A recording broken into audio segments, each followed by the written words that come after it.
Sunrooftop, digging in the scene with the gangster lean and and we ain't coming down. See on my face that smile. See on my head that crown.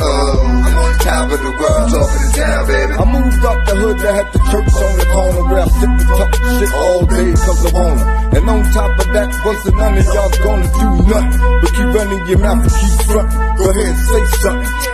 I'll wait. I ain't gonna wait till late, 'cause in a minute I'm escape. Cause there is no debate. No, it's not an option. You gotta keep the clock watch. Sunrooftop, digging in the scene with the gangster lean and we ain't coming down. See on my face that smile. See on my. Yes, sir. Yo, Cam, tell them where we from, baby. From 140th and Lenox. I'm from NFL, up the block of 40 Wolves, Lou Simpsons, I'm on 142nd Cross Square, D. Fergo, number 8th Avenue. I don't see you around none of this. Not from none of that. None of that. Source would soon be discovered. Liquid gold. UAE would begin exporting Let's oil. get into a little bit of these current events before we start off into the Diddy Day saga at 9 o'clock. It's currently 7:02 a.m. in the morning. And you know what we here to do. Get you up and out the door. Let's go. As many parts of the Arab world experienced Arab Spring protests, the UAE did not, partly because of its progressive reforms and diverse investments. While many Middle Eastern countries ban alcohol, gambling, and require dress codes, the UAE has less strict rules. The winning numbers for tonight's draw. The UAE lottery became the first licensed gambling operation in the country at the end of last year. Alcohol is available in some restaurants and hotels, and women are advised to dress modestly, but do not need to wear traditional attire. You are making a statement to the region. Do you think, first of all, what is that statement? And do you think other countries are seeing that as an example throughout?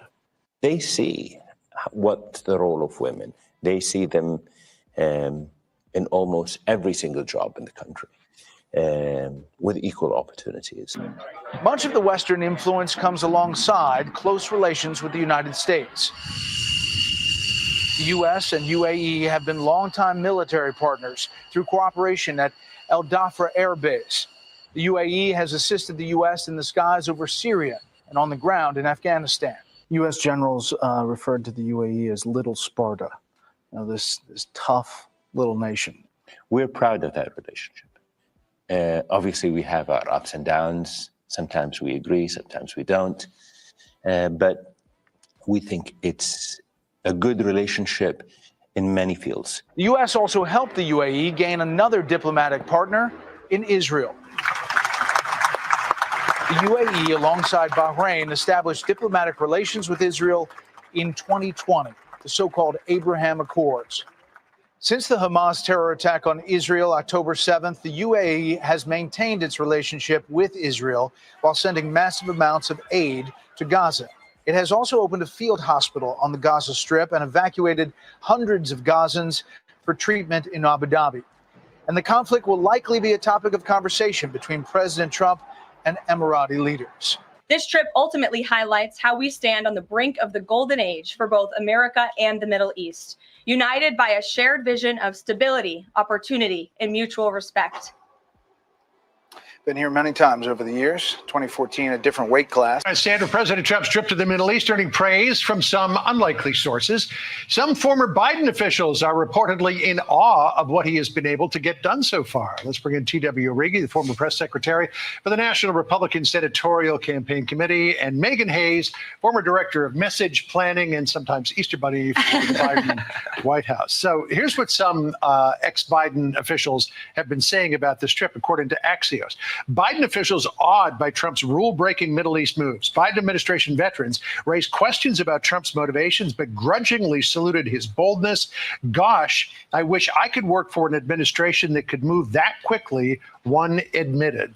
You were a Biden administration official. What do you think? Yeah, absolutely. I think that the break glass mentality is a good one. I think that you can get a lot done, but I think we are yet to see if doing it this way and this speed will actually get different results. I also would question the President Trump's motives here. I think a lot of it is personally motivated, not necessarily motivated for the country. Taking a $400 million plane is not necessarily motivated for the United States. That's a Trump investment for him personally. So I think that even though that will be transferred to the Department of Defense. And then transferred to his library, which was his personal thing. But tomato, tomato.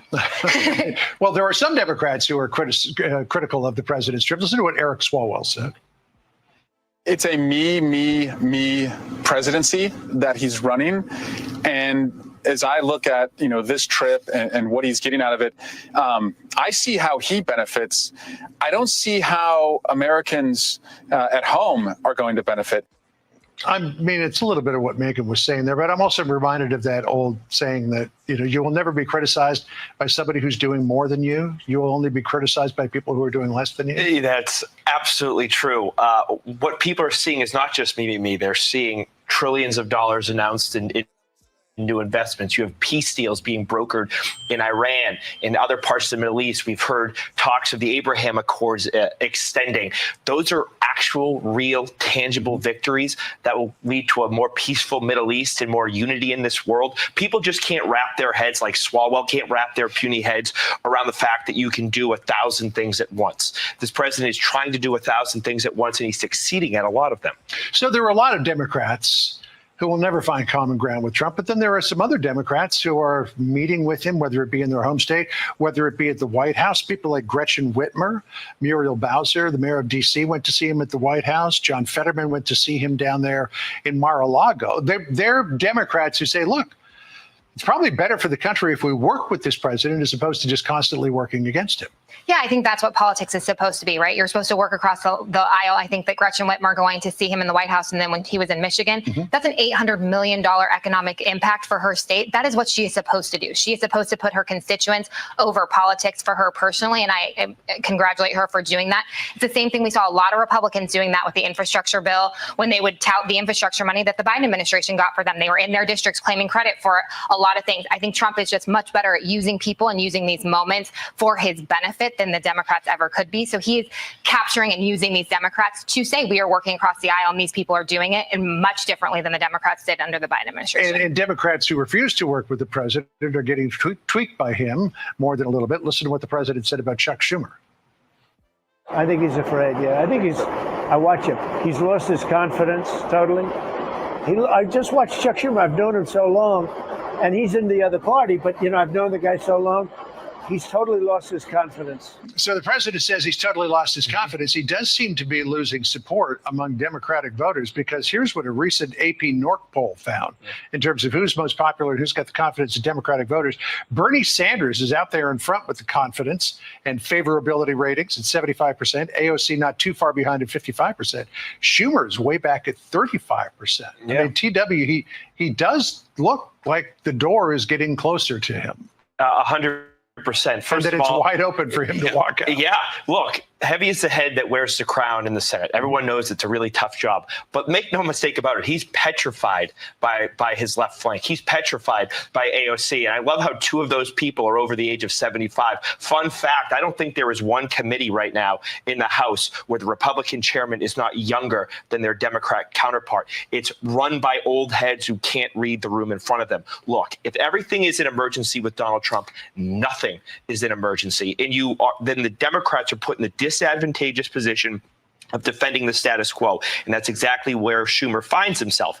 Now, if Trump is evil and you can't engage like Gretchen Whitmer is wisely, then you are going to be put in a position where you are defending unpopular policies or worse yet, opposing policies that you once supported, like a change in tariff and trade policy. Right. Do you want to get one more word in here before you get a bruise on your forehead? Against the table? I mean, we've talked about this a lot at this table. I think that a lot of these members who are older, it's time to see a new generation of leadership, and I think that they need to recognize that, and that's probably a lot of where their unfavorability But is it is coming AOC? from. Is it Jasmine Crockett? Is it Ilhan Omar? I don't necessarily think the loudest people in the room are the the voice of the party. I think that most of the country, Democrat or Republican, are right in the middle and pretty moderate. That's why we have swing states. That's why we have these districts and these states that decide elections back and forth. So I think that Democrats need to learn how to talk to moderates, and that's probably where the rest of the country is. And I don't necessarily think the left progressive movement is the future of the party. But I hope it is. All right. Thanks, folks. Great to see you. Appreciate you joining us. It is pretty remarkable that you have Biden administration officials saying publicly, wow, we wish we could have done something like that. It's pretty great. I love it. And Biden didn't see what was possible. One, because he didn't understand the power of oil. He was a green guy. And two, he didn't understand how to play these people off of each other. Trump, we're very close with Israel, but we've sidelined the Israelis throughout this whole trip. We're directly negotiating with Iran, the Houthis, and Hamas. And we're basically waiting for Netanyahu to end the war in Gaza because that unlocks the Abraham Accords. And now that we got our last American hostage out of there, the pressure's on them. Now, the Iranians are selling drones to the Russians. How do we stop that? You get the Saudis to drive the price of oil down so Putin has to negotiate, end the war, and they cut off the drone sales. Also, we've isolated the Iranians because their best friend, Assad, is gone. He's lounging in Moscow. And so we also caught the Chinese buying sanctioned oil from the Iranians, and Trump's threatening to slap whoppers of more sanctions on that oil. And if that happens, they have to negotiate. The Iranians are in the weakest position ever. That's why they're going to do this. So if you control the Middle East oil supply, if we ever go to war with China, oh, too bad. The Chinese import 100% of their oil. So with our Navy and our control over the Mideast, we can bring them to their knees without even squeezing a trigger. Sebastian Gorka said something very brilliant today. Why are you laughing, Greg? Your impression. That's actually how you pronounce his name. Gorka. Gorka. He said 8 years ago, the strategy in the Mideast was security, destroy ISIS, and Abraham Accords. And now it's prosperity. It's kind of like what we did after World War II. Japan and Western Europe. We had this economic alliance that just created so much wealth over the last few decades. What has happened in the Middle East? They've been at war since the 80s. We're doing the same thing. They have liquid gold, and they're sitting right in the middle of the crossroads between Asia and Europe. I love it. I'm going to disagree with you on the part about the Israelis because I don't think the purpose is to distance. In fact, when they killed Sinwar yesterday, the Americans said nothing. When Obama's team went over there, every time they went, they had to say something critical about the Israelis, and the Trump administration has not done that. Harold, do you want to politely disagree with me again? No. I think, look, whenever an American president succeeds, it's good to be back around the table. Whenever an American president succeeds, I applaud them. And I think it's very hard not to see some of the things that Jesse just outlined that the president and his team have been able to accomplish on this amazing trip. The president did a little of everything he normally does. There's a great showmanship and a great theater. There's great substance. You have $1 trillion, it sounds like, if not more, of investment opportunities and commitments to invest in the United States from our allies there in the region. It's still not totally clear to me what we get for the lifting the sanctions on Syria, but I like the progress. I think you have to be willing to make peace with your enemies because you don't need to make peace with your friends. So finding ways in which to advance us commercially is a really, really smart thing. As he gets home, I'll be interested to hear the Israel part again. I disagree with you, Jesse, on that part. I agree with Dan. I hope I'm not saying we're not allies. I'm just saying we're doing a lot of stuff on the side without them bringing. No, you said that we are distancing from them on purpose and making deals with other people. We're directly negotiating with Hamas. Never happened before. We're directly negotiating with the mullahs. Never happened before. Pull the tape. We always have the Israelis in our bag during these negotiations. We just did a one-on-one with the Houthis.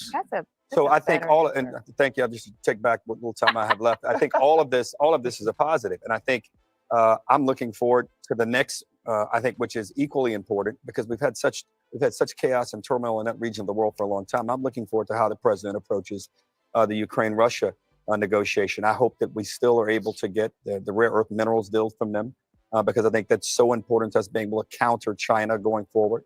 And if this trip is any indication of what the president's able to accomplish, I'm optimistic about what he'll be able to get done.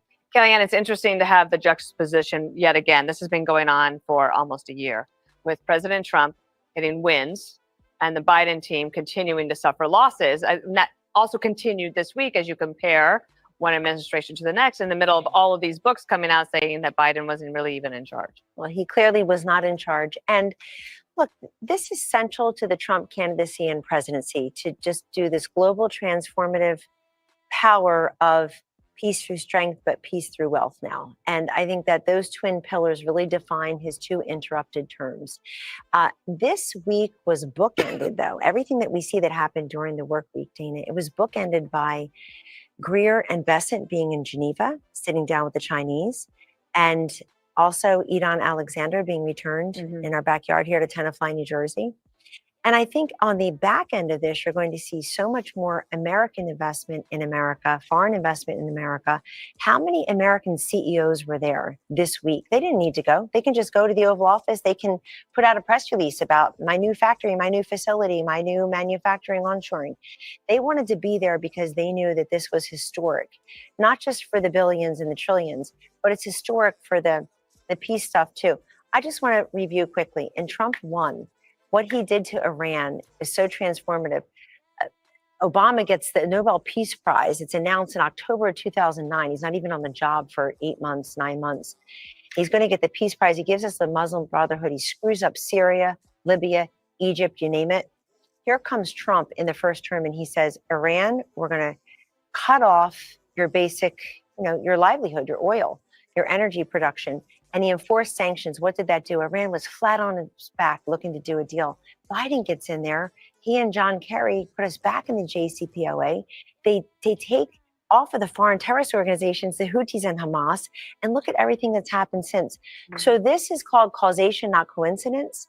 And the fact that the Democrats just can't shake themselves loose of Biden a year after they shook themselves loose of Biden tells you everything about that. If just a Democrat or three, Howard, would come forward and say, you know what, I'm going to vote for that Tax Cut and Jobs Act bill.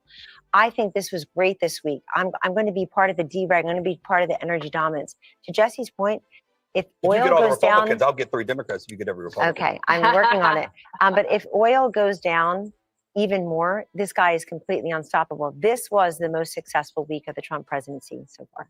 All right, Greg Gutfeld, without sneezing, Yes. can you give us a brilliant point? I have hay fever. All right. Is that hay fever? I think it's really bad allergies this year. Yeah. It's interesting. Why does the world respond to Trump in a way that confuses Western media? It's because the world wants what he has and the media doesn't. They understand aspirational goals, like you said. To them, Trump is a possibility machine. If you're going to meet him, you better meet him because you never know what you might get out of him. But there was no sense of hope with the Democrats, not when your hood ornament was a decomposing bureaucrat. What were you going to get out of that? I'm old enough to remember when the media was telling us Trump was a global laughing stock. Might have been a few weeks ago, I think. Now they're giving him jets. Before they were giving Joe Biden transfusions. Doesn't seem that people are treating him like a laughing stock. They're legitimately excited. They are alive around Trump. So it's another one of the media lies. We're sick of talking about the media's lies, but you got to ask, is the media sick of their constant losing? Their framework, their framing, which they use to perceive reality, keeps leading them to defeat. Every day they think something's going to happen and it doesn't happen. TDS is a lousy filter to perceive life. The election, trade, immigration, the Maryland man, every single issue, the Dems are ritually humiliated. And it's because of their filter. For Trump, doing big things is easy because we aren't stuck reinventing basic principles. He says, let's work on a peace deal. Let's get rich. It's not, let's push trans awareness in Malaysia. You want a laughing stock? The world's greatest country was going around the world questioning biology. These countries don't have the luxury or the time for that. They want peace and prosperity, not drag queen story hour. We were the laughing stock under Biden, and now it's all back to normal. They understand winning. So my advice to Dems is if you see somebody winning a lot, you got to ask yourself, what does that person have that you don't have? That's how you learn. You run into people your entire life, and you wonder, man, they got it figured out. It's one thing you look at Trump, he's got it figured out.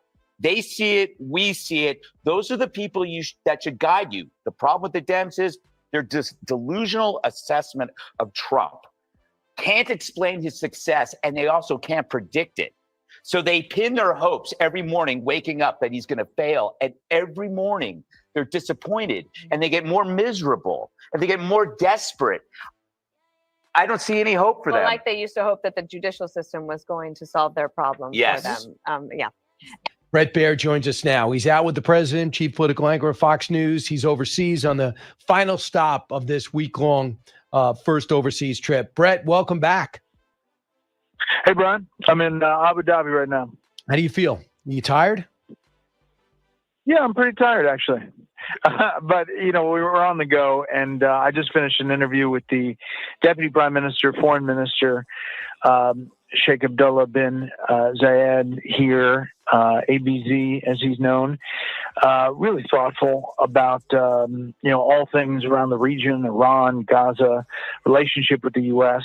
Obviously, the president's here and continuing what are really big financial deals with all these countries, but talking about those big issues as well and how to get to a solution, Iran being probably the biggest.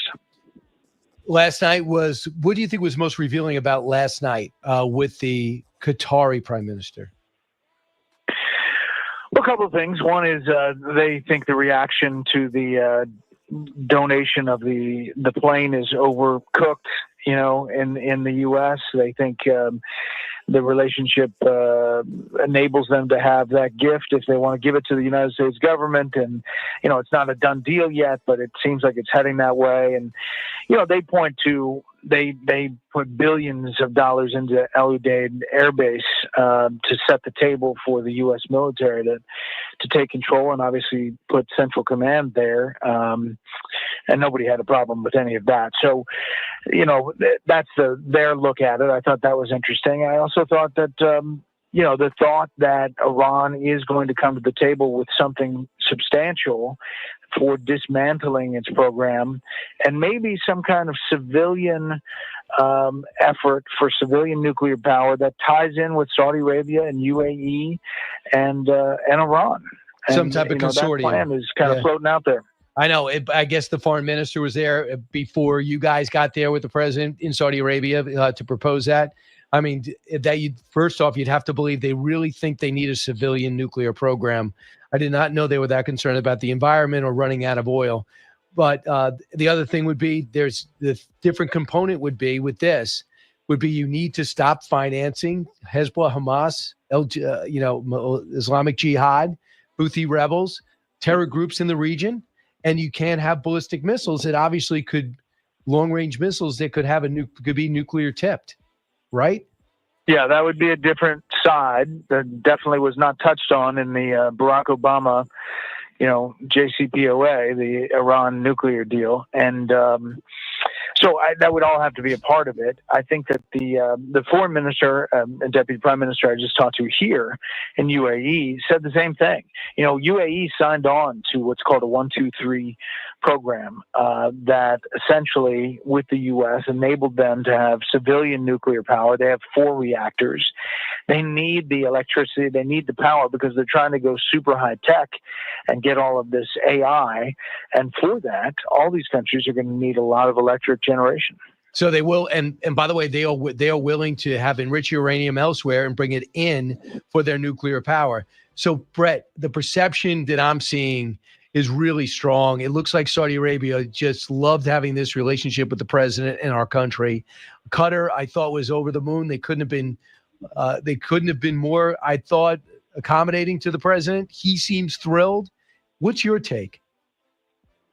Yeah, there is this mutual bond, and I think the fact that he came here first means a lot to them.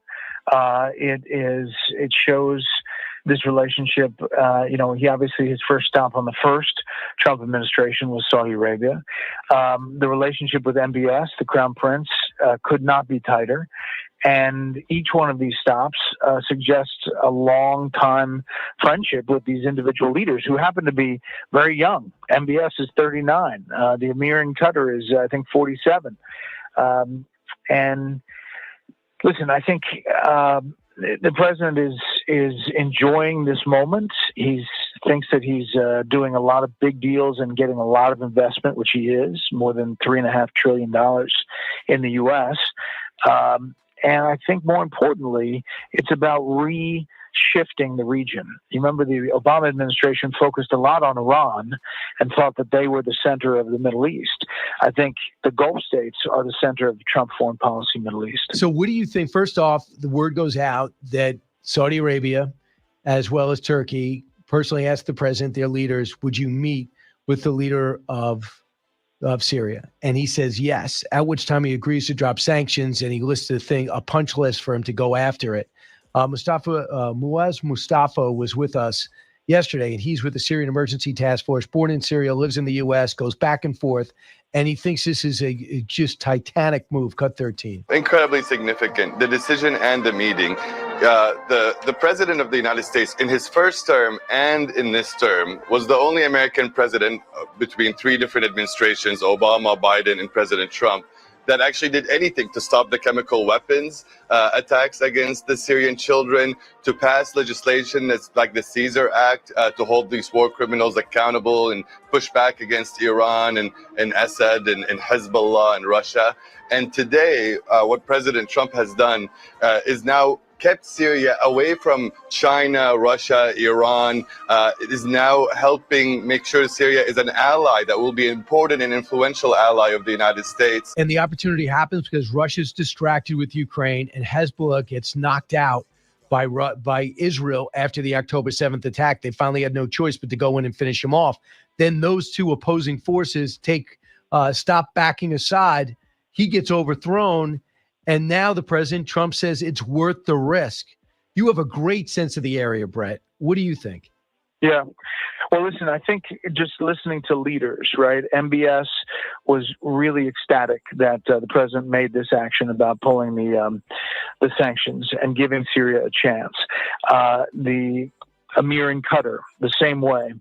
You heard the prime minister say this gives them a lifeline to try to come back into the fold.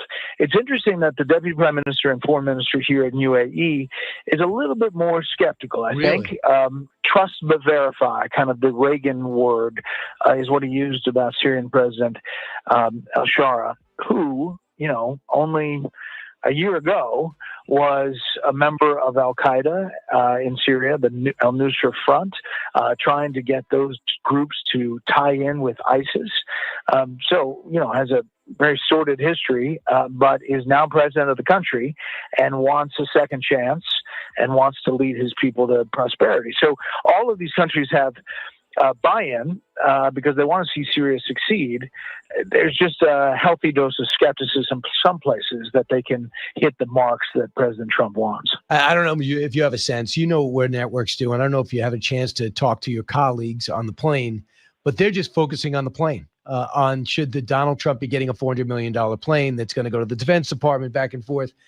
It's hard. I mean, there is some reports, and I want you to hear what Kelly McEnany told us on Fox and Friends.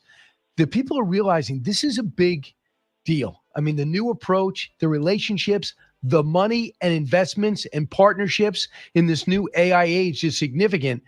The other channels are choosing almost to not report it.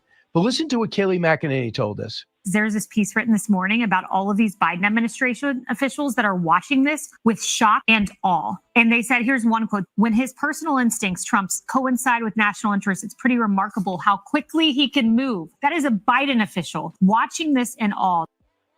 So if you're really approaching this fairly, and like Dave Ignatius is another guy from the Washington Post who just knows this region, been here for 40 years.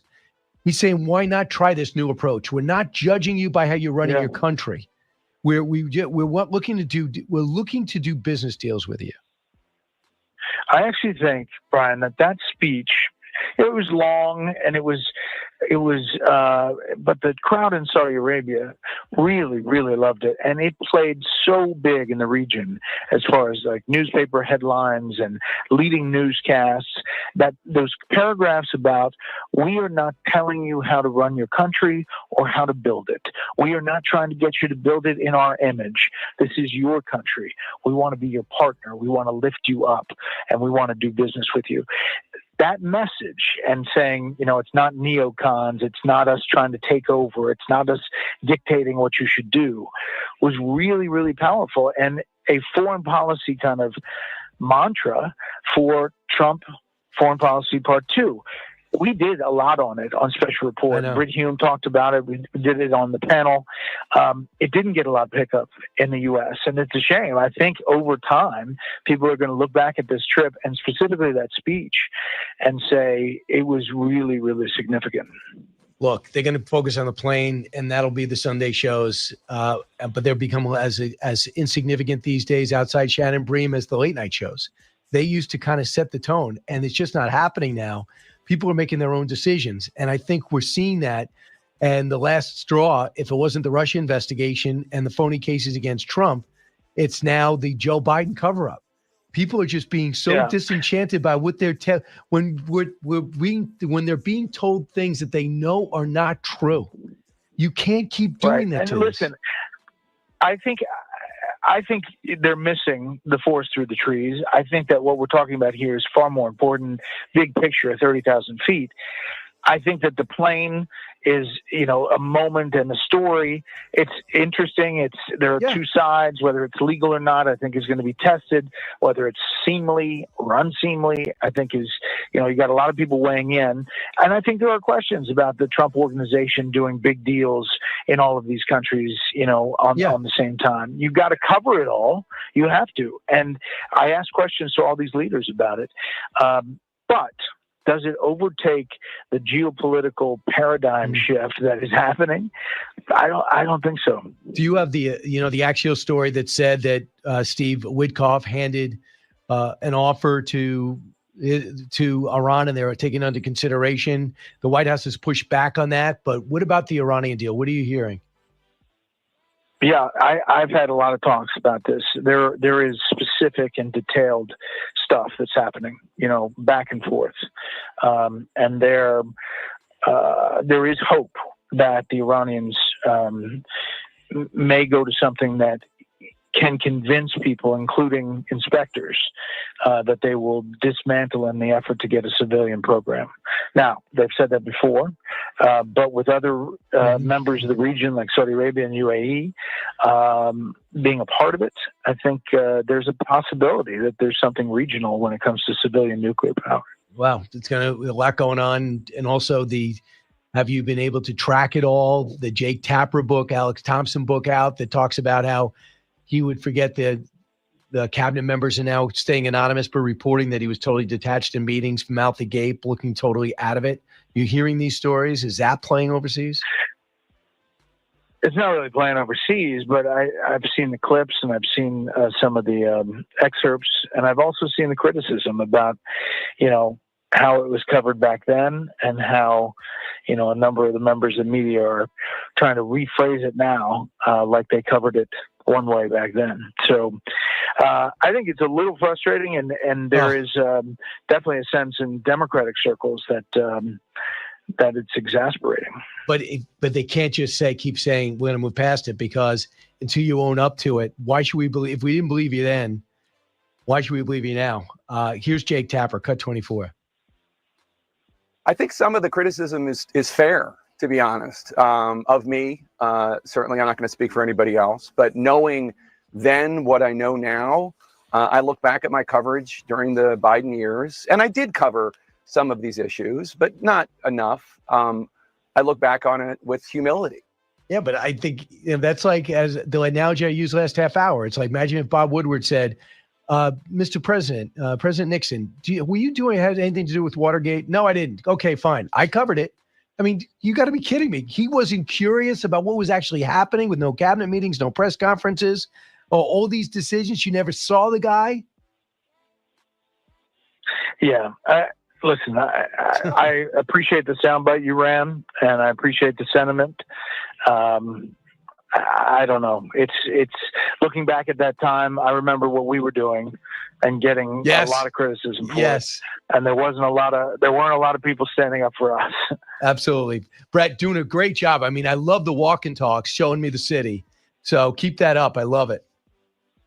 All right. I'll do it for you. If you don't mind. As Brian Kilmeade said, if you could just, and I'll watch Special Report tonight. I'll add that. I hope they don't edit that out, because a lot of times you'll put it in, but people edit it out, you tell me, right? Brett Baer, thanks so much. See you in Special Report tonight. And now who says we can't? That's the focus of tonight's angle. All right, forget James Comey for a moment. What an amazing week this has been. Look at how they greeted Trump in Dubai tonight. The Burj Khalifa, the tallest building in the world, gives a salute to America. Now, personally, I love seeing all the pomp and circumstance for a real American president this week. Which country was the best host of the U.S. delegation, do you think? You watched a lot of it. Well, it was like they were all trying to outdo one another.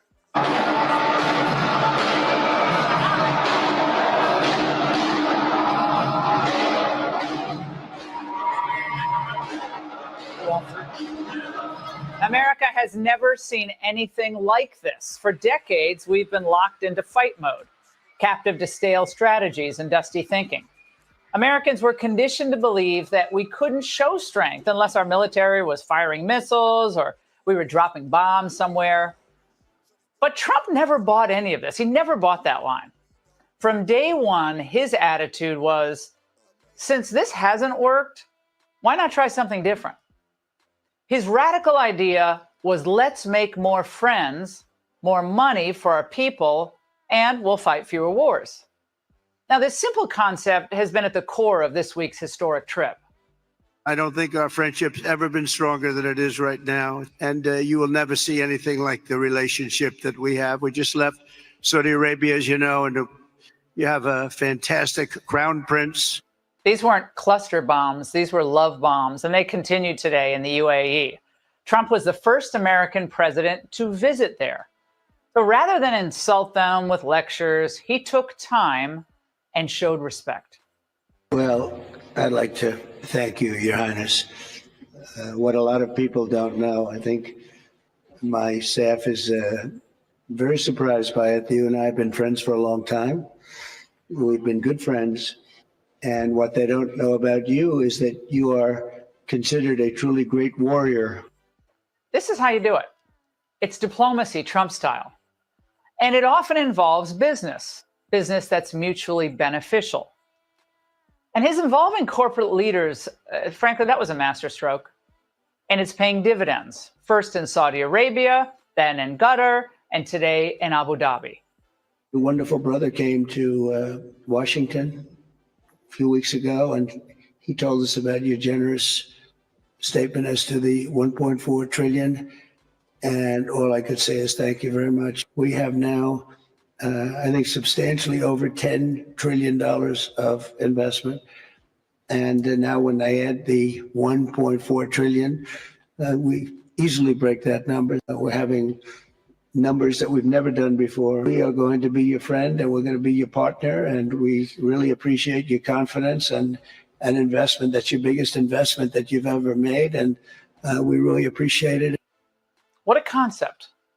An American president as the promoter in chief of the United States. Unapologetically pro-American, with a hand of friendship always extended. I shook more hands than any human being is capable of doing. They were starving for love because our country didn't give them love. They gave them a fist bump. Remember the fist bump in Saudi Arabia? He travels all the way to Saudi Arabia in that case, and he gives them a fist bump. That's not what they want. They don't want a fist bump. They want to shake his hand. More than a fist bump. But wait. I thought it was Biden. Where he flew all around the world. He was the master at foreign affairs. After all, he was so inspiring. The message I want the world to hear today: America is back. America is back. Diplomacy is back at the center of our foreign policy. Oh, yeah, that didn't work out too well. Joe may have logged a lot of miles on government jets and met all the world leaders, but none of it, and I mean none of it, meant that Americans were any better off. Instead, a lot of us in America were embarrassed. And now, a new era with Trump 2.0. It's hard work, friendship, and optimism. This has been an amazing trip. We've raised trillions of dollars of investment for our country. And we're dealing with really good people that have been abandoned in a way by our country and by the United States. And we're not going to abandon. We have very good friends in Saudi Arabia and in Qatar. They felt abandoned. They were going to be captured by China from the standpoint of trade, and that's not going to happen anymore. No, it won't happen again. But only Trump and his team saw this.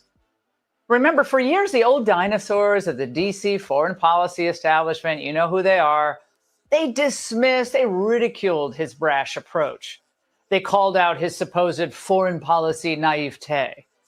But after this trip, I'm not in the habit of praising Donald Trump, but I got to tell you, the last week or so in the Middle East, I think the president has in this last week or so played the Middle East pretty darn well. I got to give him some kudos there. I don't know why Joe Biden didn't do this. I don't like Trump's motivations for lots of things he does, but one thing you will say is he's not like tied to this like constant fear, stupid, blob type, well, we don't do this, so we must leverage the sanctions for blah, blah, blah, No, sometimes you just have to try something different. okay, liberals praising Trump. Then this headline, Biden officials impressed by Trump's Middle East visit. One saying, gosh, I wish I could work for an administration that could move so quickly. And the China box out also getting noticed in this piece, calling Trump's trip remarkable because of mega deals and because he's outfoxing China. Again, that is 100% right. Think of all the idiotic headlines trashing Trump's approach to foreign affairs. He's just like Putin. He's destroying our alliances. Total chaos. But through all of that, Trump just ignored the white noise and he kept smiling. You notice he's smiling?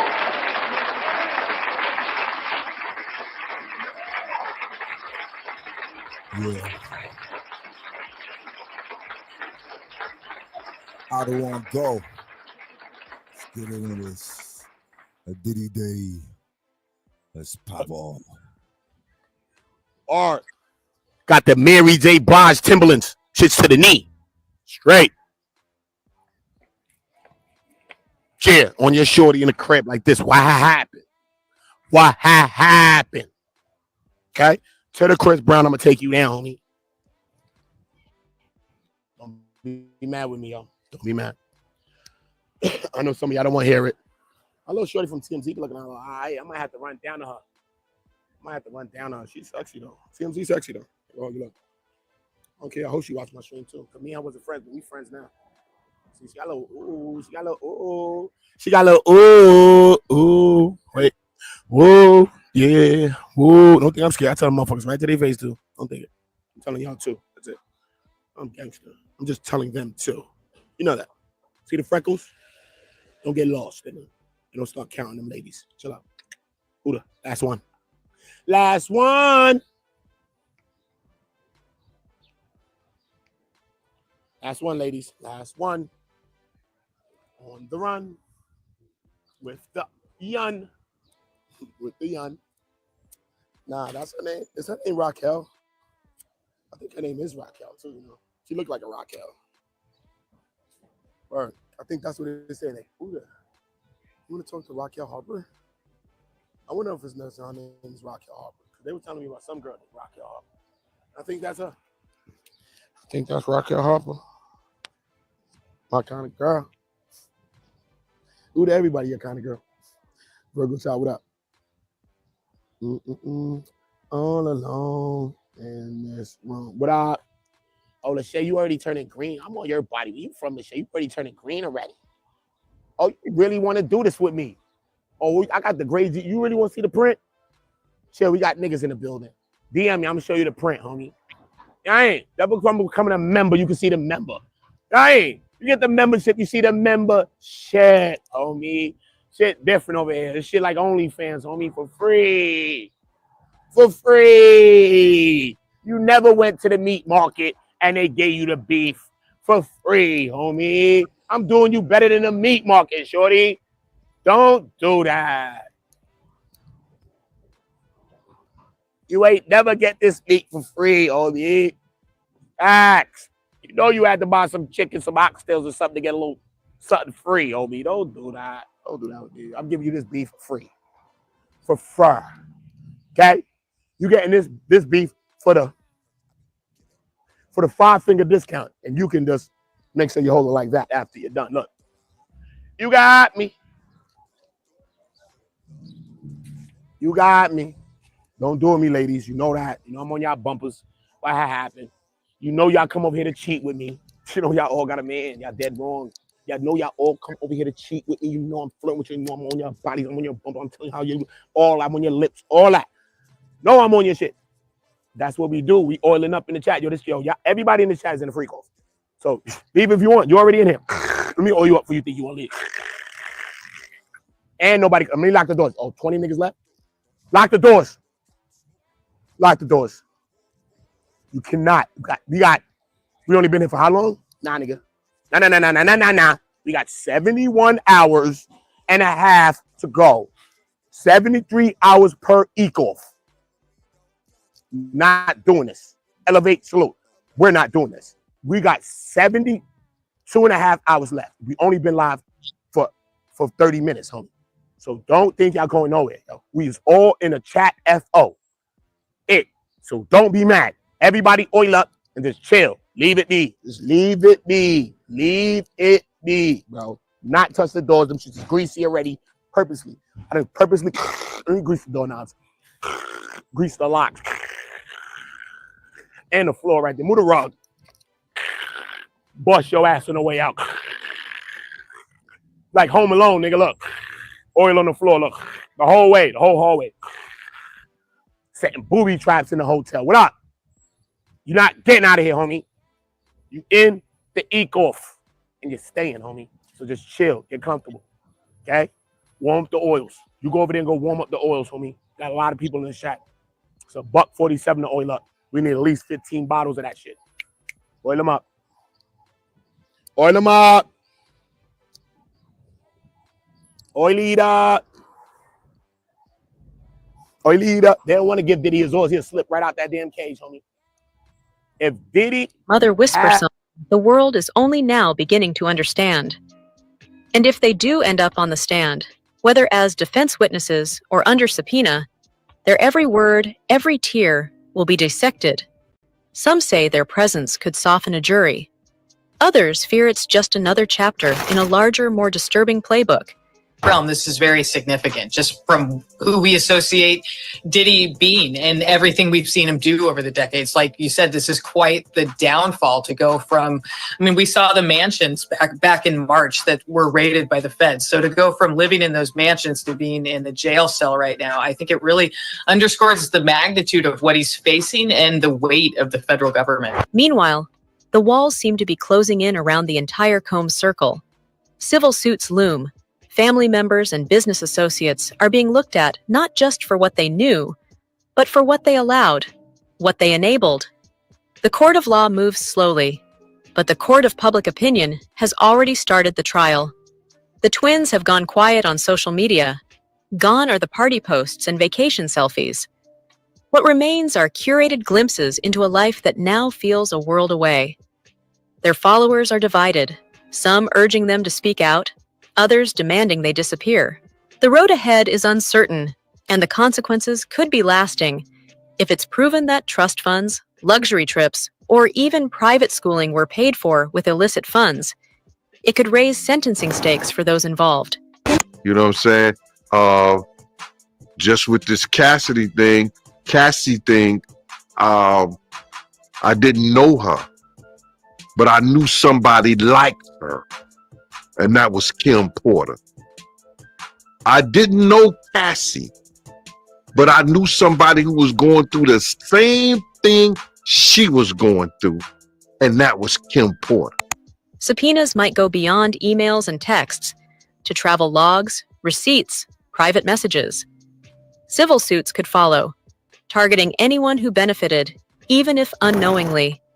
And for Jesse and Delilah, the most impossible choice may lie ahead. Stay loyal and risk sinking with the ship, or break away and risk everything else. And as the trial resumes, it won't just be about guilt or innocence. It will be about lineage, about who benefited and who knew. Do I think, yeah? There's no, every man possibly is capable. I think he's very capable of doing it. It's in his character. That's who he is. That's what comes with power.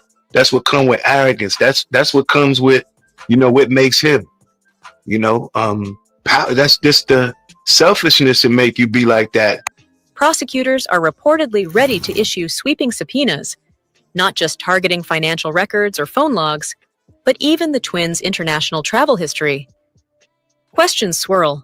Were there meetings overseas, Bali, Cyprus, Dubai, where secrecy shielded more than just luxury? Investigators believe these trips may reveal more than just opulence. They could be key to understanding how the money moved and who was complicit in keeping it hidden. Civil suits are also in the works. Victims' advocates are preparing filings that don't just target Diddy, but anyone shown to have knowingly profited from his alleged crimes. That includes Janice Combs. That includes family trusts. And yes, possibly even the twins. The theory? If they received tainted funds, knowingly or not, they could be viewed as enablers in the eyes of civil law.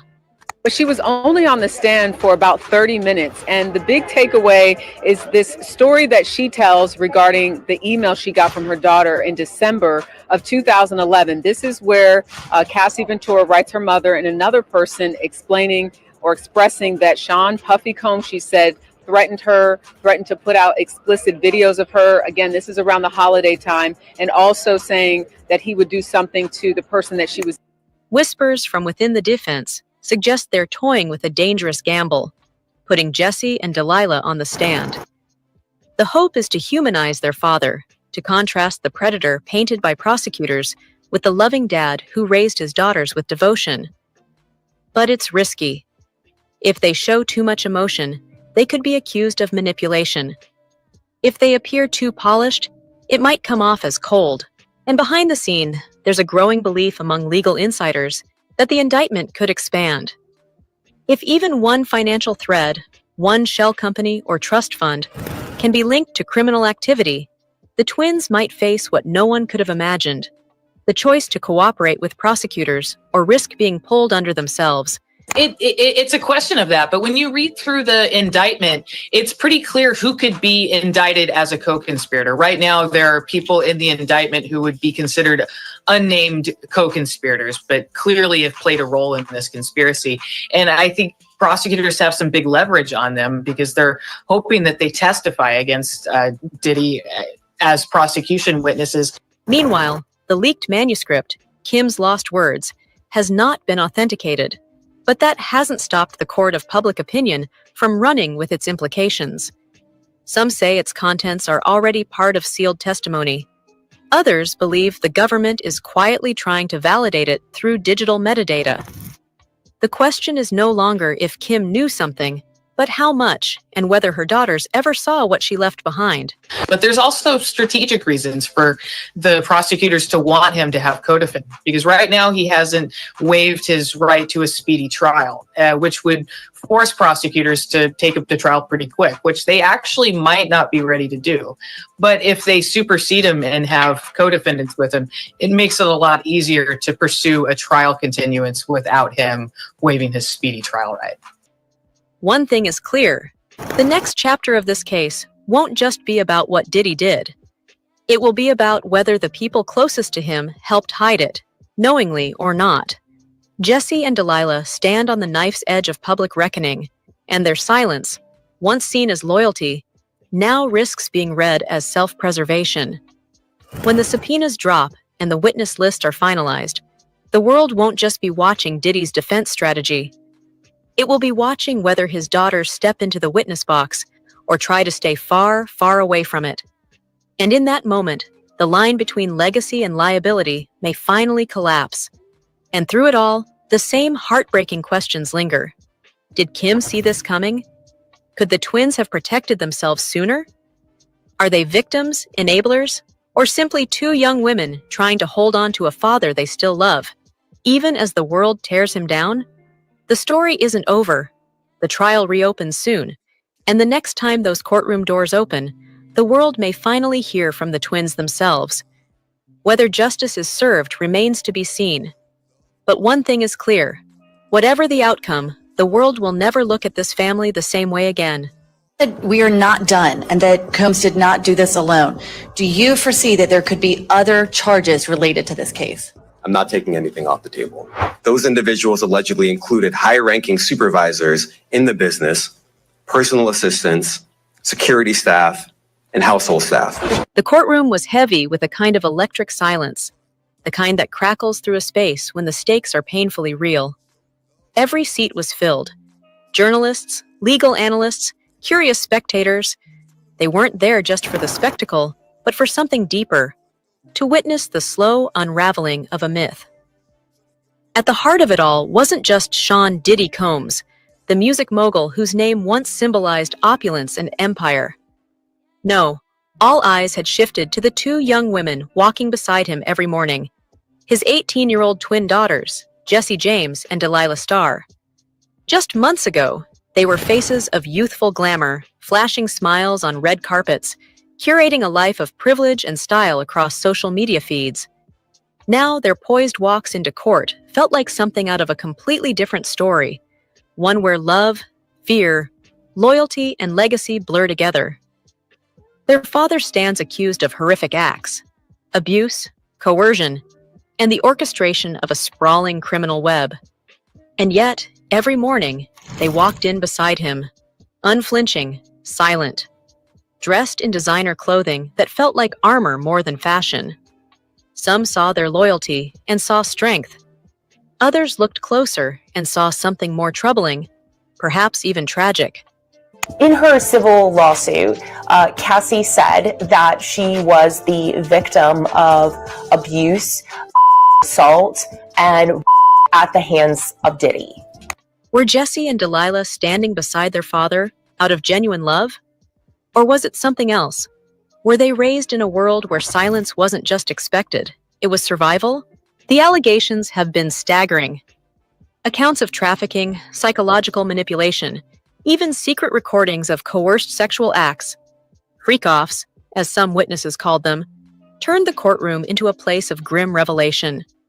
Evidence mounted, lubricants, hard drives, testimony after testimony from individuals who claimed they were exploited by a man with limitless power and bottomless resources. And yet, it was the twins, young, beautiful, seemingly composed, who became the lightning rods for public anger. They didn't speak. They didn't testify. They just showed up. And the world read into every glance, every smirk, every whisper. When rumors swirled that one had blown a kiss during an emotional moment in court, outrage flared. Maybe it was a joke, maybe it wasn't. But for people already questioning their presence, it was enough. We are not done. This investigation is ongoing, and I encourage anyone with information about this case to come forward and Social media only made things worse. Photos of the twins on yachts, in exotic locations, drenched in luxury, resurfaced and went viral.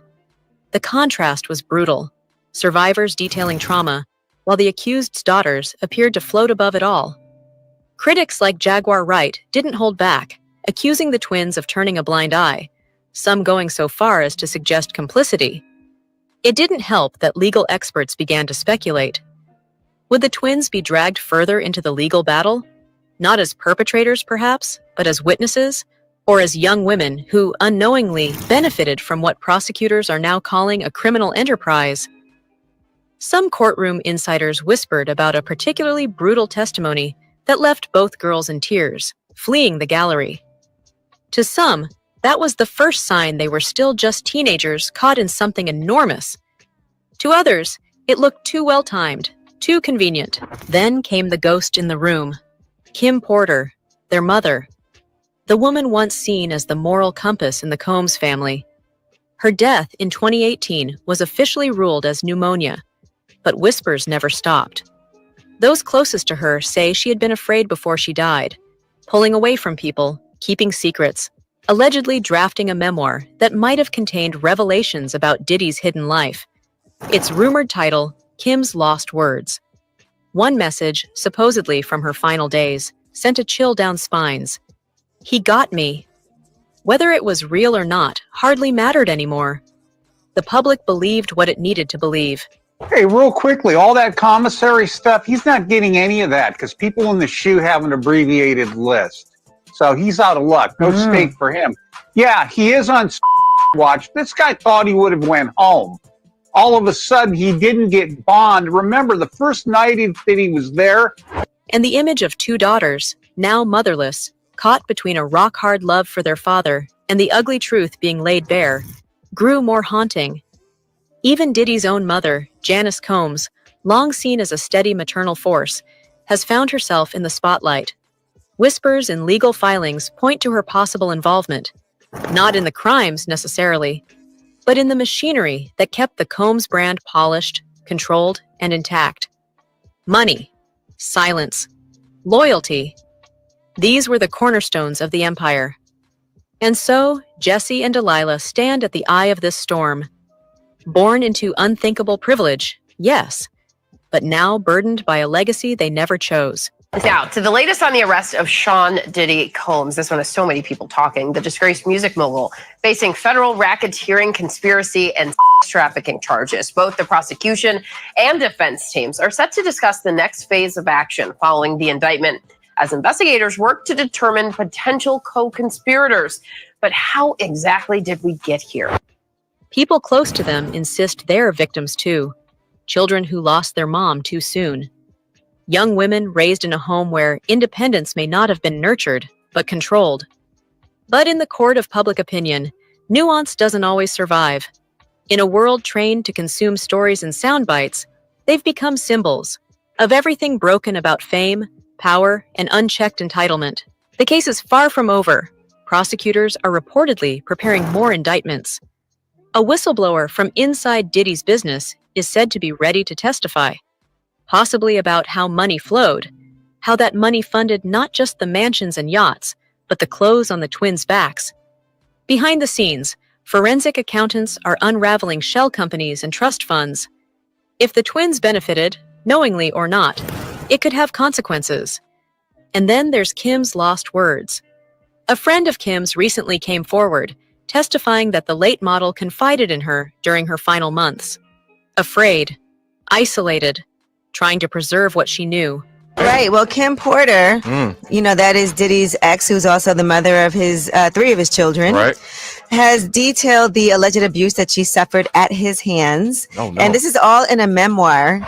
If those writings surface in court, Jesse and Delilah may be asked if they ever knew, ever saw, ever heard their mother whisper something the world is only now beginning to understand.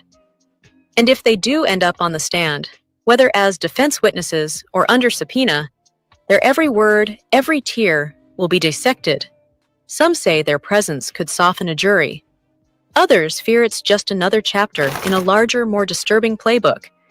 This is very significant, just from who we associate Diddy being and everything we've seen him do over the decades. Like you said, this is quite the downfall to go from, we saw the mansions back in March that were raided by the feds. So to go from living in those mansions to being in the jail cell right now, I think it really underscores the magnitude of what he's facing and the weight of the federal government. Meanwhile, the walls seem to be closing in around the entire Combs circle. Civil suits loom. Family members and business associates are being looked at not just for what they knew, but for what they allowed, what they enabled. The court of law moves slowly, but the court of public opinion has already started the trial. The twins have gone quiet on social media. Gone are the party posts and vacation selfies. What remains are curated glimpses into a life that now feels a world away. Their followers are divided, some urging them to speak out, others demanding they disappear. The road ahead is uncertain, and the consequences could be lasting if it's proven that trust funds, luxury trips, or even private schooling were paid for with illicit funds. It could raise sentencing stakes for those involved. You know what I'm saying?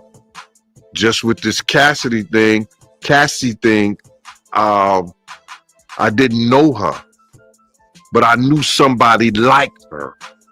And that was Kim Porter.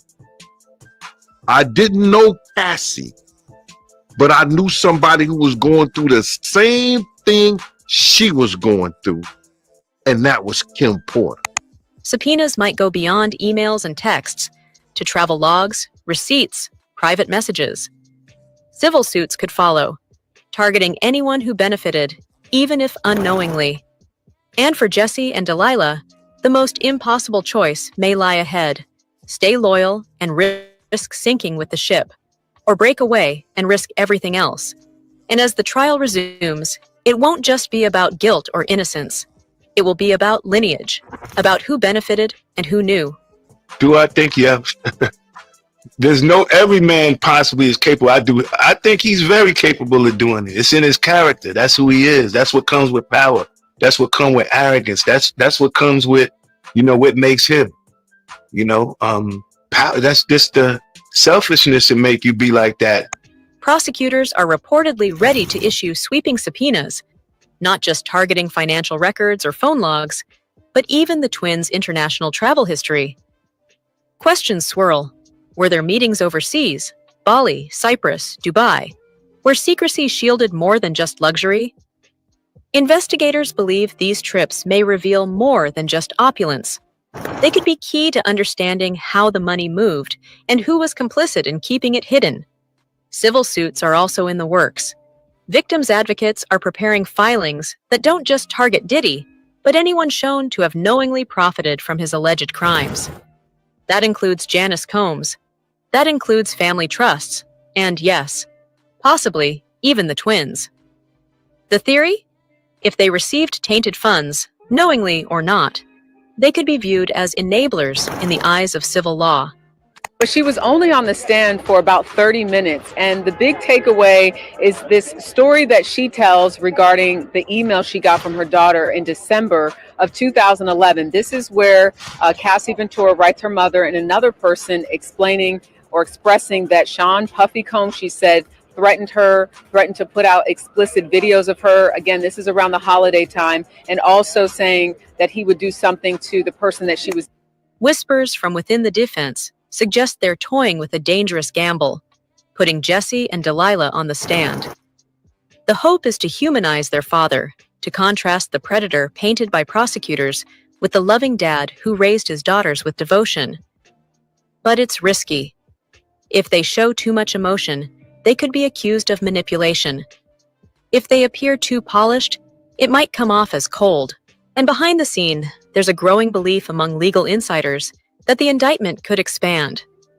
If even one financial thread, one shell company or trust fund, can be linked to criminal activity, the twins might face what no one could have imagined: the choice to cooperate with prosecutors or risk being pulled under themselves. It's a question of that, but when you read through the indictment, it's pretty clear who could be indicted as a co-conspirator. Right now, there are people in the indictment who would be considered unnamed co-conspirators, but clearly have played a role in this conspiracy. And I think prosecutors have some big leverage on them because they're hoping that they testify against Diddy as prosecution witnesses. Meanwhile, the leaked manuscript, Kim's Lost Words, has not been authenticated. But that hasn't stopped the court of public opinion from running with its implications. Some say its contents are already part of sealed testimony. Others believe the government is quietly trying to validate it through digital metadata. The question is no longer if Kim knew something, but how much, and whether her daughters ever saw what she left behind. But there's also strategic reasons for the prosecutors to want him to have co-defendants, because right now he hasn't waived his right to a speedy trial, which would force prosecutors to take up the trial pretty quick, which they actually might not be ready to do. But if they supersede him and have co-defendants with him, it makes it a lot easier to pursue a trial continuance without him waiving his speedy trial right. One thing is clear: the next chapter of this case won't just be about what Diddy did. It will be about whether the people closest to him helped hide it, knowingly or not. Jesse and Delilah stand on the knife's edge of public reckoning, and their silence, once seen as loyalty, now risks being read as self-preservation. When the subpoenas drop and the witness lists are finalized, the world won't just be watching Diddy's defense strategy. It will be watching whether his daughters step into the witness box or try to stay far, far away from it. And in that moment, the line between legacy and liability may finally collapse. And through it all, the same heartbreaking questions linger. Did Kim see this coming? Could the twins have protected themselves sooner? Are they victims, enablers, or simply two young women trying to hold on to a father they still love, even as the world tears him down? The story isn't over. The trial reopens soon, And the next time those courtroom doors open, the world may finally hear from the twins themselves. Whether justice is served remains to be seen. But one thing is clear. Whatever the outcome, the world will never look at this family the same way again. We are not done and that Combs did not do this alone. Do you foresee that there could be other charges related to this case? I'm not taking anything off the table. Those individuals allegedly included high-ranking supervisors in the business, personal assistants, security staff, and household staff. The courtroom was heavy with a kind of electric silence, the kind that crackles through a space when the stakes are painfully real. Every seat was filled. Journalists, legal analysts, curious spectators. They weren't there just for the spectacle, but for something deeper, to witness the slow unraveling of a myth. At the heart of it all wasn't just Sean Diddy Combs, the music mogul whose name once symbolized opulence and empire. No, all eyes had shifted to the two young women walking beside him every morning, his 18-year-old twin daughters, Jessie James and Delilah Starr. Just months ago, they were faces of youthful glamour, flashing smiles on red carpets, curating a life of privilege and style across social media feeds. Now their poised walks into court felt like something out of a completely different story, one where love, fear, loyalty, and legacy blur together. Their father stands accused of horrific acts, abuse, coercion, and the orchestration of a sprawling criminal web. And yet, every morning, they walked in beside him, unflinching, silent, dressed in designer clothing that felt like armor more than fashion. Some saw their loyalty and saw strength. Others looked closer and saw something more troubling, perhaps even tragic. In her civil lawsuit, Cassie said that she was the victim of abuse, assault, and at the hands of Diddy. Were Jessie and Delilah standing beside their father out of genuine love? Or was it something else? Were they raised in a world where silence wasn't just expected, it was survival? The allegations have been staggering. Accounts of trafficking, psychological manipulation, even secret recordings of coerced sexual acts, freak-offs, as some witnesses called them, turned the courtroom into a place of grim revelation. Evidence mounted, lubricants, hard drives, testimony after testimony from individuals who claimed they were exploited by a man with limitless power and bottomless resources. And yet, it was the twins, young, beautiful, seemingly composed, who became the lightning rods for public anger. They didn't speak. They didn't testify. They just showed up. And the world read into every glance, every smirk, every whisper. When rumors swirled that one had blown a kiss during an emotional moment in court, outrage flared. Maybe it was a joke, maybe it wasn't. But for people already questioning their presence, it was enough. It was enough. Let's get into something else right about now before the P. Diddy trap commences.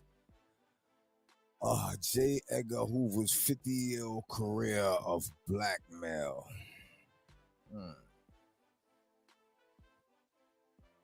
Entrapment and takedown. Communist spies. So they're trying to say that Jeffrey Epstein's alive and witness protection. FBI running him all along. Right. FBI was running Epstein all along. So in other words, they put a body in there and slid him out. Let's see what they talking about, man. It seems sort of interesting to me, you know? Let's get into this. What?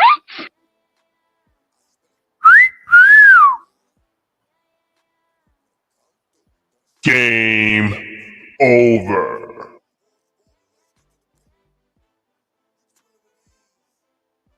Fact that he has that theory is exactly what's going on. I wanted to just take you down a trip down memory lane just to remind you about the history of the FBI, because essentially, you know, spoiler, where we're going with this is that if it was the FBI, that had done this, it would mean that the FBI had been the organization that had been running Epstein from the beginning and capturing blackmail material on everybody. Okay.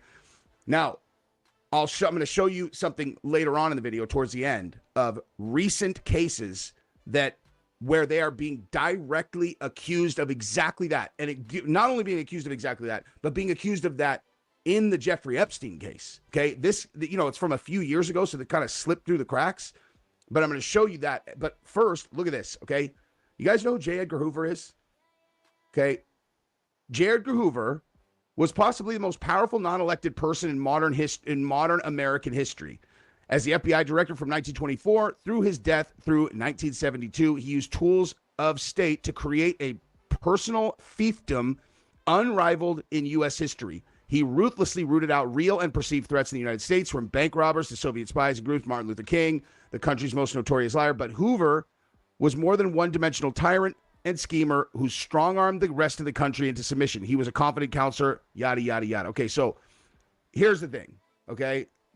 Everyone who knows the history of J. Edgar Hoover knows the way he wielded power was with blackmail, okay? He had dirt on everyone. And the irony of it was that the American mafia is the organization that had blackmail on him, okay? Because he was a little bit fruity in the pants. And they had pictures of that, all right? It's basically accepted history now. So when you take for granted that is the history of the FBI, that is what I would like you to do going into this story. And this is one you're going to want to wait around for the end because, like I said, towards the end is where we really get into the recent stuff and what supports this actual theory. But first, we're going to show other people who have now started to talk about this theory openly, and then we'll get to there. If you've been paying attention to this story, right, Kash Patel and Dan Bongino suddenly are going on some big press tour where they're, hey guys, everybody, it's time for us to just tell you guys the truth about this Epstein thing. And turns out he did do it to himself. And you're like, wait, what? They're all Jeffrey Epstein. Yeah, I know you could go to my podcast and find 10,000 clips of me saying, by the way, this is me in character. This is both Dan Bongino or Kash Patel. You could find 1,000,000 times where I said there is no way that he did it to himself. He was almost certainly killed. And here are all the reasons why. It's like, but now, trust us, we have new information, and he definitely did it to himself. And you're like, well, what is that? And they're all, well, we have a video. And you're all, you have a video? Yes, we have a video. That's funny because for those of us who like conspiracies and been paying attention to this story, we had heard from every single mainstream outlet that there was some kind of problem with the cameras, that the security guards had fallen asleep at very inconvenient times. And then the camera that was right outside of his cell had broken. And then there was another one that had broken, and there were like no videos. And then they accidentally erased one too. It's just like just some kind of technical issue, Listen, you can't control everything, all right? And so, yes, okay, all at once, the security guards fell asleep. That camera went out. That camera went out. That camera went out. And I assume the camera went out at your house that was recording you liking this video and subscribing to my channel. Jeffrey Epstein's corpse's ear looks nothing like his ear in every single picture that we've seen, of Jeffrey Epstein. There's 1,000,000 pictures of Jeffrey Epstein, right? There's one crystal clear picture of his corpse. There you can make out the ear, and that's not Jeffrey Epstein's ear. So, but listen, how do you know that we didn't, just to confuse people, cut the ear off of another person and attach it to Jeffrey Epstein's body, but it is still Jeffrey Epstein. Okay. So obviously people have been suspicious, right? Why are they doing this? And obviously from the title of the video and what you're looking at right here, is Jeffrey Epstein in witness protection is the topic of this video. And here's the thing. Okay. So we're going to get into some stuff here. And the part, as people are starting to discuss this, the part they're not connecting is why and who. Okay. Who put him in witness protection? And why did they put him in witness protection? And I am going to show you articles from left-wing outlets that are going to put us right on the right track And guess what, dude? I know a lot of people think that everything having to do with Epstein, we have to look across the ocean. We're going to be looking right here. Three-letter agencies, all right? So buckle in, okay? Tell me at any point, if you hear me say something that you think that I'm being outlandish. Now, obviously, I am sarcastic in a lot of things. I like to be sarcastic. But if you think I'm making a statement that requires pushback, bam, in the comments, all right? So we're going to go ahead and watch a little bit of this from the new Alex Jones special that he did on this. I know, guys, Alex Jones. Oh, Alex Jones. Well, I mean, I assume most of my audience knows that the reason you think Alex Jones is a crazy person is because they have propagandized you to believe that, because Alex Jones has such an incredibly consistent track record of saying things that end up being correct if you just wait long enough. I have reason to believe that the new Epstein video about to be released by the FBI is Epstein's body being removed from his cell. Well, they say it's out in the hallway.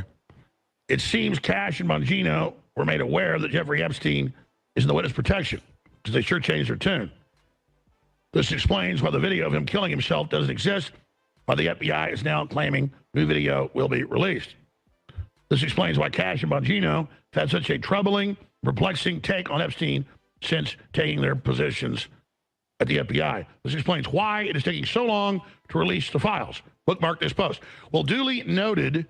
We have a lot of clips to go over here. What made you say this? Well, the number one thing was seeing Bongino and Cash Patel respond in that Fox interview to the notion of whether Epstein killed himself or not. I was shocked, just like many Americans were, to see them say, oh, he definitely killed himself. Let's take a look at that, by the way. Let's just take a look at that real quick. And do you guys, you guys just tell me what you think of their body language. You said Jeffrey Epstein committed suicide. People don't believe it. Well, I mean, listen, they have a right to their opinion, but as someone who has worked as a public defender, as a prosecutor, who's been in that prison system, who's been in the Metropolitan Detention Center, who's been in segregated housing, you know a suicide when you see one, and that's... Okay. So I'm gonna pose some questions, all right? Do you guys consider Cash Patel and Dan Bongino to be intelligent people? Yes, obviously. Very intelligent people, okay? Do you think that any of the supporting evidence that he just gave for why we should believe him about this are relevant points of information that we should all notate? Well, listen, if you've spent a lot of your time in the particular facility we're talking about, and you have spent time in the security housing unit, which for the uninitiated is a separate part of the prison where people can be kept isolated and under watch. If you haven't been a public defender, listen, maybe you can't recognize when someone has done it to themselves. You're all right. Now, those are all interesting points of information. However, the part I'm not hearing is the explanation for how his, the bone in his throat had been broken in a way that only this incredibly credible coroner said he's ever seen in ligature-based strangulations. Not ever from someone hanging, because it cuts off here, not here. So I'm not sure all of those things have anything to do with, medical findings. And honestly, they don't have to do anything with anything. Okay? What are you talking about? Dan Bongino especially. Now, Cash Patel, I trust, and for the record, I trust these guys. And I've said this before. I trust these guys. And where we're going with this, where I think that we are going to get to why this is happening, okay? Like why they're doing this, they are in a very tough position, okay? Because I'm going to tell you right now, it's the FBI that probably put them into, that probably put Epstein into witness protection, okay? Ask yourself that question, okay? Ask yourself that question. If when they got into the Epstein files for real, and they got read into a beyond top secret file, and they found out that the FBI had been running Jeffrey Epstein for the last 20 to 30 years, and that it was the FBI that put him into witness protection once he had been arrested in New York, what are they supposed to do with that? Okay? Like, what are they are running the FBI. Now, as much as you might believe that these guys are in some kind of position to tear the whole entire system down, okay, that would not be doing a good job. And as much as I trust these guys, I trust their intentions. But if you put them in a situation where all of a sudden they get read into this thing and it's like, look, this has been a deep cover operation that we've been running for 20 to 30 years. And you want me to show you the kinds of things that have been produced as a result of this? Like, I don't think people have any idea how dark the world that these deep state operatives actually work in, the deep intelligence operatives work in. Okay, what are you going to do with that if you're these guys? The whole world is clamoring for this information, you know? So maybe they get put in the position where they're going to go on here and just lie. Now, well, let's watch more of this. That's what that was. He killed himself. You want me to? I've seen the whole file. He killed himself. Okay. So, I alluded to the fact that maybe it was the FBI that is behind this, right? Okay. So let's watch a little bit more of this thing, and then I'm going to show you exactly why I suspect that it could have been the FBI that put him into witness protection themselves. Okay. But I'm going to ask you a question first. Okay. I don't think anyone believes that he did it to himself. Right? I don't think anybody really believes that. Do you? Probably not, or else you wouldn't be watching this video. So here's the question, though. If your other two options now are he's in witness protection or he was killed, well, let's just address the killed one. I don't think that anybody is going to argue with the fact that obviously Jeffrey Epstein was blackmailing a lot of people, and a lot of people being the most powerful people in the world, right? Okay. You can't just blackmail people with the fact that they have had intercourse with grown-up women, okay? That's what's so like crazy about this entire thing. It's like, if you want to blackmail the most powerful people in the world, you got to get them to do something really bad, really bad. And if you find out that some super powerful person is into kids, and then, you know, the intelligence agents, they feed them a kid, videotape it, okay? I'm not even getting it. Like, I believe that there are these people that work in a completely, a place that is devoid of ethics.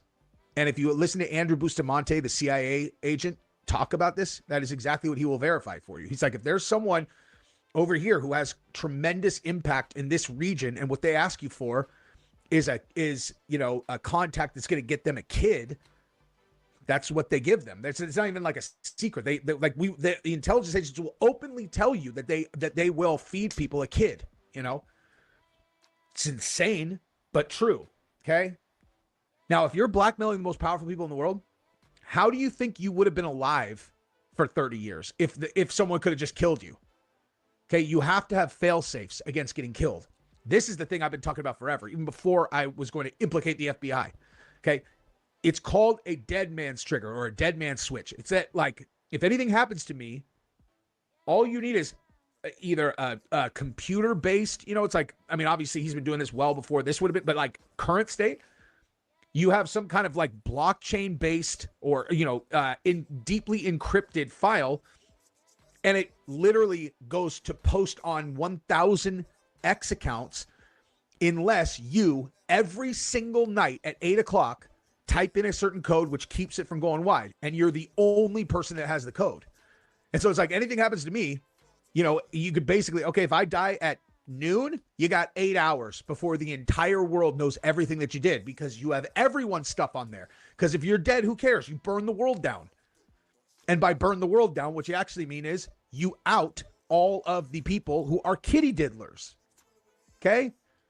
That's a dead man switch. You have to be alive because you're the only one that could do it. Or prior to the internet, you have a single co-conspirator and they have access to your stuff and no one else knows who your co-conspirator is. And, you know, it's like, look, or maybe, I mean, in my case, if I was me, I would have 7, you know, like I would have a lot of copies and I would have a lot of people. So they couldn't just sniff one out, because I know if they could figure out a way to make sure my dead man's trigger is non-existent, they're going to kill me, of course.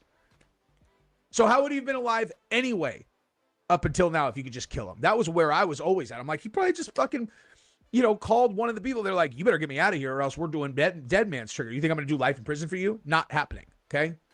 Now, I'm actually just going to switch over here. Now, why do I think it's the FBI? Okay. Whoops, wrong one. So let's take a look at this case from 2022. Okay. This is, where is the date? I'm sorry. Wait. February 15th, 2024. But I believe that this lawsuit is from 2022. Okay, so check this out. This is in The Guardian. Alleged Epstein victims file suit against the FBI for failing to protect them. Okay, 12 Jane Does accuse the agency of repeated and continual failures that helped financier evade justice for more than 20 years. Okay, they sued the FBI.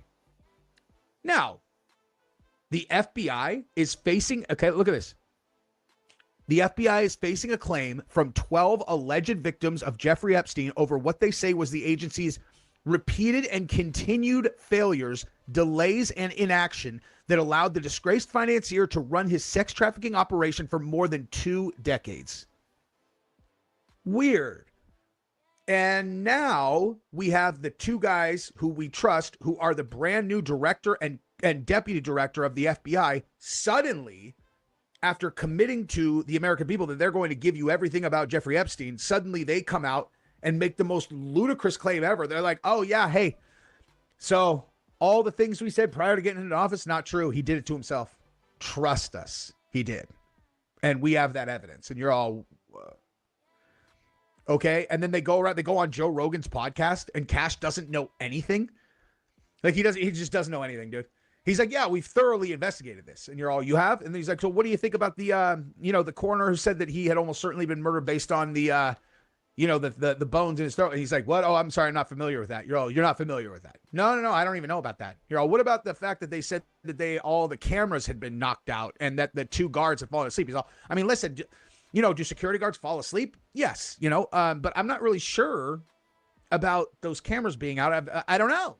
You're like, you expect us to believe that you don't know, like, all of this completely well-known public information? Well, yes.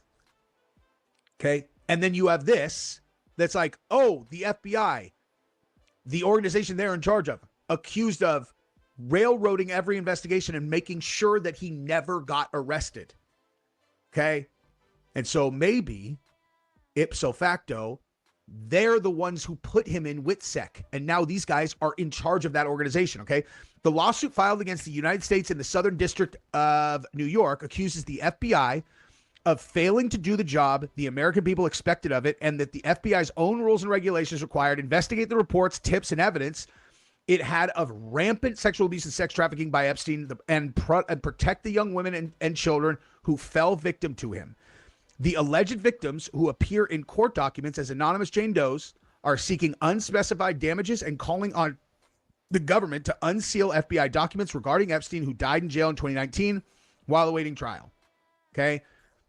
Attorneys for the Jane Does, Jennifer Plotkin and Nathan Worksman, said in a statement to CNN that the lawsuit is a first step to getting to the bottom of what we recently learned, that for years, the FBI negligently failed to act on clear evidence that Jeffrey Epstein was operating a vast abuse operation and trafficking ring as alleged.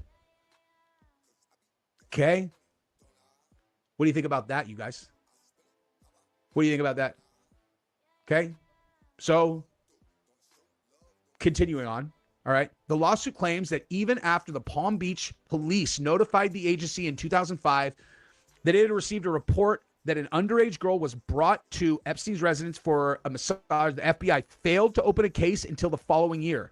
It claims that between 1996 and 2005, the FBI continued to receive direct reports, complaints, and tips concerning the illegal trafficking of women and underage minors, abuse and human rights violations committed by Epstein and associates. Evidence that the agency ignored, the lawsuit claims, included photographs, videos, and interviews, and hard evidence of kiddie prostitution. The lawsuit also claims that an individual told the agency in 1996 that Epstein and his companion, Ghislaine Maxwell, had abused her and other victims, but the agency hung up on her and failed to act upon and investigate the complaints and tips, and failed to comply with protocol and guidelines, notwithstanding credible reports of solicitation of child Prostitution and sex trafficking. Okay? So these guys who we know should be reliable are in charge of this organization now. And they are acting like they have no idea what's going on and definitely kills up. Okay? And just so that we don't forget to look at this, okay? I will bring this up every time. Okay? Every time. Harder to find now. Whoa. Harder to find now. Okay? This used to pop up instantly when you pulled up the ears. And now, that's unbelievable. There you go. Okay. Here you go. Are those the same person's ears? Because I can tell you absolutely that the person on the right, that is the corpse that they said was Epstein's ear, or that was Epstein. And then the one on the left is actually Epstein. That is not the same person, dude. I'm sorry. That is not the same person. Okay? Not the same person, not the same ear. Okay? So, continuing on. Hang on. All right. So, 2009 to 2019, the FBI was complicit in permitting the ongoing trafficking of minors, rape, abuse of girls, young women, which occurred between New York, Palm Beach, U.S. Virgin Islands, and many other locations. Okay. So, I think I'm being pretty straightforward on what I am saying. If the FBI really did intentionally ignore all of this stuff, which it sounds like they did, then is it really far outside the, realm of belief that maybe they put him in WITSEC because I always said, I was like, it's genius the way that they did this, because they get all the conspiracy theorists to go, he didn't do it to himself. He was killed. Okay. You give him two options, right? Was it suicide? Was it murder? Was it suicide? Was it murder? And option 3 is the one they don't want you to look at, which is he walked right out the front fucking door, dude. Okay? So that's what we got for today. I love you guys. Subscribe to the channel. Ring the bell. Bye-bye.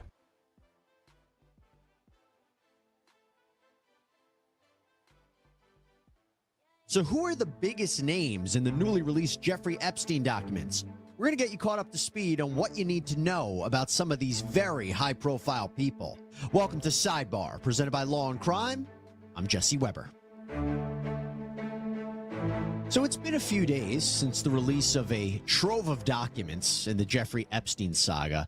And by the way, we expect a lot more documents to be released. We believe 191 out of 250 documents have been released so far. A lot of material. So one of the things that we wanted to do was to go over some of the bigger names, the top names in these documents for you. You don't have to read over 900 pages of materials. We're going to break down what you need to know about some of these bigger, high-profile names. But I want to give you a little bit more context about what we're talking about. So this is all coming from when a New York judge named Loretta Preska, she ordered the release of all of these documents since they're part of court filings in a defamation case, a civil case, that was filed by alleged Jeffrey Epstein victim Virginia Giuffre against Epstein accomplice Ghislaine Maxwell back in the day. Now, Epstein, of course, was the financier who died in his jail cell awaiting trial on sex trafficking charges. He died from a suicide. This also comes after he pled guilty 10 years earlier to state charges of soliciting and procuring a minor for prostitution. This was a very controversial deal because it saw Jeffrey Epstein avoid prosecution on even more severe federal charges. He was sentenced to 18 months in jail, but spent most of that time in a work release program where he'd be at his office outside of the jail during the day and only have to go back to his jail cell at night.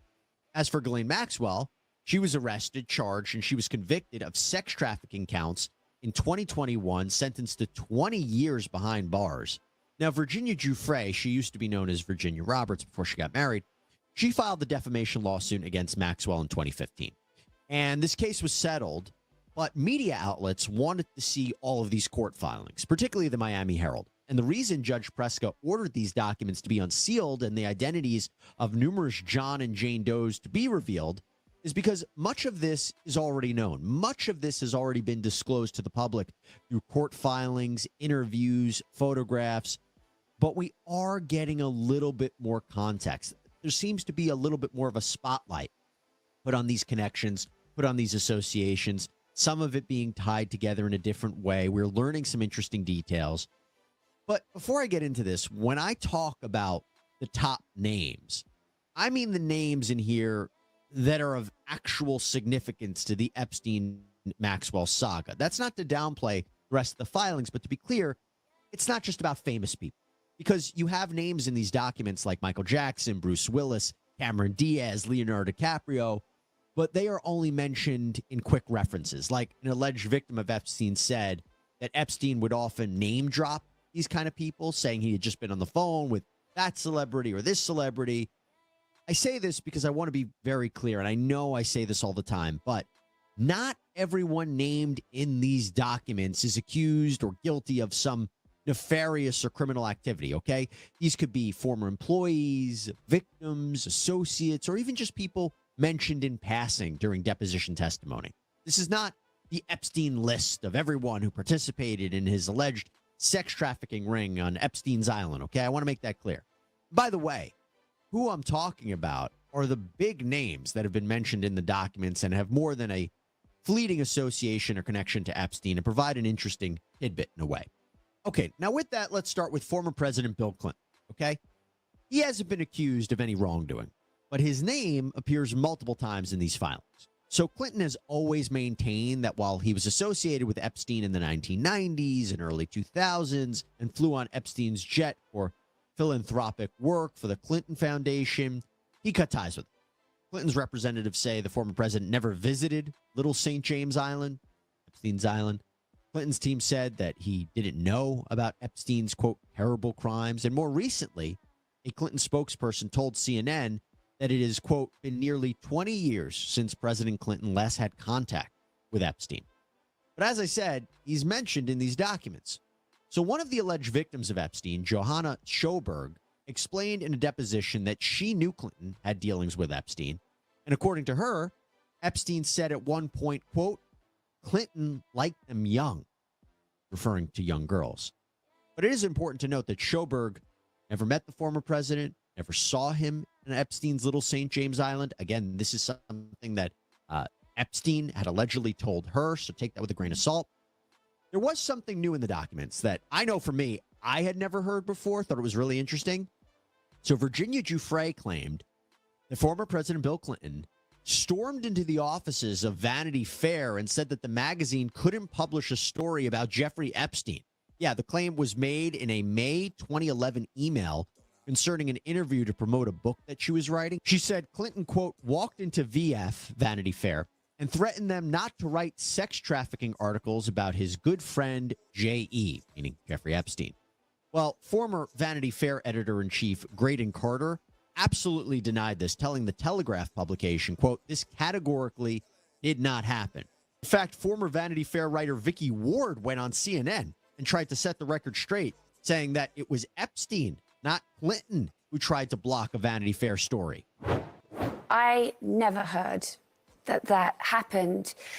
What I wonder is if Virginia Roberts is hearing gossip and getting it slightly wrong, because what did happen back in 2002, when I was profiled to write about Jeffrey Epstein, I did hear about the story of two sisters, Maria and Annie Farmer, and they were on the record detailing to me at the time the abuse they had suffered at the hands of Ghislaine Maxwell and Jeffrey Epstein.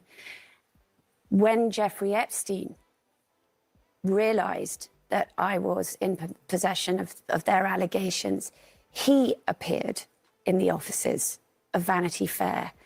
I knew about this because the fact checker who was fact checking my piece at the time sent me an email saying, oh my God, he's standing here in the office. And, you know, I've said before, you know, the Farmer sisters' allegations were suddenly cut from the piece that was ultimately published.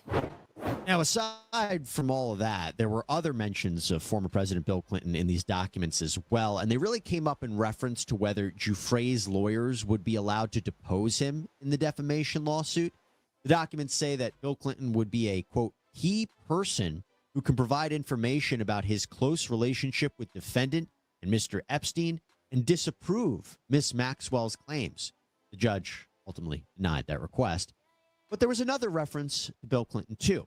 And talking about litigation, Maxwell wasn't too happy about this lawsuit because back in January 10th, 2015, when she emailed her press agent after he had called Giuffre a liar, she wrote, quote, "I have already suffered such a terrible and painful loss over the last few days that I can't even see what life after Press Hill even looks like.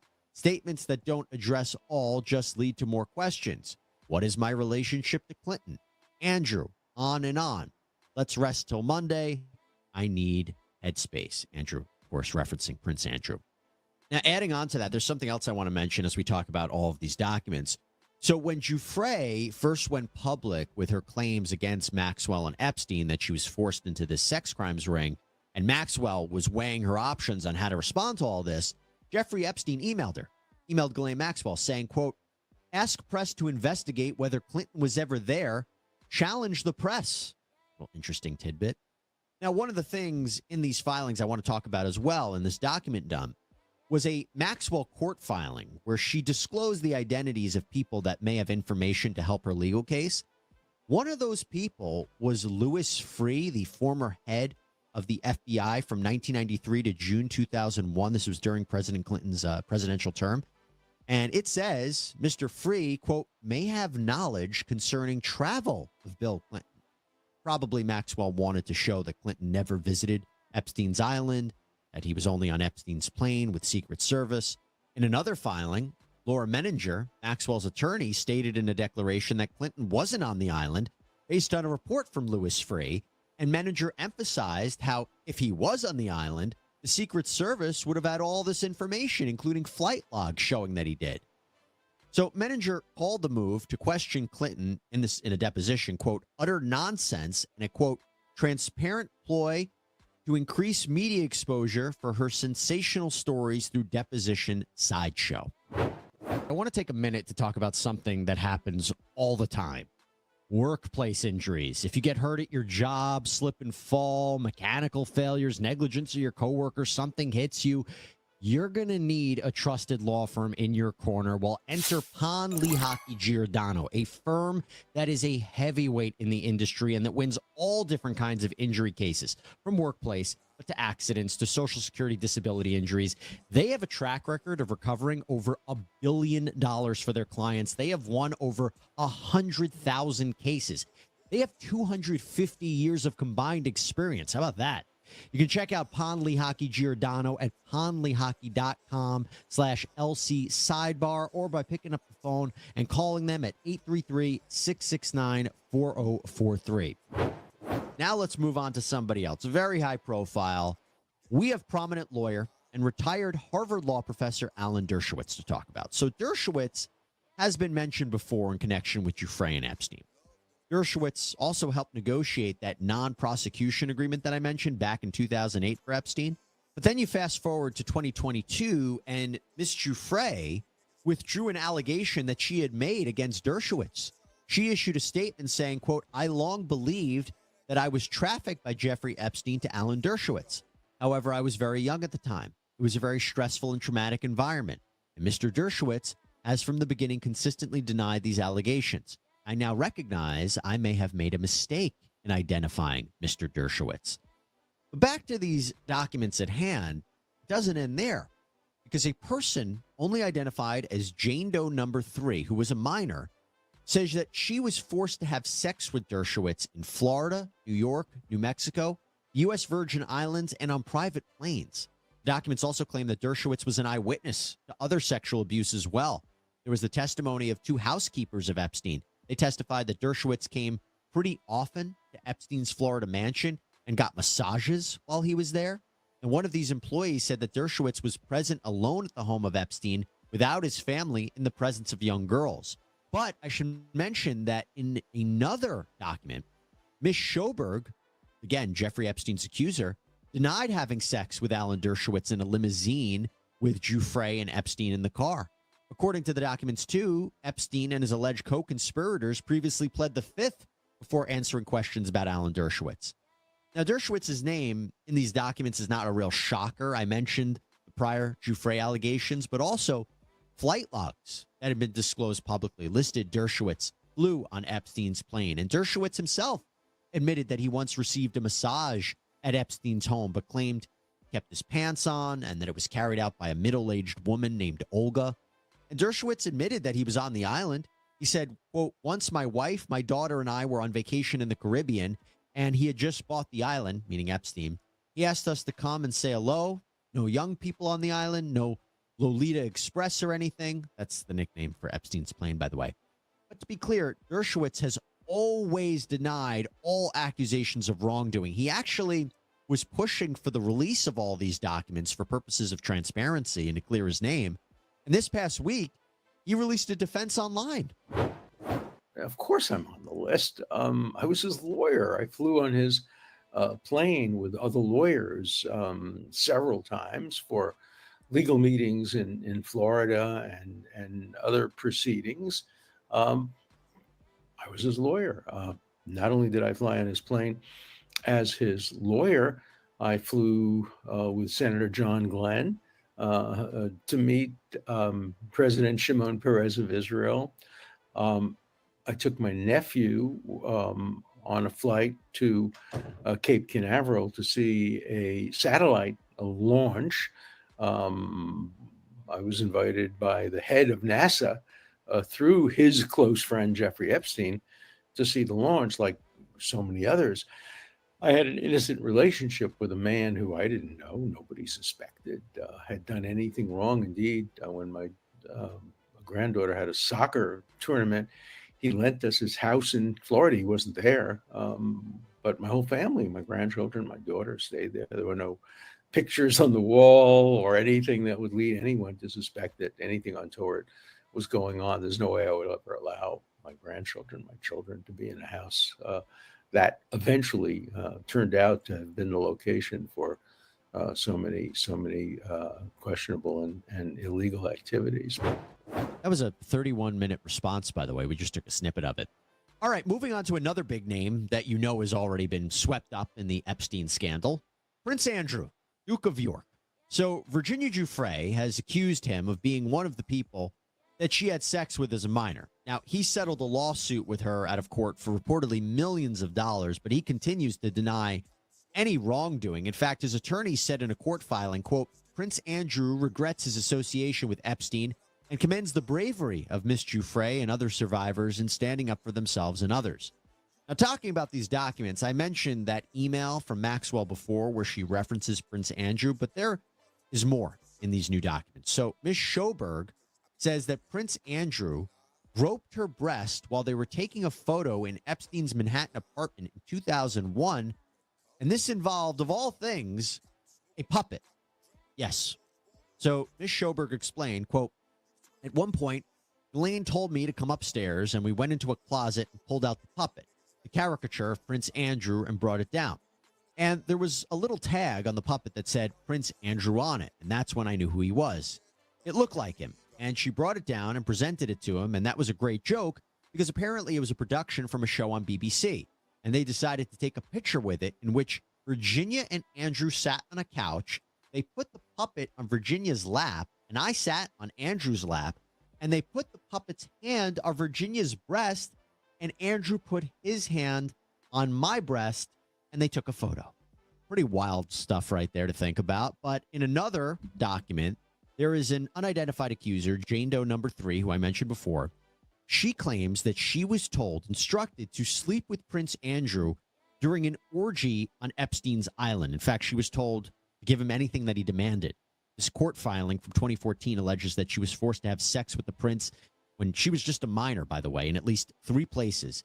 Not only Little St. James Island, Epstein's island, but also in Maxwell's apartment in London and in New York. Now, this Jane Doe 3 was then instructed to report back to Jeffrey Epstein about what happened.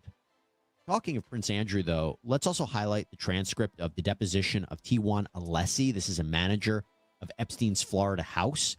This was in the released documents, by the way, and he explained, quote, many celebrities, including Prince Andrew and Andrew's ex-wife, Sarah Ferguson, were at Epstein's home.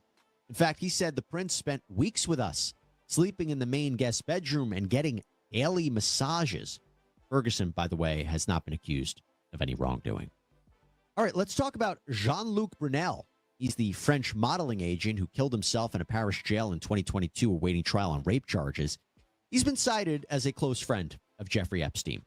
Now, he was accused of providing Epstein's sex trafficking ring with young girls as young as 12 and also sexually abusing minors as well. Brunel denied the accusations. But going back to the filings, in her deposition, Giuffre claimed that she was ordered by Maxwell to have sex with Brunel at many places. In one of the documents, it says that Epstein forced Jane Doe 3 to be trafficked by Brunel.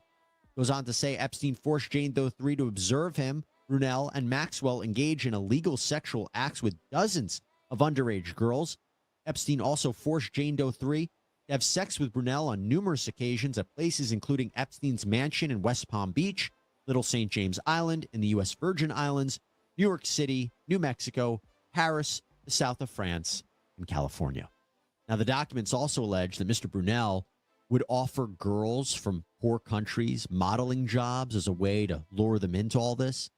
In fact, in another document, accuser Nadia Marcinkova is asked in a deposition about 12-year-olds being sent to Jeffrey Epstein to be sexually abused.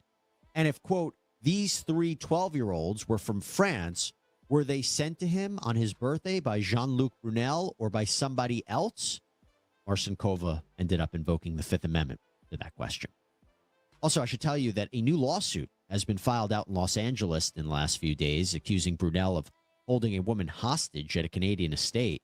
The accuser, who's using the pseudonym Jessica Kramer, says that she was working as a model in New York when she was 18 years old, and she says Brunel and some of his employees drove her across the border into Canada, held her captive at a home there for several days. Plaintiff also claims that Brunel assaulted her at various locations, including Los Angeles. She says Brunel sought out models and young girls, promising modeling jobs, but instead drugged and sexually assaulted them. This is a name you might have heard of connected to Jeffrey Epstein, but was also mentioned in these documents, Les Wexner. Now, the name might not be easily recognizable to a lot of you out there, but you certainly know his companies. This is a billionaire who owns Bath and Body Works, Abercrombie and Fitch, and possibly, most notably, Victoria's Secret. Wexner hired Jeffrey Epstein to be his personal financial manager in the 1980s, had a close relationship with him. In fact, in 1991, Wexner granted Epstein power of attorney over his affairs, and he also made Epstein a trustee for the board of the Wexner Foundation. There were accusations in the 90s that Epstein was using his connection to Wexner to pose as a Victoria's Secret recruiter. But in 2006, after Epstein was charged with multiple counts of molestation and unlawful sexual activity with a minor that ended in that 2008 plea deal I mentioned, the New York Times reported that Wexner didn't break ties with Epstein until 18 months later, and that the Oregon Attorney General was investigating whether Victoria's Secret had helped Epstein's legal team back in 2006, even digging up information on one of Epstein's accusers. But then in 2019, after Epstein was locked up for the second time, Wexner wrote a letter to the Wexner Foundation saying his former financial advisor had actually misappropriated huge sums of money from his family. Wexner said in an email to employees in 2019 that he regretted he ever crossed paths with Epstein. Quote, when Mr. Epstein was my personal money manager, he was involved in many aspects of my financial life, but let me assure you that I was never aware of the illegal activity charged in the indictment. Now on to the documents. So his name, Les Wexner, comes up in one deposition of Maxwell where she's asked whether she provided a woman with an outfit of a sexual nature to wear for Mr. Wexner. Maxwell responded, categorically no. You did get that. I said categorically no. Interestingly, the document dump also revealed dozens of pages of handwritten phone messages from Jeffrey Epstein's staff, and it showed that there were many calls from Wexner or his office. There was also a note saying that Wexner's wife, Abigail, had called and wanted to talk about, quote, something private. Interesting to think about. All right, moving on to magician David Copperfield. Did you know about him in these document dumps? Yeah, he's a very... Yeah. It's 9 o'clock. Let's get into this Diddy situation, huh? It's a Diddy Day. JLR investigates. Is that what's going on? Is that what we're talking about? That type of phone?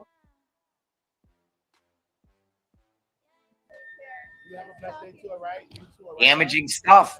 A hidden phone.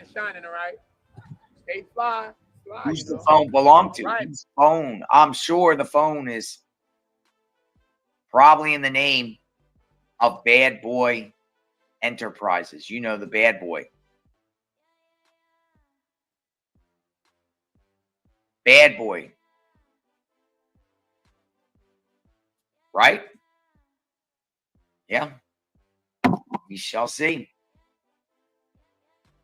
He purposely left the phone behind. Yeah, a lot of people are talking about the phone. You have a magnolia tree in your front yard. Nice. Water the tree.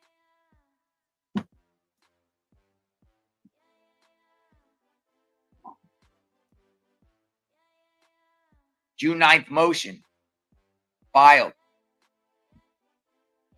Conversation with KK. Phone. The phone was planted by the FBI after the raid, and Diddy fell for it and was messaging staff on it. Goes back to how can KK not testify, but will she testify? Or will KK be in the hot seat like Diddy? If she doesn't testify, she could be in the hot seat like Diddy and humiliated herself, but KK's not. No way KK goes to any trial. If she doesn't testify, then she's a co-defendant. But if she's a co-defendant, which we all know she is, co-conspirator, does she testify? Or does she take it to trial? Take it to trial. Does he take it to trial?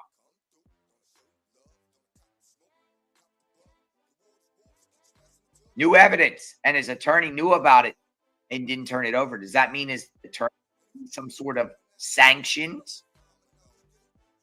Rule 11 sanctions?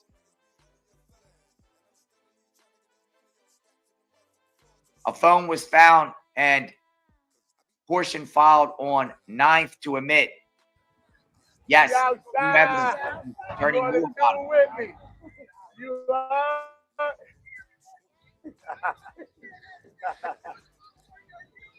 You already know we all on the YouTube live. We here live. Yeah. He a mess. Over here by the Diddy. He over here by the Diddy, watching out for the baby oils. Look, I got my baby oil in a thermos. I got better. I like the heated baby oils in the thermos, homie. I'm smarter than Diddy. Look, I got my heated oils in the thermos, homie. I'm oiling up everybody, bro. It's legal, bro. It's legal out here. Oil it up. Oil it up. Make sure you come back and check on me, man. With your little sky blue. I ain't mad with you. Good. I told you. Never met a woman that don't. Never met a woman that won't. A lot of people have been talking about the phone for the last 24 hours. Basically, Diddy self-snitched. Texted KK feds. Missed the phone. Get rid of it. Sounds like obstruction of justice to me.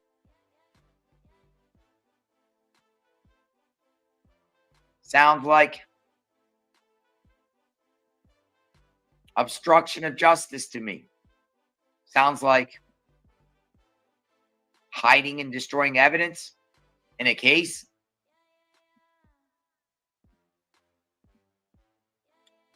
Even though he technically could be indicted for that, they would probably just pile it on with the RICO and enhance him. You know, you can obstruct justice in a case on a federal level, and your base level is something for RICO. And my tenants just moved in after 2 months of me owning it. And honestly, real estate can be really challenging. But the one person that made money on day one is called the Gator. Somebody brought resources to my transaction. I'm the one that cold called. I'm the one that did all the wholesaling. I'm the one that did all of the stuff. And somebody else called a Gator actually made money on that deal before I did, and I'm the owner. If you want to learn how to get started in real estate, Gator is the best way to not wholesale, not have to have tenants, not have to do cold calling or any of that kind of stuff. Gator is the best place for you to get started if you don't want to deal with that stuff. I have a training coming up on Saturday. Click the link. All right, folks. New news here. The judge is on the bench.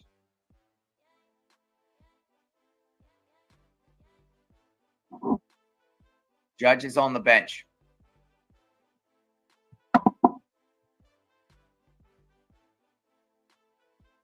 Going to get everything in order here. Goes on to say, before we bring the jury in, Judge, the messages that issued that the defense wants to get it. Can't you redact them? Garagos, we shouldn't have had it. It's consistent with our theory. They opened. And the judge interrupted Garagos and said they didn't open the door.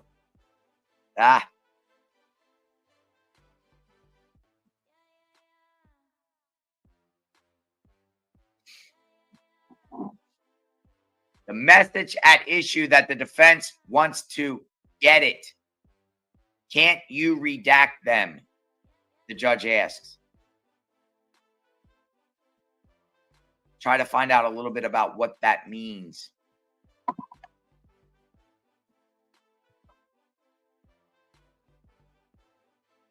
Talking about messages.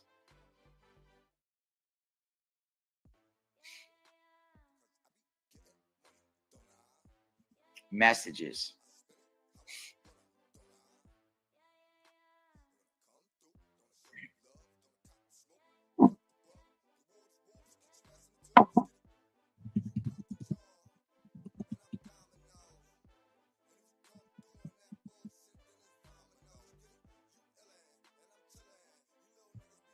Judge is back on the bench.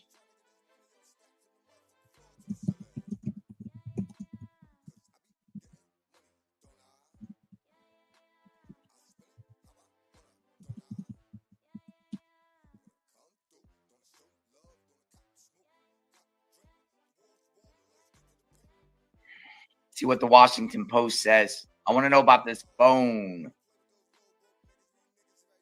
What's going on with the phone?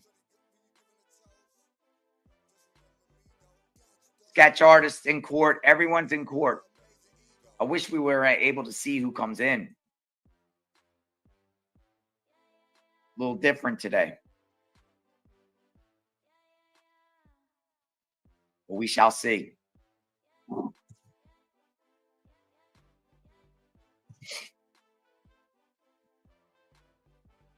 Combs Packing Court. Hello, everyone.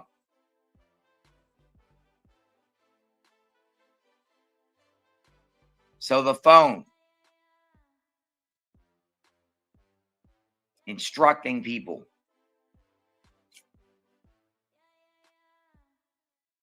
AOSA Comey says on direct, we elicit testimony about the end of the relationship in 2024. There were no texts, but oral communications. Now look at that. Nerd defense. This self-serving voice note by the defendant should not come in. By December 2023, he was trying to make a record for litigation.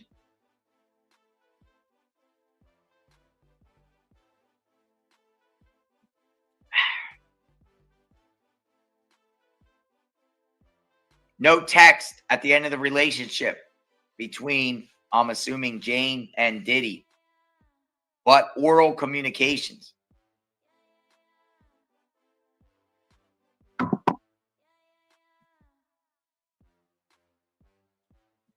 So they're discussing matters. in reference to how this relationship ended between Jane and Diddy before his arrest. 1 minute ago, Washington Post. Let's get the information out.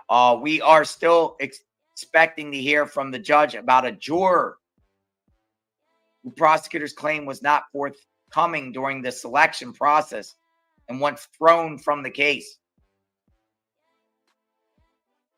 Combs's legal team have called it a thinly veiled effort to dismiss a black juror. During the jury selection process, the 41-year-old man from the Bronx told lawyers that he worked at a correctional facility, read the New York Post and GQ, and was a fan of hip-hop in the 1990s and plays fantasy football. He has a daughter. They're saying that the juror number 6 is a male. And I asked that question yesterday. A lot of people said it was a female, but the Washington Post is saying the juror at question is a male, a 41-year-old man.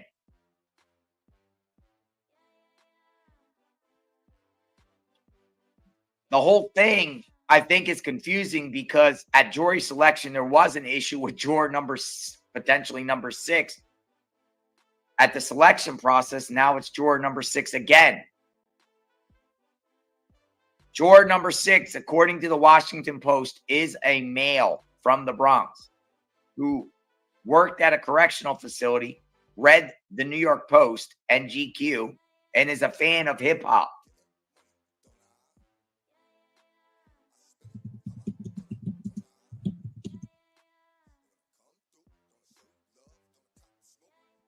So that's some information. It's a male. Juror number 6 is a male. A lot of us believed it was a female.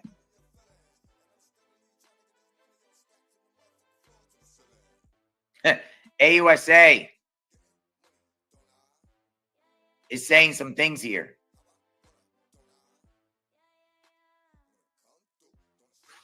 Judge, about Ms. Garagos questioning Jane about this without introducing the voice note, the end of the relationship. AUSA, that might confuse the jury. The defendant was trying to feed Jane a narrative throughout the relationship. The hearsay rule precludes this. AUSA Comey, if the defendant wants to take the stand and subject himself to cross-examination, that is fine.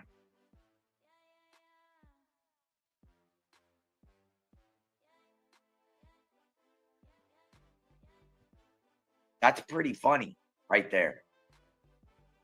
AUSA pretty much said, if the defendant wants to take the stand and subject himself to cross-examination, that is fine.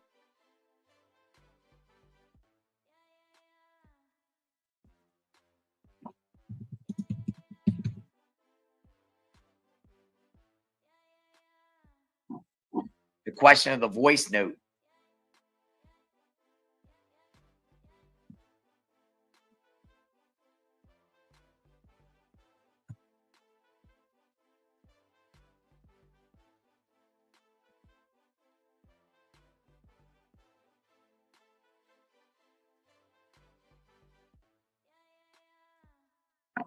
Ironing out things before the jury comes in.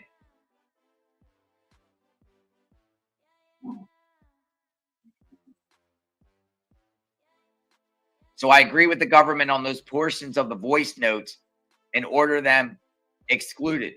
Some questions will be permitted. If you feel there's some basis for introduction, you can call for a sidebar. Now, the U.S. wants more of Jane's notes or diary.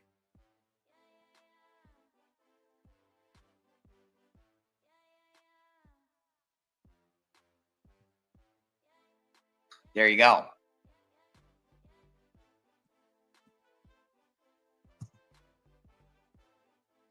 What's going on right now? Let me give you a summary of what's going on right now on the bench. Lawyers debate text messages before jury comes in.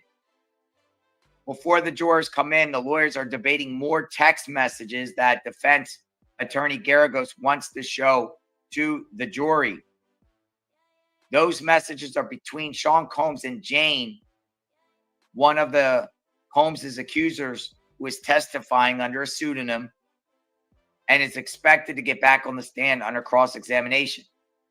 This will be Jane's 6th day on the stand. She began testimony under direct examination by the prosecutor on the 5th.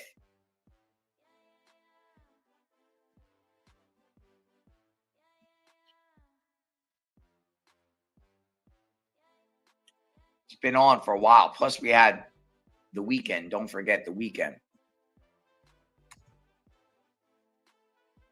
So it pretty sucked. It sucks for a lot of the witnesses. You know, she got immunity. She don't want to be there, but she has to be there because she got immunity. Remember this, folks. It doesn't appear Jane wants to be here. I want to make that clear. Some people like the spotlight. Some people want to testify. She doesn't. They're trying their best to protect her identity. She's also she got immunity at the grand jury process. She knows she committed crime. And prosecution probably threatened her with prosecution.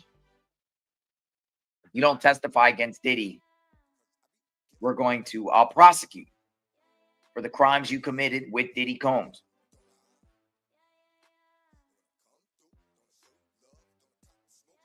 Girlfriend, co-defendant, co-conspirator. We'll say co-conspirator because look, Mark was saying yesterday as he left that he didn't believe that Jane would actually be charged as a co-defendant.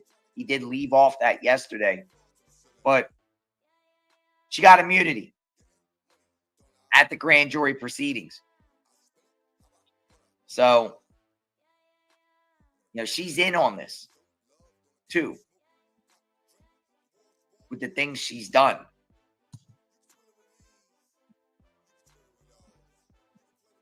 She don't want to be on that seat. And actually, for her being on the stand last week and carrying it into the weekend, she has to she got to ponder that thought all weekend long. Imagine what's going through Jane's head on Saturday and Sunday. She wants to get off that bench as quick as possible.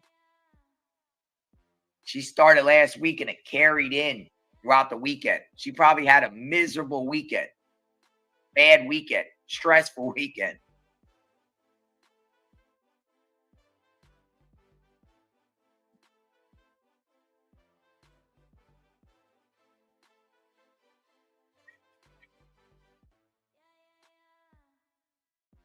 Once there's a motive to fabricate, the statements cannot come in as a prior consistent statement. This fact pattern does not appear to have previously arisen to time periods. Defense argues it would be improper, then post-date the lawsuit.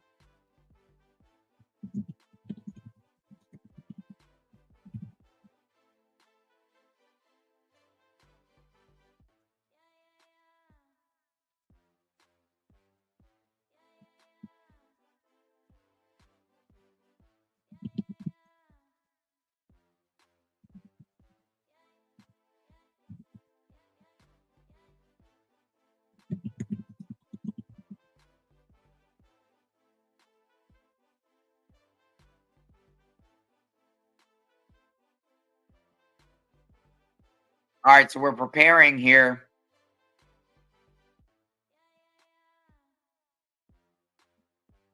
for the jurors to come back in shortly. They're sending out text messages and what could be admitted and what's not.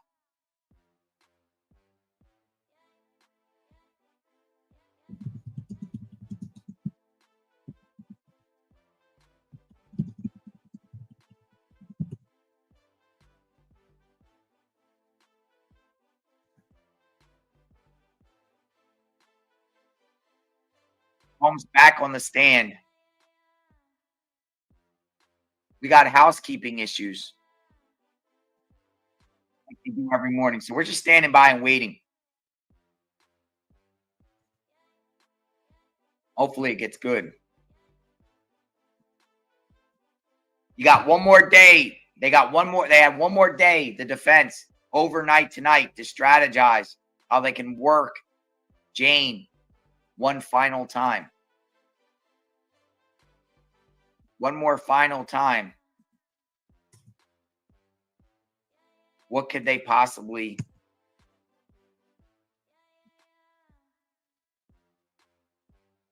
do to trick her up?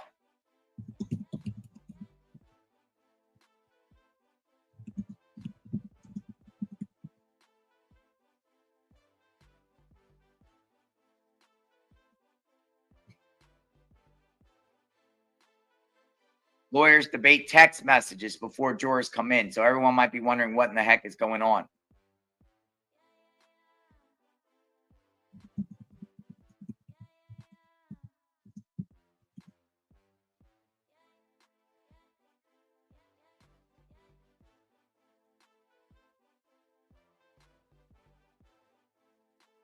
And all the media reports don't have updates here. Kind of boring stuff. It is or it isn't.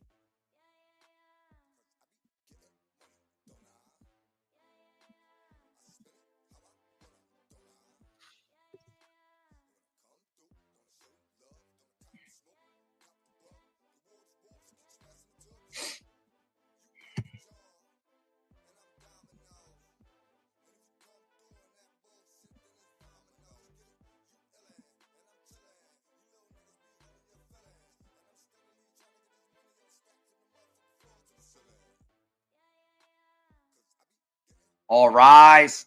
Coming up shortly.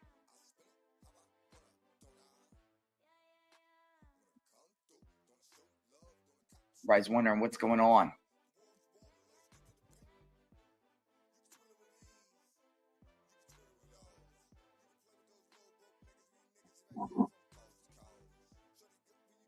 In other news, Sean Diddy Combs' costume from the 2001 movie Monster Ball just sold at an auction for $24,510. That has just been reported. You know, there's actually a photograph of Diddy in a prison cell from this 2001 movie called Monster Ball. Trackers like this notify thieves before they help you. AirTags were designed to find lost keys and bags, not protect vehicles. Their anti-stalking feature sends a notification to any nearby iPhone, even the thieves, alerting them that an AirTag is tracking them. That means more time for them to ditch it and your car. Our smart GPS tracker works differently. No alerts, no warnings, just stealth GPS tracking, real-time movement alerts, and a long-lasting battery that stays hidden and keeps you in control. It's designed for vehicles, so it does what AirTags can't. Protect your car the smart way. Get yours now. Click the link below and grab your iTag Pro, the tracker that stays invisible to thieves and visible only to you. And yes, it works with both iPhone and Android. Stay ahead and order yours today.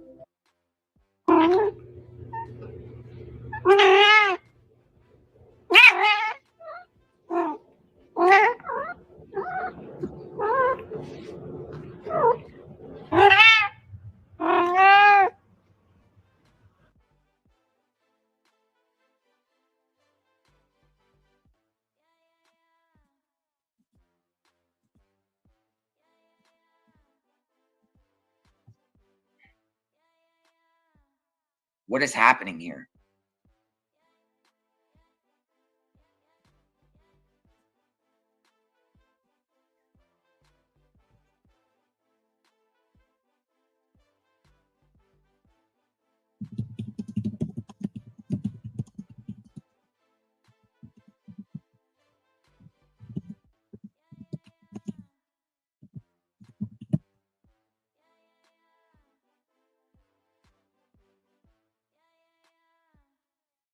Live outside the courthouse. They got a feed up so people are coming in. So you can see.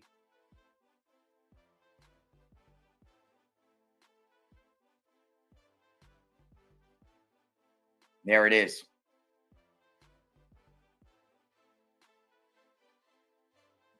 Housekeeping matters.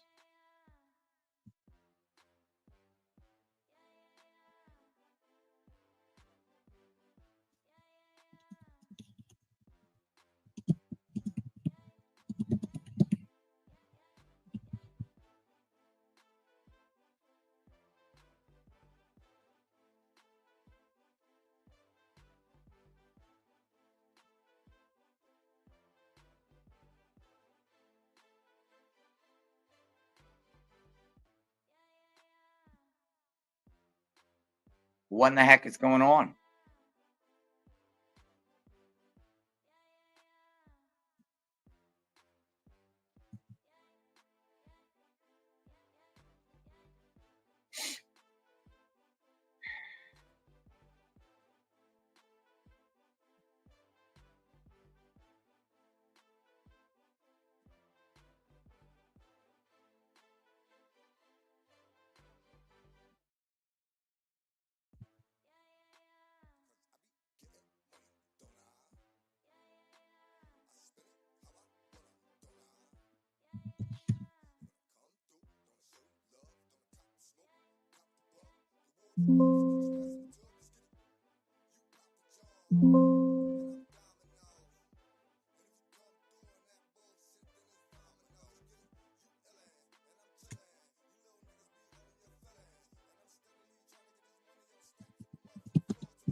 So quiet. Nothing is being said that I see. Trying to figure out what in the heck's going on here. They haven't started yet.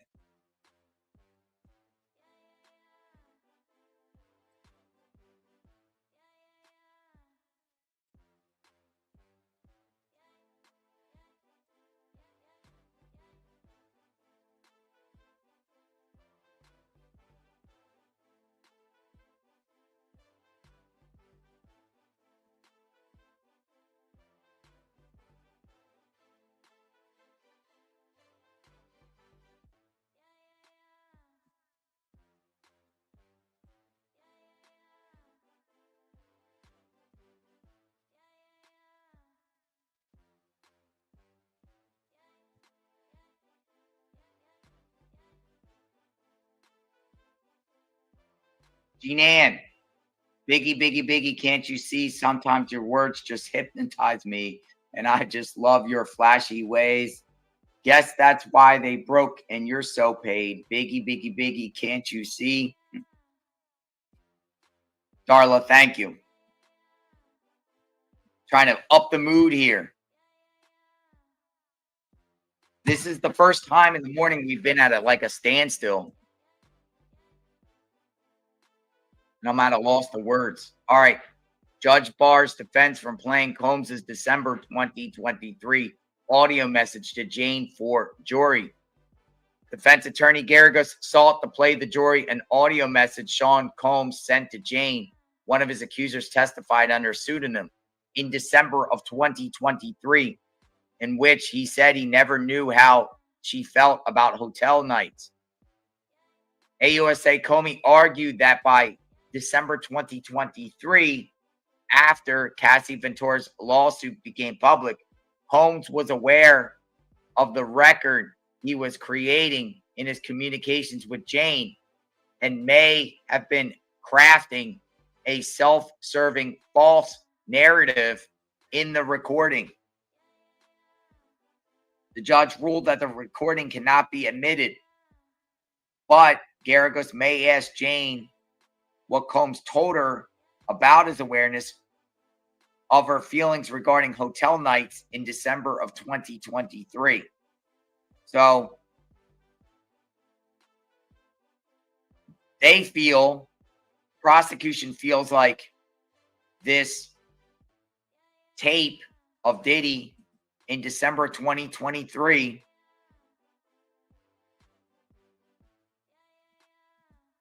was just self-serving.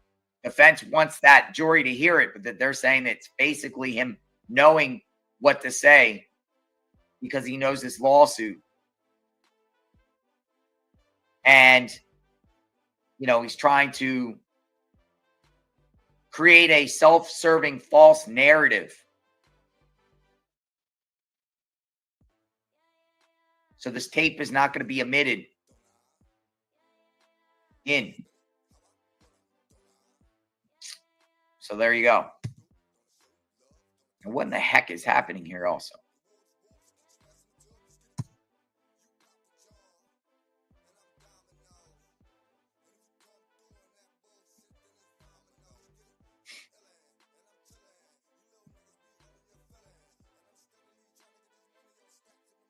I know we are delayed in bringing in the jury in, so I don't want to push about getting this in.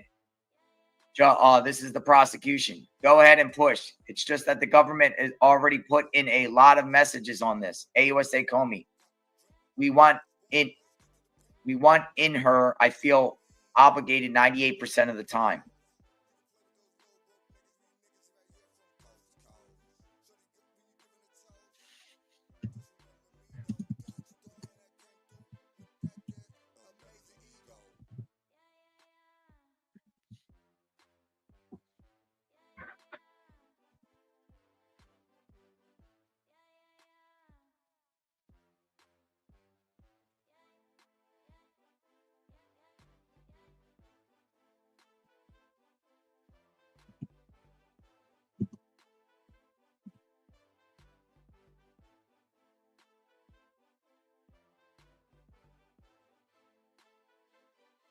Come on in, folks. Let JLR investigate.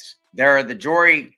They're ironing out texts and voice things that they want to get omitted. The defense wants Holmes's voice omitted as evidence in some notes. Prosecution says no.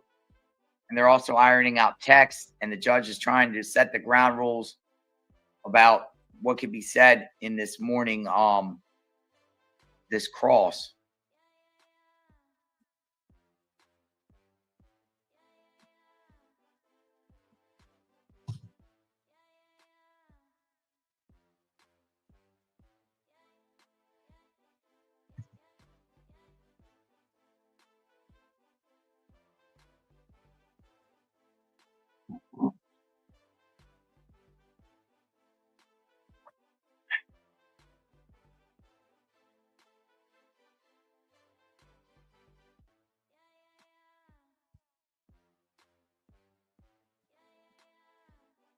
So what in the heck is happening? Still going through before the jury gets brought in. This is what the jury brought in. They're half hour late.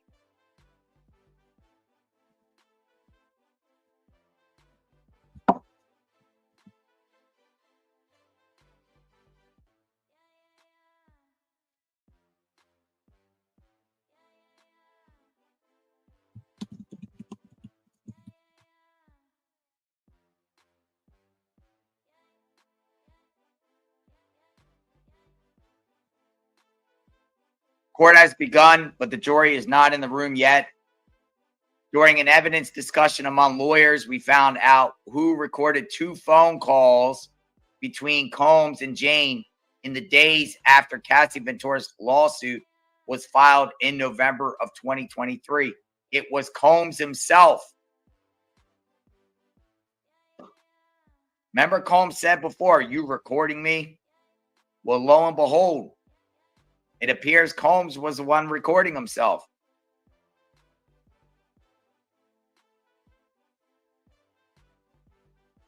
Ventura and Jane are both ex-girlfriends who accused Combs of abuse, with the latter using a court-approved alias to protect her privacy. During one of the calls, Comey said Combs asked Jane if she was recording Combs asked Jane if she was recording it to throw off the scent.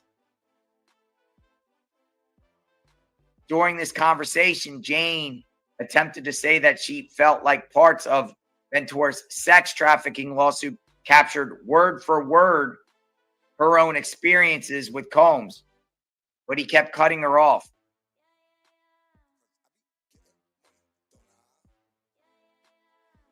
The judge ruled that the recording cannot be omitted, but Garagos may ask Jane what Combs told her about his awareness of her feelings regarding hotel nights in December 2023.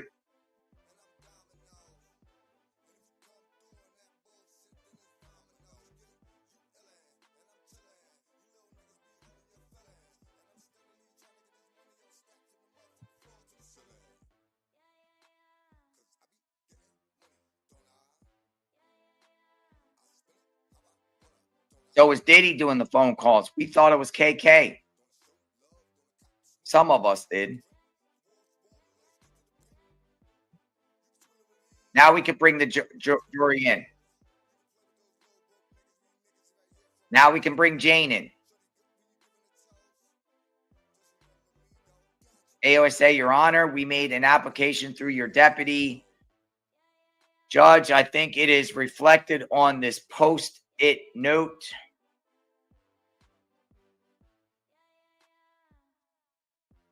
Good afternoon. Is that Linnea? Trying our best today. We're a little, I don't know, things are a little strange today on this. Thank you. Because of the late of the jury coming in late.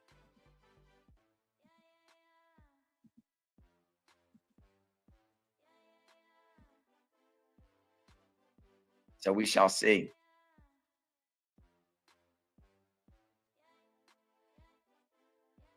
All right, now we have another robing room discussion.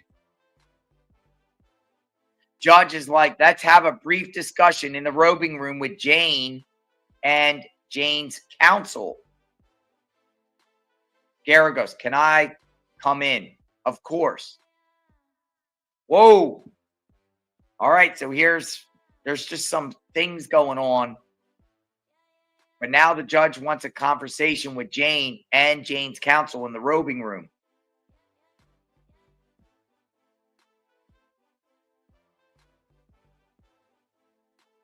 And Garagos said, can I come? And the judge is like, of course. So we got things going on here.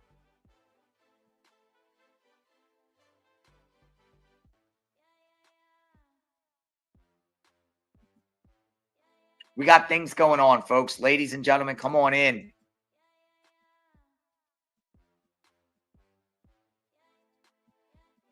The robing room. Judge is in the robing room now with Jane's counsel, and also Garagos, Diddy's counsel. Judge and attorneys meet in the robing room. We're learning more about the robing room. That's where we're at. Robing room. Take it as how you want to take it.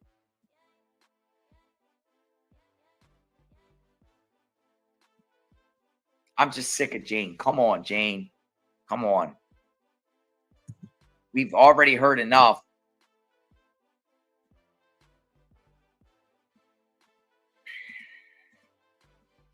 I think all this is like a waste of time.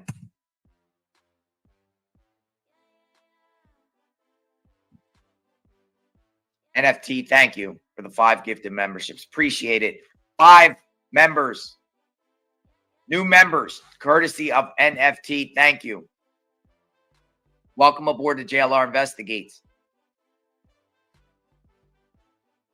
What's the deal with juror number 6? Prosecution feels like juror number 6 was not honest. We'll see what happens. Juror number 6 is a male, by the way. It seems like nothing is going on, but this is really important, y'all. It's hard to decipher. I'm having this was the first time, I'll be honest, folks, for the last 15 minutes, the first time I'm like, my mind is rattled trying to process what in the heck is going on here. But the whole gist of this is basically text and voices and things that both parties want omitted and others don't, and they're all ironing it out. And now it turns into Jane being in the robing room with. Running a creator business is overwhelming. Constant content creation, community management, juggling of platforms, and unpredictable income. There has to be an easier way to monetize through memberships. Enter Uscreen. Hands down, the best all-in-one membership platform designed specifically for video creators. We help you generate consistent subscription revenue without losing your mind, with powerful monetization features, easy distribution across devices with a branded membership site and apps, sleek video organization and streaming capabilities, and community tools built to engage and retain more customers. Uscreen gives you the power to connect with your audience like never before, and the VIP treatment from our team of experts on hand to help you every step of the way. To make consistent, reliable revenue while keeping full control of the brand and business you've worked so hard to build. Start your membership journey with Uscreen today.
Try to figure out what this is all about.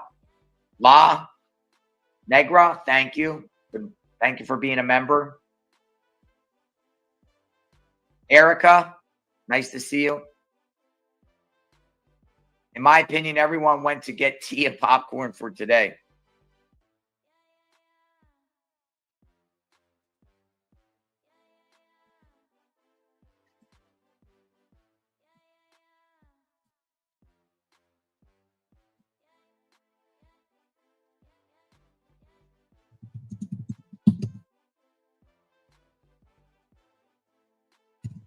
Robing. We got a robing room right now. Discussion between Jane's attorney, Comey, Garagos. All the parties are in the robing room.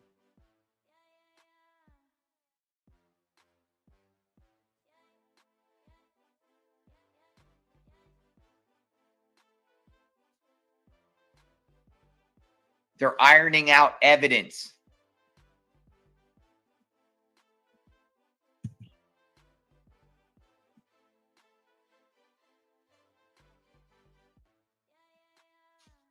We shall see.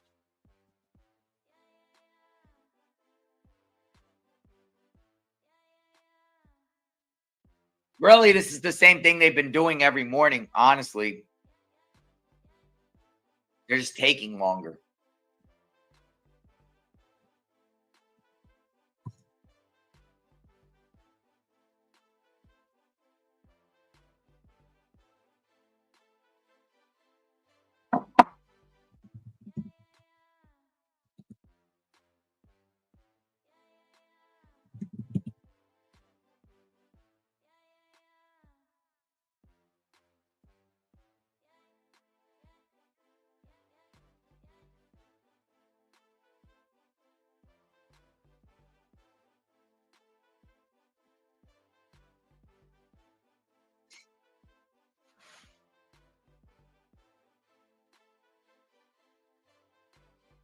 Keep your comments coming. We're posting them on the screen.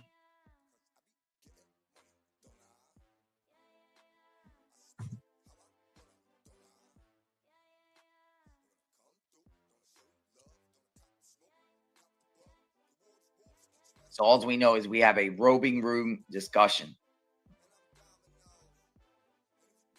How do you feel today, Jane? What's going on?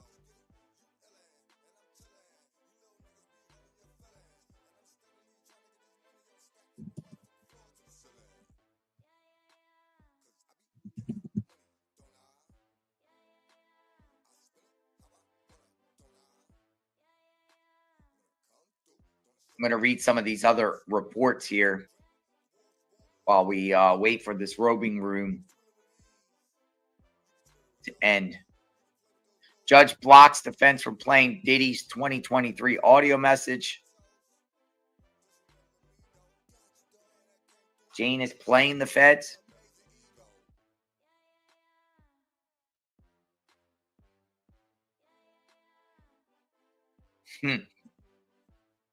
Yeah, I'll never get over that right there. I agree. I concur. That stays with me forever. Shaq, Kobe, and Jordan. I will never not think of Diddy and think of Shaq, Michael Jordan, and Kobe.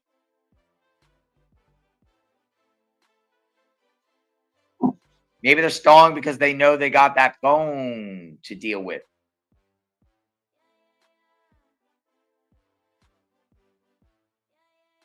The phone talk. We've been talking about that phone that they found. Discussions with KK.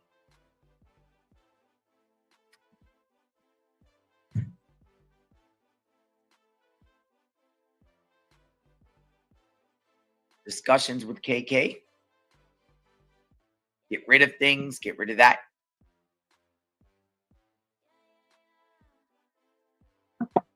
Roving room discussion. Come on in, folks. JLR investigates. Jory has not been brought to into the court yet. They're still ironing out housekeeping matters and now meeting with Jane Doe in the roving room. Roving room.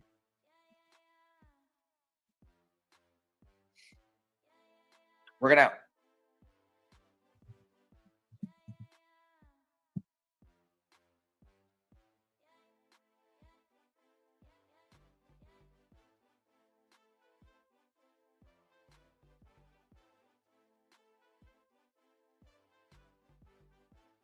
Monster Ball. The outfit that he wore in Monster Ball has been sold for $24,510. I'll be back in 1 minute. I'm getting more coffee because this roving room is stalling us up. Roving room. Come on, let's go. Roving room. Be back in 1 minute.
All right, we're back.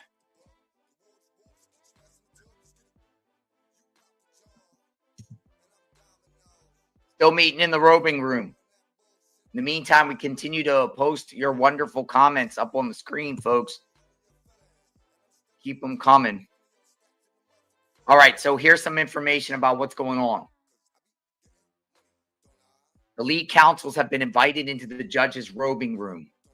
Once again, these conversations have been under seal, but we have clues about the subject matter. The last time this happened, the parties apparently discussed a juror the government would like kicked from the jury pool. That happened on Monday with the roving room. On Wednesday, the judge gave the defense a day to respond to the government's allegations that the juror was not forthcoming. Sean Combs' legal team has called the investigation into the juror a thinly veiled effort to dismiss a black juror.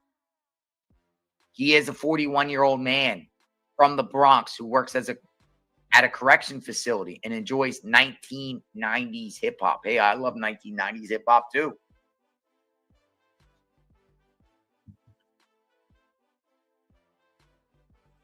I love 90s hip hop too. Don't you? I do. Looks like the defense are scrambling or they're desperate hard. But this roving room incident, it seems like it is a little bit different than the roving room from before. I don't think this roving room incident has anything to do with the juror, but something to do with Jane because Jane is in there. Something must have happened. I don't know, but the defense seems like they are desperate and scrambling here. Plus, we haven't even addressed the phone issue. Oh, I feel much better. I actually put a sweatshirt on. I feel more loose, a little tense earlier. Let's go. I'm ready. Let's go. Let's go. Let's do this, folks. Come on in. Roving room. All right, less than 1 minute to go. CNN. Yeah, Magnolia puts these things up on AI pretty good. Sean Combs has been talking intensively with 3 of his lawyers while his other attorneys, the prosecutor and Jane's attorneys, are with the judge in the roving room. Combs' sister Keisha is in the courtroom. So far, the only one of his family members to attend today. Oh! Janice has not come. Janice is not there, folks. Why? What's up with Janice? Janice don't feel like she should come today or what?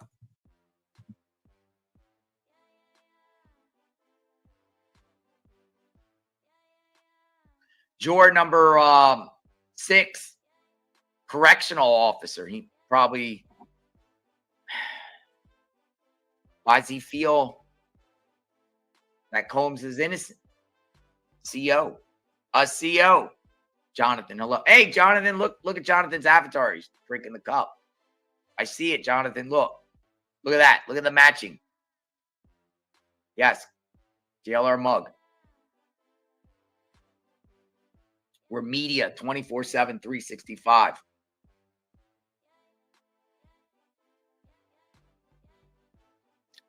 Thank you for the gifted membership.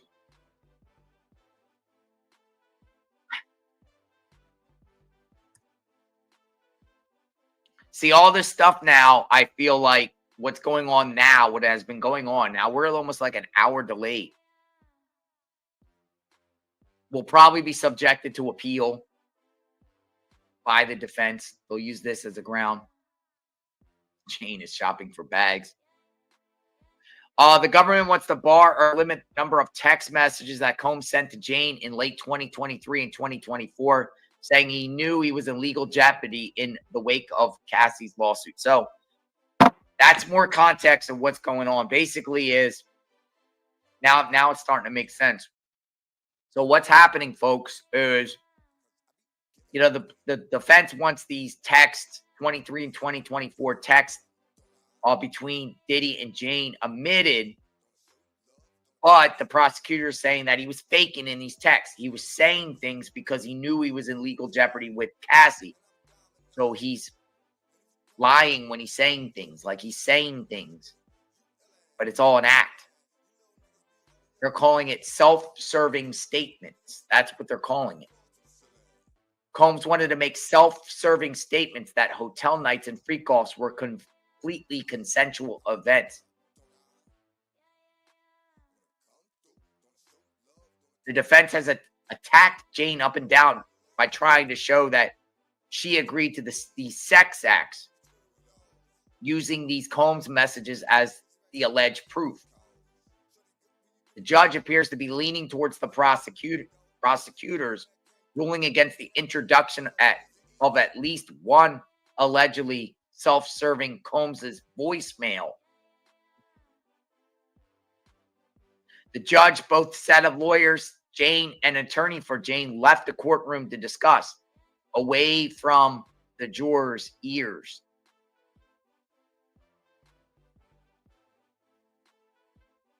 So that's pretty much what this is going on right here. They're still in the robing room. Inner City Press said, but whatever is being discussed has not been docketed. Yeah, a lot of people have been saying.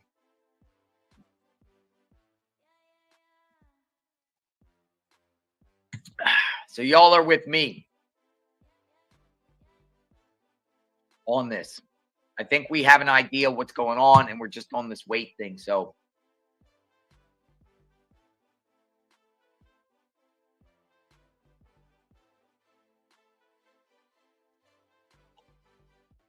there has been a lengthy back and forth Thursday morning about a note Jane wrote in late 2023.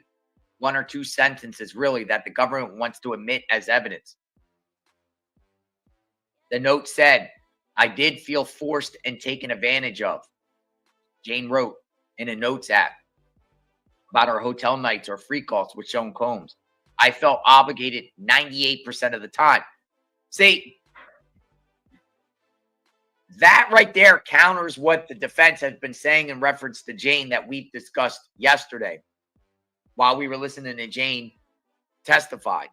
Yes, the defense has gotten Jane to admit that at times she would set up the freak-offs or want freak-offs to surprise Combs. Now, we know that Jane was in a competition with Young Miami, Gina, and others, right, at the time, and she's trying to win his heart. Jane knows, Jane wants to be with Diddy, right?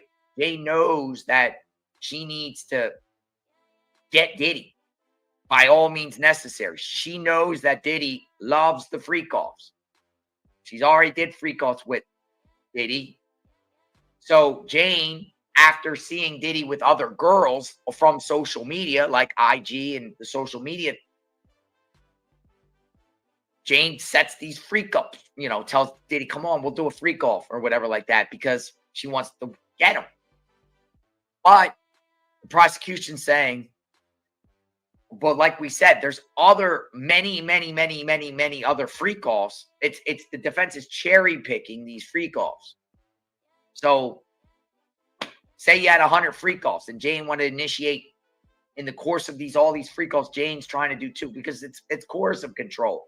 It's Jane trying to get to be the queen, and she's saying she loves Diddy and stuff like that. So she's doing these things to please him. So you got about 100 freak-offs, and maybe 2 out of 100 she initiates. The defense wants to, undercut everything else. But now the prosecution wants this evidence admitted. Is this Jackery 2000 V2 portable solar generator. Easy to carry, it's got this great handle, it's got a built-in light, and it's got a lot of power, especially for its size. I mean, this packs 2 kilowatt hours of power. The Jackery 2000 V2 charges in just 2 hours with solar power, embracing green, sustainable energy. Plus, this lightweight generator is easy to store, perfect for any space, even small apartments. Jackery's 2000 V2 solar generator is an effortless solution for home power stability. Instant power, no installation. This generator is designed to replace traditional fuel-powered generators. It's cleaner, quieter, and more user-friendly. The size is convenient, it's portable, I can take it around with me wherever I need it to go. With 2042 watt-hour capacity and a 2200 watt output power. Just the fact that it's so small and doesn't take up much space, have that peace of mind that no matter what, you have that backup power.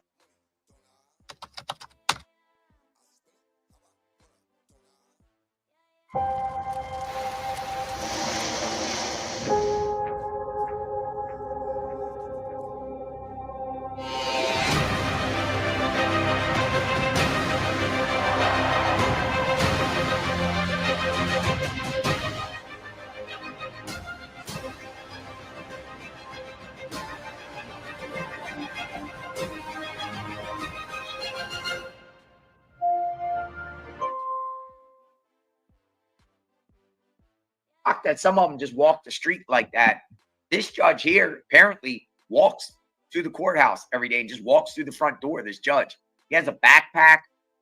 This judge, he just casually walks in.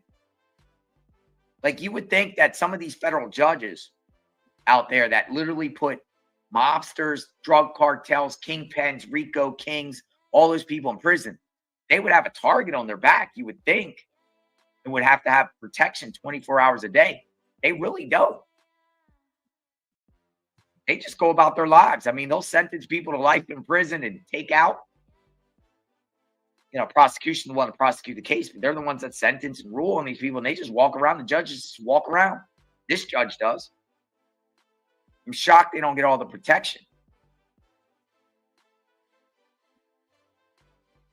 They wear street clothes. They go in. They probably go into the robing room and they change and they put the black outfit on, right? And then just go sit on the bench and do their case. And then they take it off and they walk right out and walk around the streets and go down to Whole Foods, Publix, stores.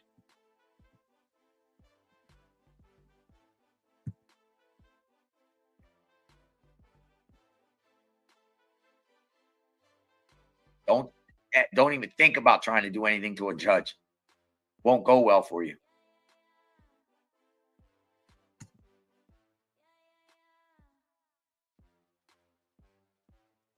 Setting ground rules for Jane's testimony. The government wants to bar or limit the number of text messages that Combs sent to Jane in late 2023 and 2024, saying he knew he was in legal jeopardy in wake of Cassie's lawsuit.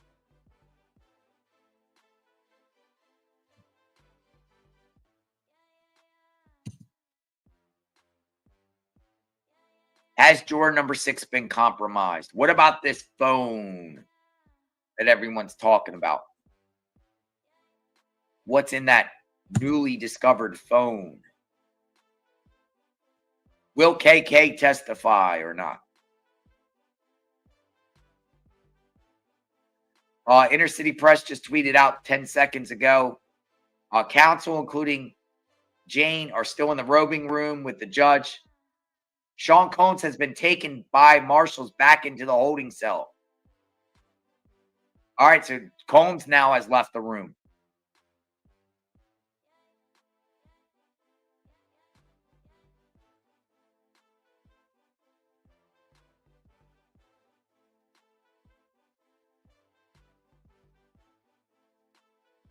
Jury waits.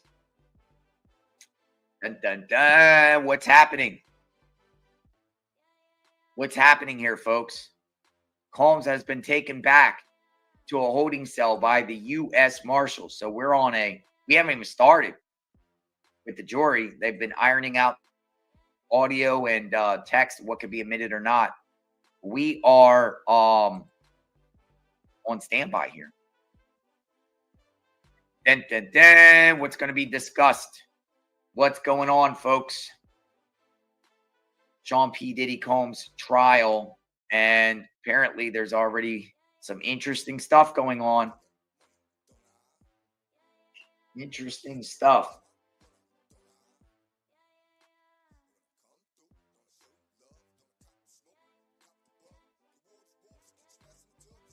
Robing room.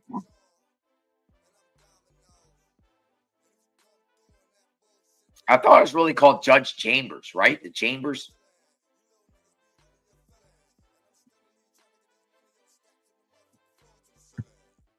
Robing room.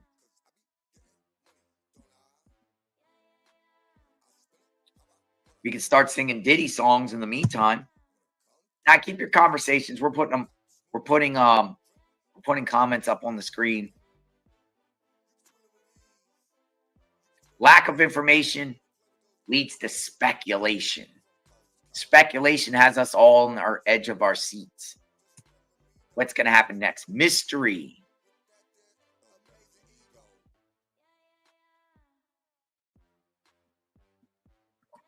Jane could still reveal bombshell stuff. Don't get it twisted. Her testimony could be important all the way up through the end. Rock says, I think Jane was a waste of time in this trial.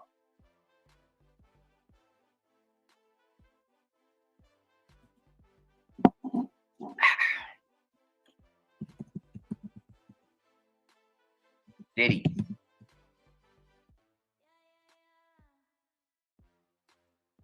Daily Mail has a title of their article, Hear Creepy Audio of Diddy musing about crack pipe girlfriend.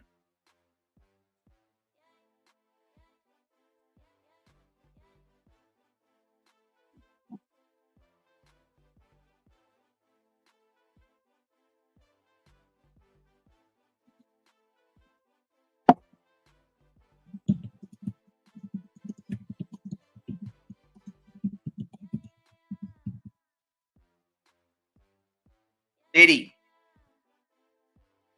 Kick in the door.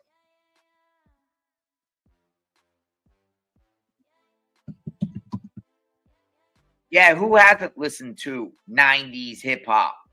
Who hasn't?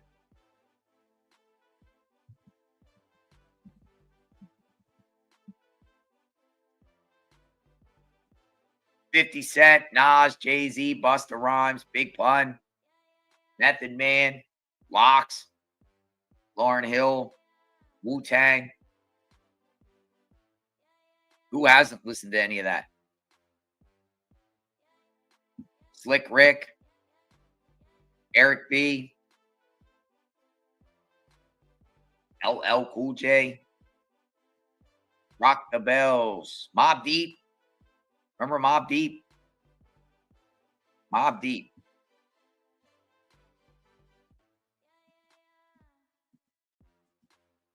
Yeah, Diddy's the shook one. Diddy's the shook one. Run DMC. They're a little bit older though. Run DMC, LL Cool J. You know, they're like before Diddy. You know your thing. You'd be shocked if you all knew what was in my Spotify, you would be shocked. I listen to all music, but I have a lot of 90s hip hop in my Spotify playlist. My playlist. Let me see your playlist.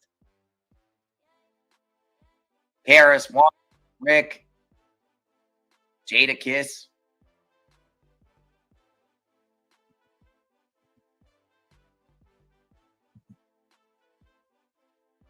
Combs huddles with some of his lawyers before taken out of the courtroom by U.S. Marshals. So Diddy is out of the courtroom. Let everyone know.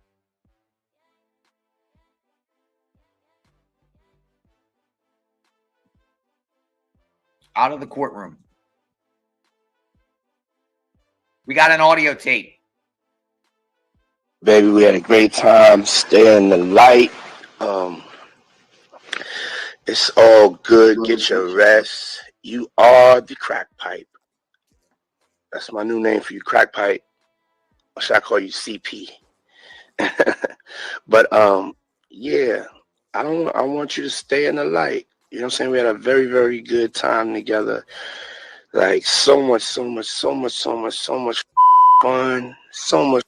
fun. Now go rest up. Get in your bag.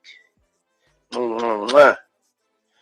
You know what I'm saying? Got your contract. Find a nice little spot. Put your mind at ease. And yeah, I had a great time. And I really, really want you to get some rest. I didn't know about you throwing up and all that. That's when I was like, hold up a second. All right, get some rest, baby. Love. Whoa! Hey, baby, we had a great time. Stay in the light. It's all good. Get your rest. You are the crack pipe. That's my new name for you, crack pipe. Should I call you CP? But yeah, I want you to stay in the light. You know what I'm saying? We had a very, very good time together. Like so much fun. So much fun. Now go rest up. Get in your bag. Mwah. You know what I'm saying? Got your contract. Find a nice little spot. Put your mind at ease. And yeah, I had a great time. And I really, really want you to get some rest. I didn't know about you throwing up and all that. That's when I was like, hold up a second. All right, get some rest, baby. Love. Yo! So we got a voice that was played. That was played in the courtroom. Crack pipe. Get some rest. That's about a minute. They played that in court. Interesting.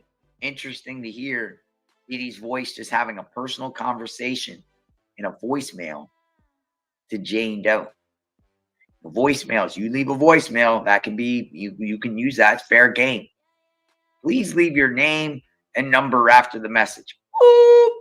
Up, up, up, up, up, up, up, up, up. Yeah. Miss Robinson, they found evidence that Diddy hit an old phone. That's the talk.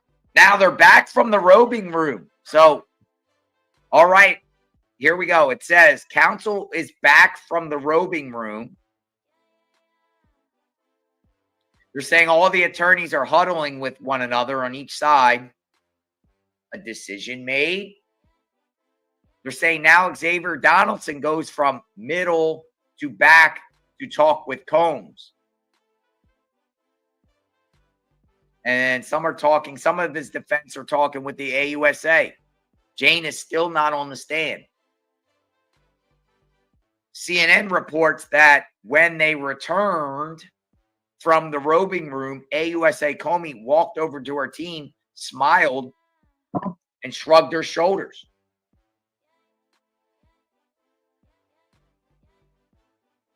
What's going on here?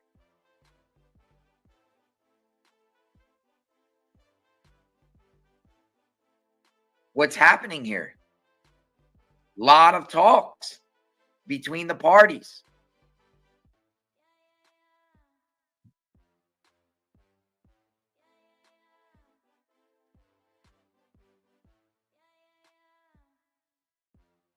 And then AUSA Comey eventually called over lead attorney Mark, who later joined a huddle with Combs. Jane's lawyer is conferring with some of the prosecuting attorneys. So something's going on. Dun, dun, dun. What is it?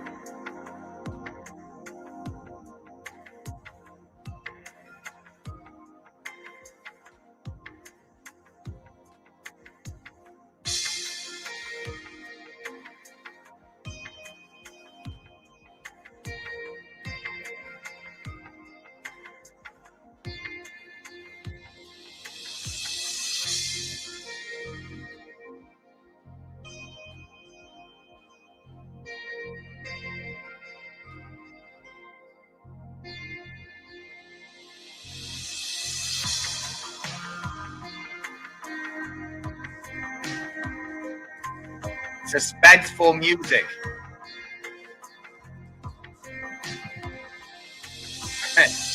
We got suspenseful music, folks. What's happening here?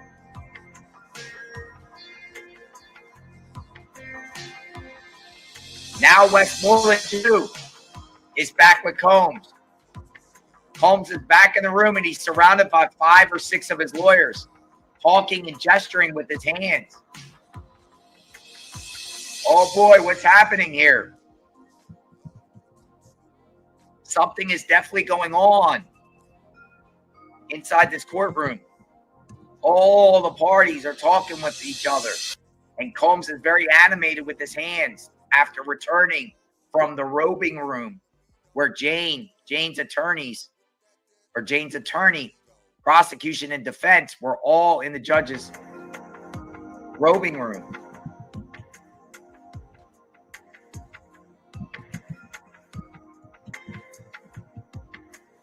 What does all this mean? Has an agreement been made? The mystery continues. Everyone over the internet's like, what in the heck is going on right now? We got the suspenseful music.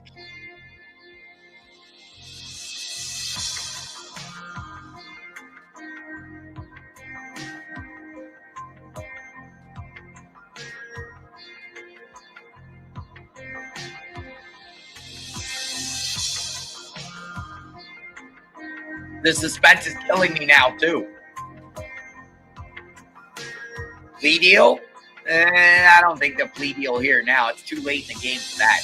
You never know.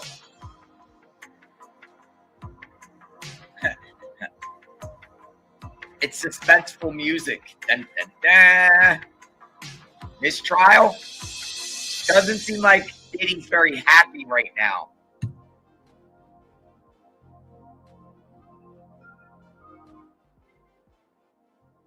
What do you think? Dun, dun, dun. I keep refreshing the screens. We got all our available journalists inside the courtroom.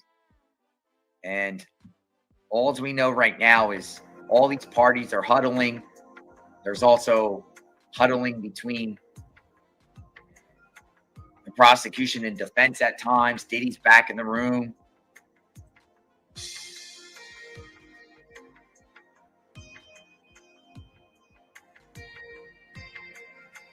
And the suspense.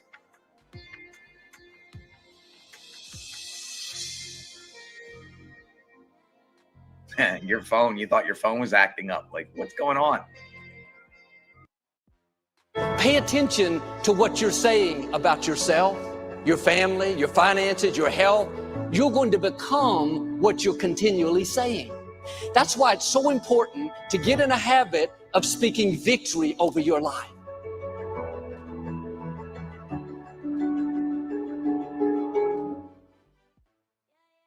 When mosquitoes and bugs invade, your family can feel trapped indoors. Make your escape with help from Cutter Products. With a range of effective area bug solutions, you can choose the best one for your family. From lawn treatment that lasts all summer to a backyard fogger for your deck or patio. Plus Cutter candles, perfect for summer evenings. Escape the indoors with Cutter Area Insect Solutions, a leader in mosquito protection for 25 years. Cutter, protect your people. Animated.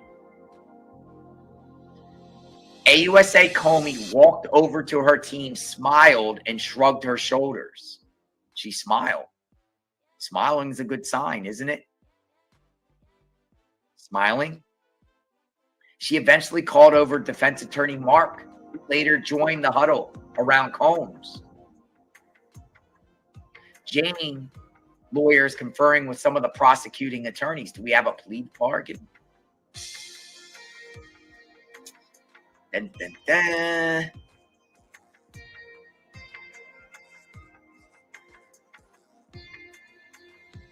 No, I really want to know what's going on here. It's soothing.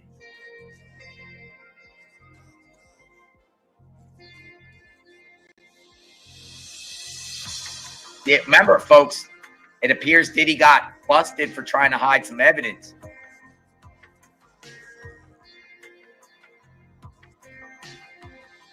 Phone got submitted.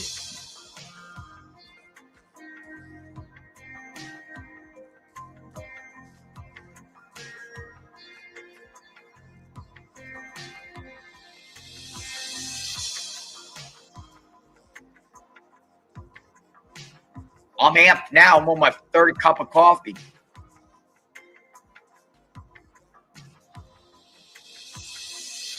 We got to do the Diddy dance. He has a basketball team of attorneys. Yeah. His whole attorney team is a freak off, right?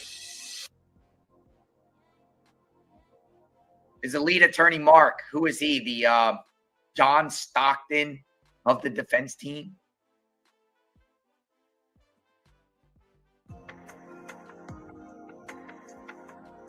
I'm worried that there will be no time to redirect. Great point. She has to get on a flight, fly out international. We're on an hour and a half delay. I think they'll have time because they were supposed to bring in the other two, but we might be behind schedule. But who knows? Maybe this whole thing stops in our tracks.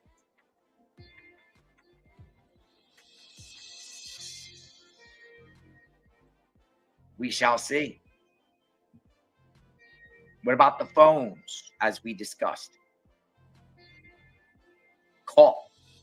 You know, you got caught. If there's a new phone that came to light, you know, Diddy's attorneys might be telling them it's game over, dude. Make a deal. Let's make a deal. Let's just stop this. Let's just stop. Yeah, I was getting antsy.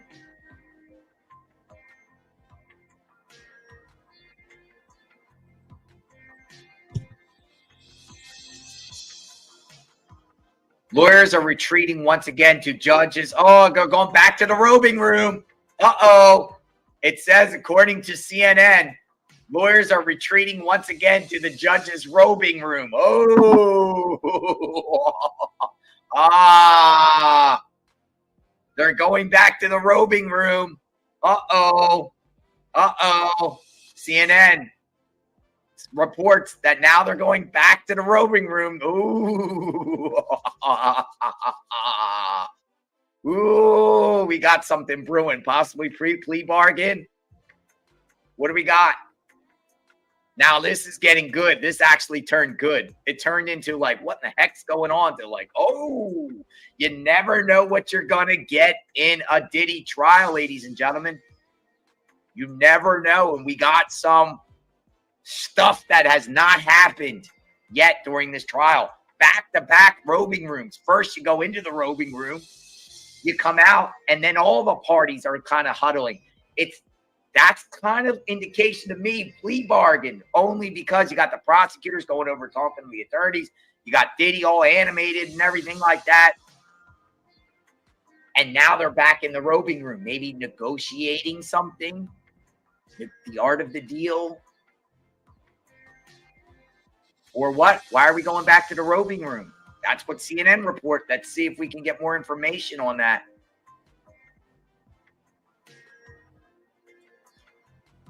Go back to back, back to back. Judge, they're going back to the robing room. Oh boy, baby. Oh boy.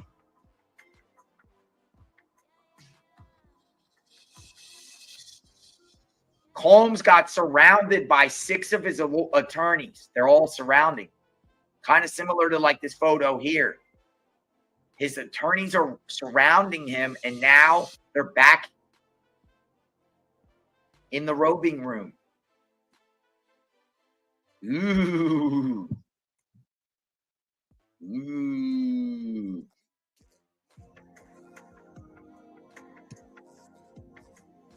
The suspense. Yeah, we're going to sit here. This is how we're going to be on Verdict Watch, too, by the way. This is probably how we'll do Verdict Watch.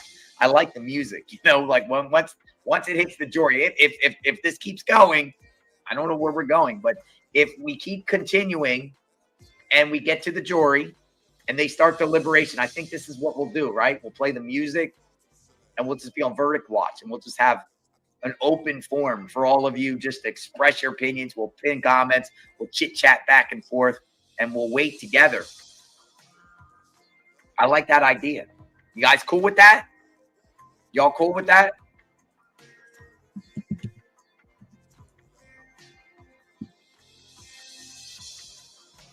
This will be like our Verdict Watch.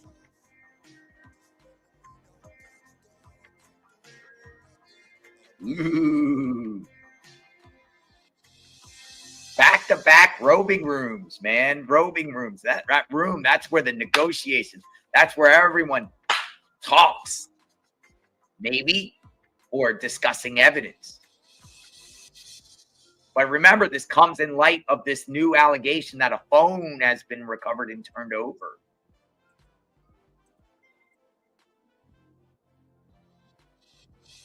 Maybe here's what I'll say. If they left him a deal, and we'll just say a time, 20 years, going through what goes on here, I would be very disappointed if the prosecution allows that same offer to stand at this point. I think you would have to penalize Combs with an additional 5 years. Okay, well, we offered you 20 now. We'll offer you 25 or something like that. You definitely got to go higher for what you put Cassie, Mia, Fana, Capricorn Clark, and Jane Doe. What you put them all through on the stand, make it up. Don't go with it. If that's a plea deal, I don't know. I don't know. Why would you go back to the robing room? It all started around these texts and voice. We play the voice that was played. Diddy, crack pipe, calling her crack pipe. Diddy's mom's not there either. What are we supposed to do every day if this ends? You guys are going to follow us to Idaho.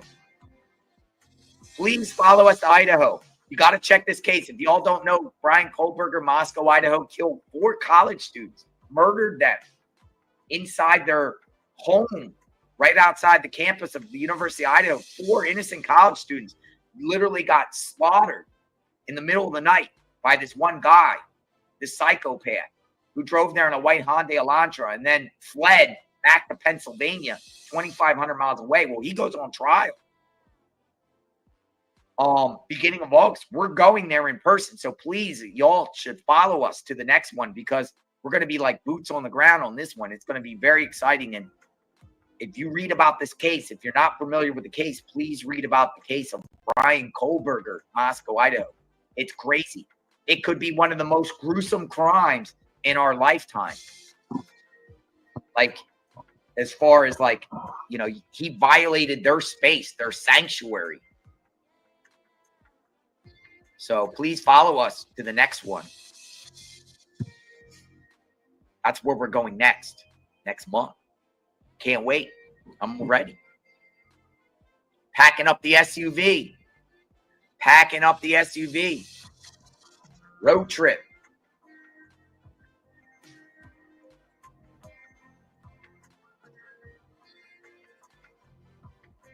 Robing room. Yeah, Goldie, that's a great point. Why isn't Janice there? Has Janice been warned not to come to court today? Phone.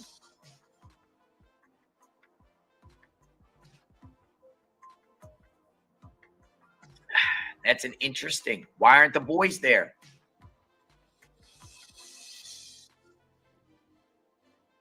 This sounds like an emergency situation right now in the robing room.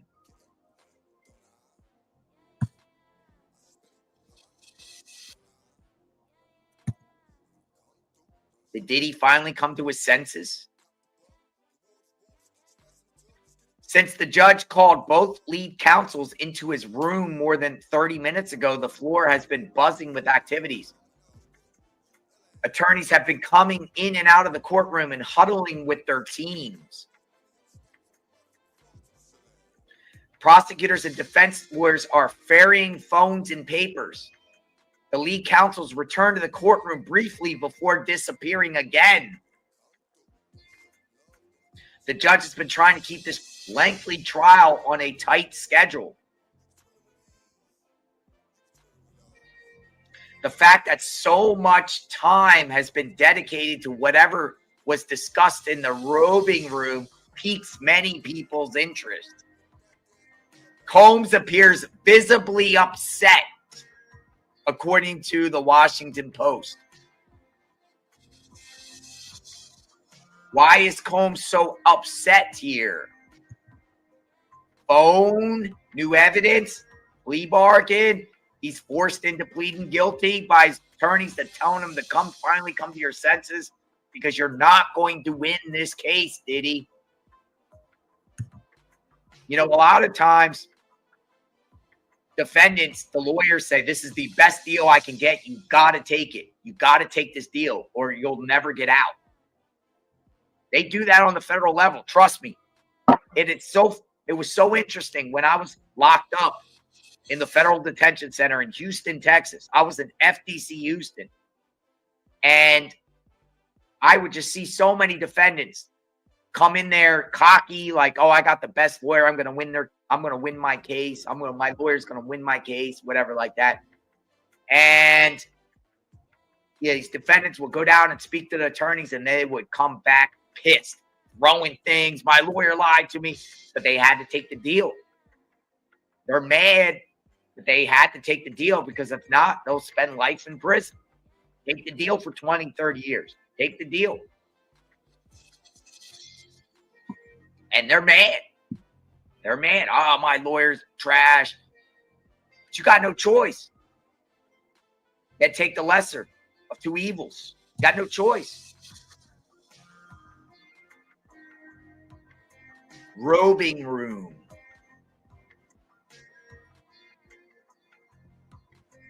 His attorneys has to be honest and upfront and real with him and tell him he has zero chance of beating this case.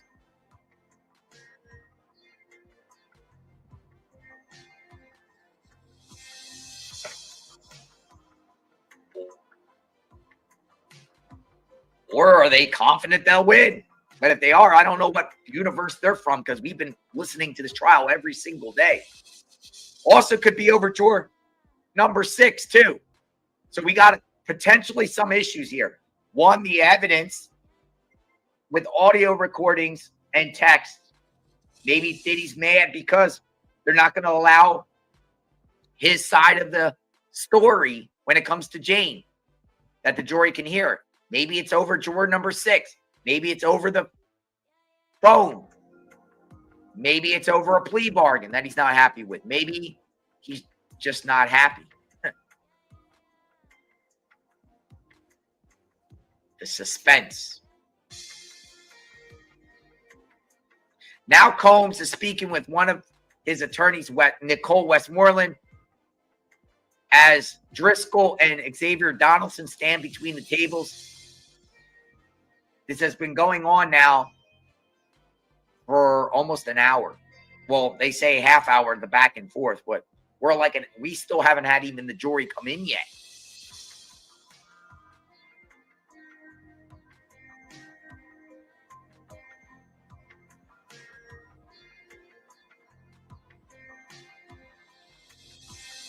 What's going on? Everyone wants to know what is going on with the Sean P. Diddy Combs case.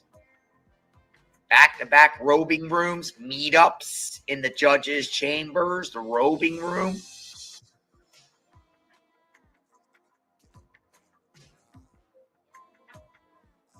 A little recap of what has gone on today.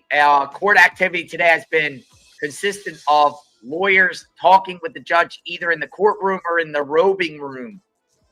The jury has not come in at all. And no witnesses have taken the stand today. The judge ruled this morning that an audio message that Combs sent to Jane in 2023 cannot be omitted. That's not the one we played. That was already played in court, the audio recording when he's calling her crack pipe. But the defense may ask Jane what Combs told her about his awareness of her feelings regarding hotel nights that month, December 2023.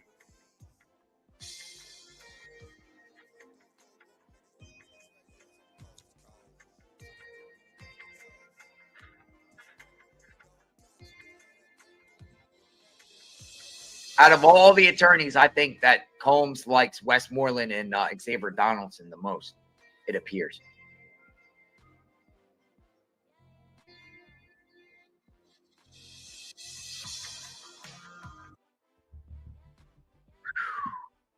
Suspense music. Dun, dun, dun. Nothing to report additionally about this robing room. Back there discussing, ironing out things. Do we have a potential plea bargain?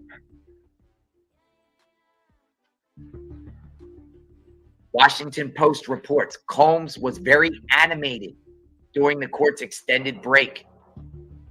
It is unclear what is being discussed in the judge's robing room, but Combs did not appear pleased as his lawyers huddled to discuss the issues amongst themselves.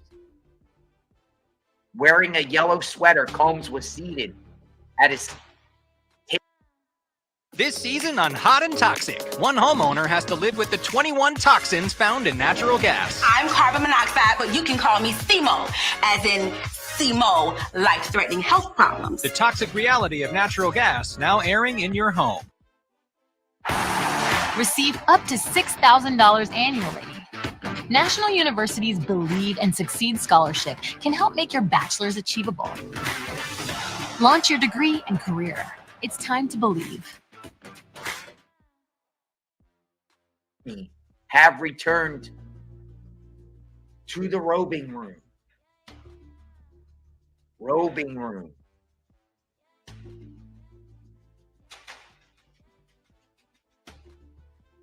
What could be happening here? The trial of Sean P. Diddy Combs.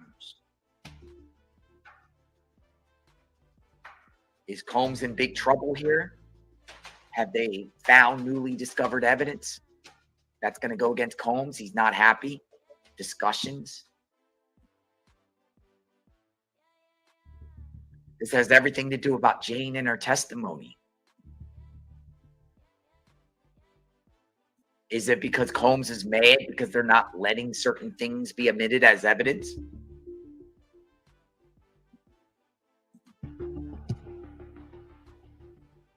Stand by, folks. I don't think a plea bargain, but you never know. I don't think he's pleading. People have pled guilty in the middle of trial. That has happened. It can happen.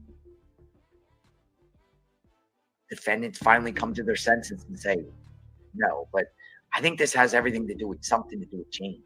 Because why would they bring Jane's attorney in the judge's robing room too? Shouldn't that only be personal between the lead counsel and prosecutor, or the counsel and prosecutors?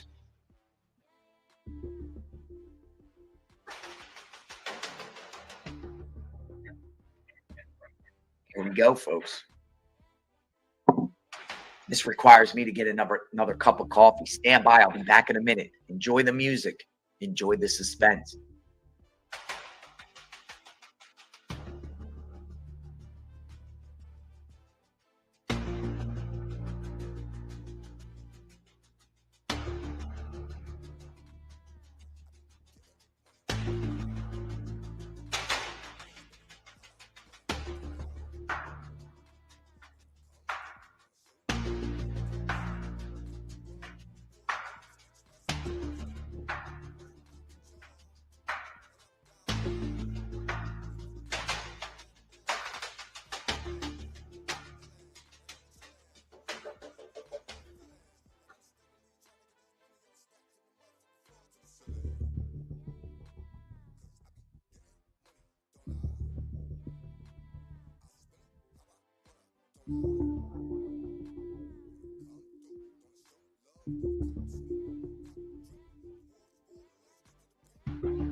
Fourth cup of coffee. Come on in. What do we got?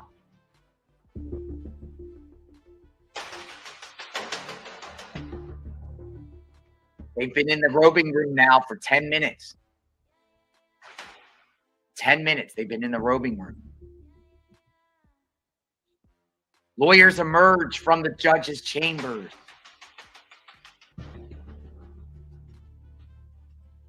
The lawyers who are in the judge's chambers or in the robing room are back after a second huddle. A prosecutor and a defense attorney are conferring with Jane's lawyer. Another defense attorney is updating a team surrounding Combs. That is the update. They're out of the robing room.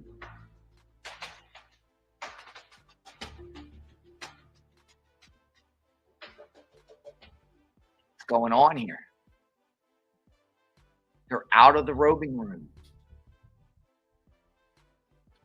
We'll see if Diddy is even more upset or not. Stand by, folks. And the jury has not come in yet.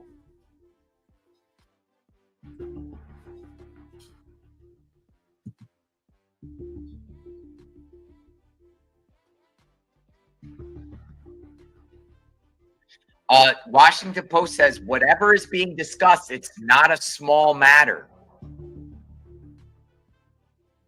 The two sides are back huddling amongst themselves. It's not clear when testimony will pick back up. Washington Post reports it's not a small matter.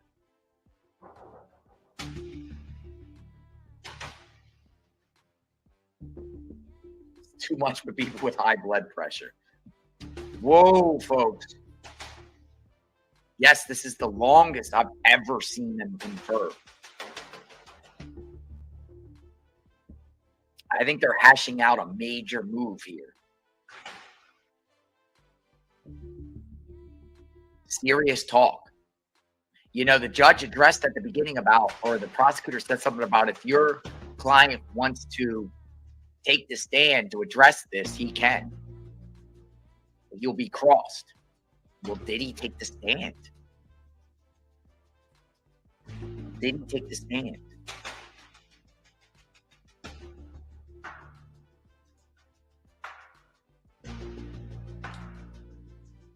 I wonder what's being discussed.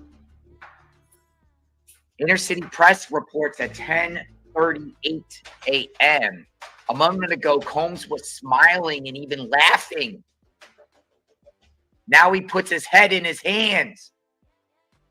Oh, Combs put his head in his hands. Oh, like that. Why would Combs put his head in his hands?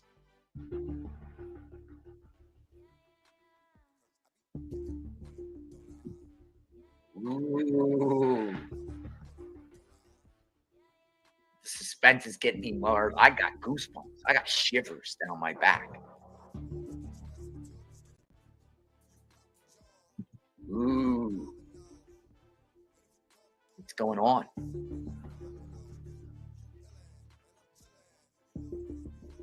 They did return back from the robing room, but things are being discussed between the parties.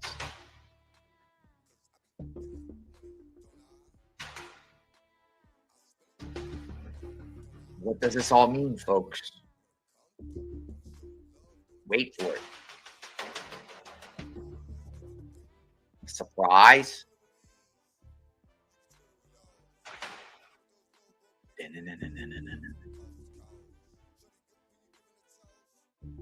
I think this is definitely about Jane, though. Because Jane's lawyer was involved in these robing room discussions. It has to be something significant. Nothing would warrant this long. We're almost an hour and 45 minutes from the start of court, and the jury still hasn't entered it.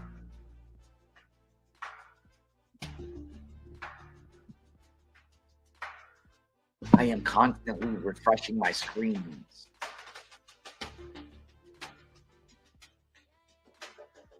This reminds me of like the Unsolved Mysteries music, where there's a mystery that we don't know the answer to.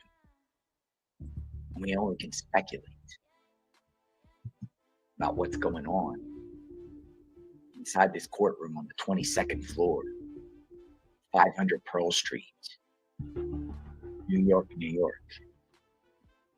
The trial of the United States versus Sean P. Diddy Combs.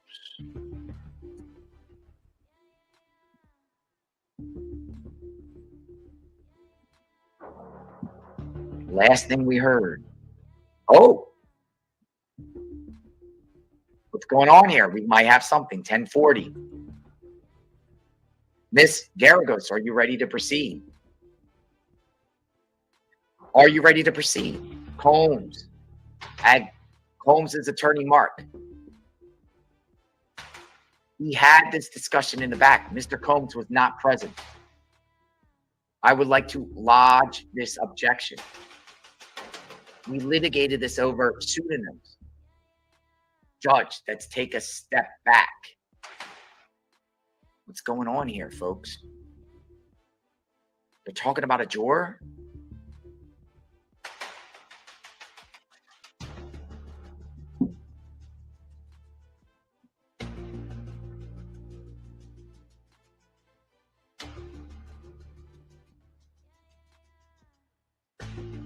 What's going on? About to start? Judge is like, I can clear this courtroom if we need to. Ooh. Holmes' attorney, no need.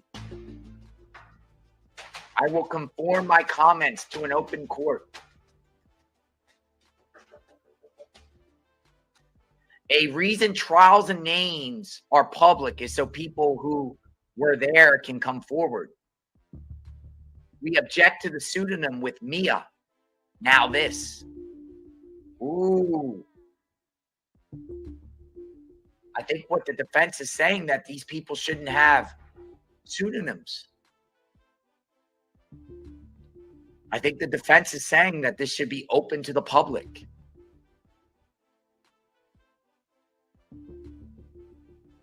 So then people that can, okay, so here's where I think is happening. The defense wants these names to be released to the public, the real identities of these people. He's saying, now this, we objected to the pseudonym with Mia, now this. And he's saying a reason trials and names are public is so people who were there can come forward. Is he saying that by having their names public, some people might come forward with some information that could help the defense? By revealing their identities, and some people can come forward and share info.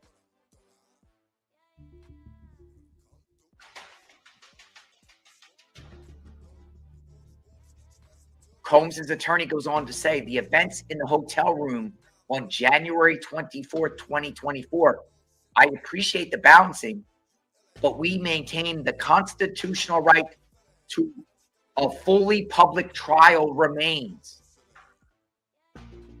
We didn't consent to these events, should not be fully public. Okay, so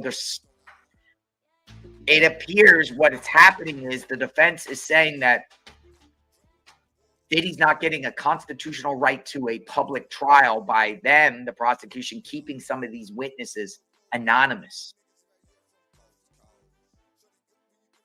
That appears like that's the situation here, folks.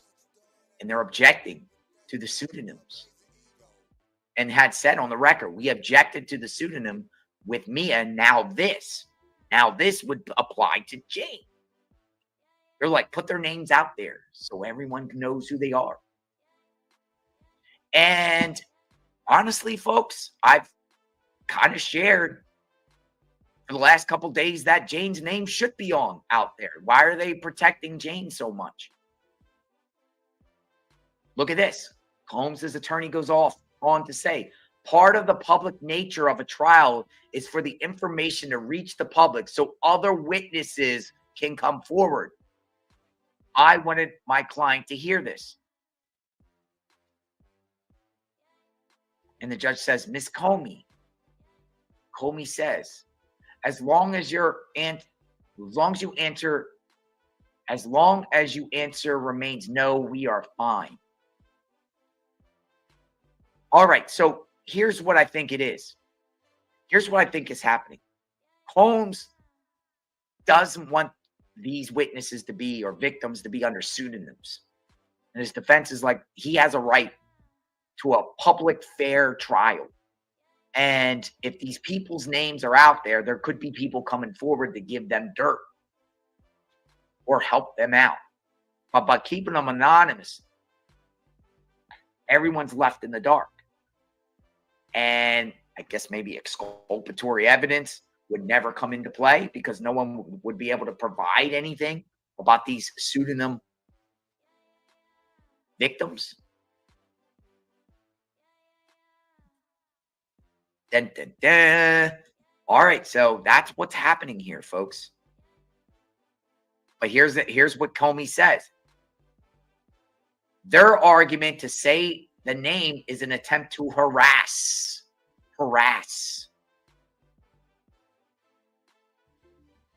The judge, and this event in the hotel is not the one of the alleged acts of sex trafficking. It's just collateral. It's not a real concern. AUSA Comey, the identity of those there is not a defense. All right, so that's the issue.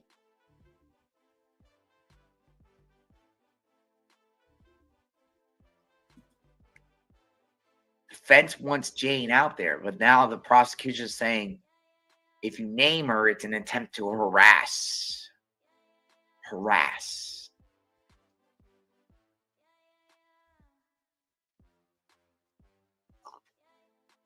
What ultimately is the judge going to do here? So I think the issue's over the pseudonyms. So that's probably more grounds for Diddy to appeal down the line by saying he had no right. The public should have known these names because during the course of trial, like people, like they tried to do with one of the other victims, Mia. The tape, the birthday tape. Remember, they said online sleuths have given us a tape. We received new information, just like apparently the prosecution has about this phone. During the course of the trial, each side can receive new information during the course of the trial. I believe the argument here for the defense is if you keep the names open, more people will be inclined to share possibly new, maybe exculpatory evidence.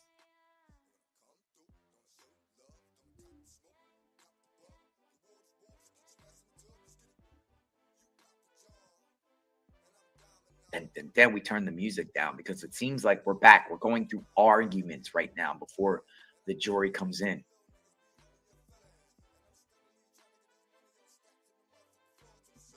What's ultimately going to happen here, folks? Dun, dun, dun.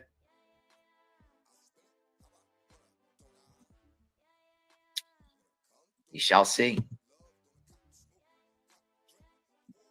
We'll see what the reports are. Should her name be revealed to the courts and the public? Mark, Sean Combs' lead attorney. Great work, everybody. Shakira, take 5. Perfect. Let's go over the middle section. Hey, what are you playing? Switch. Royal Kingdom. Royal Kingdom? It's a new puzzle game that just came out. I love puzzle games. But what about Switch? Annoying ants? Nada. Really? You see that energy? That's why she's Shakira, boys and girls. Let's take it from the top. Download Royal Kingdom and play today.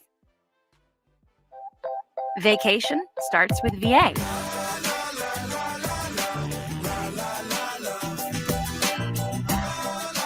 All that you love, all in one trip. Start yours at virginia.org. Dun, dun, dun. What do we got? Prosecutors saying they just want to harass the witness by unmasking her identity. The defense is arguing it hinders his rights to a fair trial to not be able to speak on her identity. Listen, I'm a proponent of public trials. Let it all out. Openness and transparency. Sunshine is the disaffecting.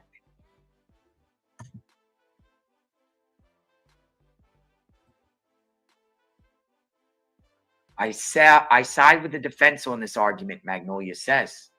I have always said it was a non-starter to attempt to hide the identities.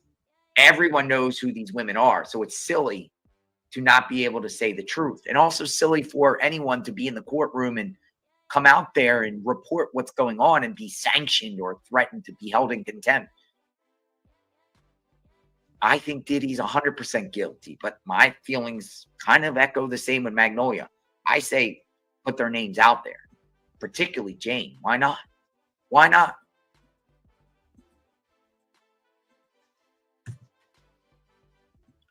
Prosecution's just saying it's basically they don't want her because she don't want to get harassed. We'll see what ultimately what the judge says, but if the judge rules against the defense, which probably will happen, subject to appeal.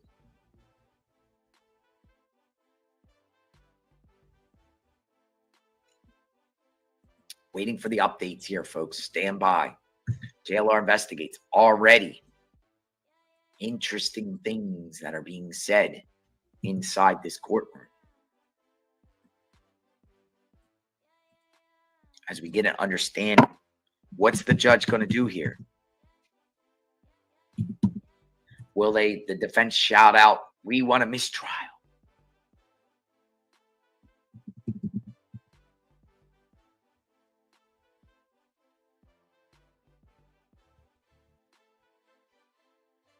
Remember, there's also a drawer issue, a phone issue. Apparently, a lot of fireworks in this court right now. Stalling. What do we have? What do we have going on here, folks?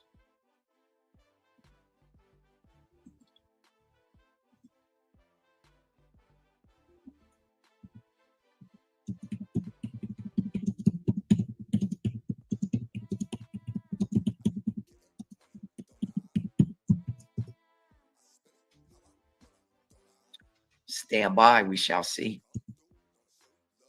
Lawyers emerge from the judge's chambers. They're discussing issues about the pseudonyms. Defense have had enough with the pseudonyms. They're like, we should be able to say these people's names on the record.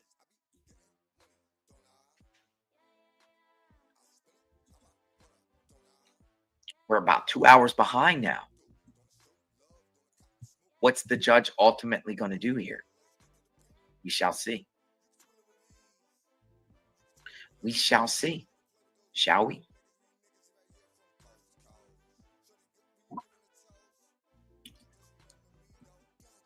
Dun, dun, dun.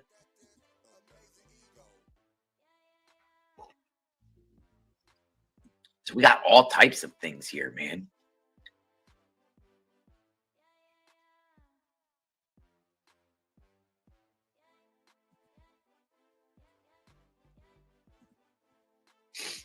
Welcome aboard, folks. JLR Investigates. The suspense is eating me alive. I'm sure it's doing that for you too. As I keep refreshing the screens, getting the updates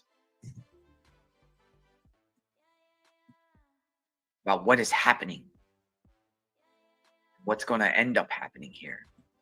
So I guess the robing room issue was over the pseudonyms of Jane. Maybe that's why Jane's attorney was there too. Jane took the witness stand following this lengthy closed-door delay to hash out ground rules of her ongoing cross-examination. Defense attorney Mark, without revealing the specific nature of his side's disagreement with the judge's evidentiary ruling, said he fears Combs could be denied the right rights to a totally public trial. Why didn't they address that issue before? Why now, in the 11th hour, or in the 11th and a half hour of almost Jane being done? Why would you address this now? Why wouldn't you address this at the very beginning? Because she's been on the stand days now, and you're going to bring this up now? You're going to share now that you're not happy with his right to a fair trial? A public trial?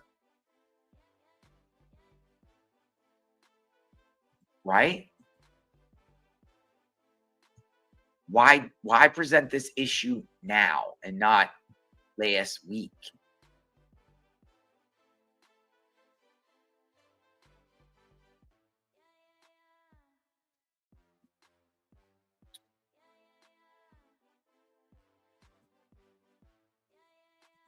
Dun, dun, dun. Come on in.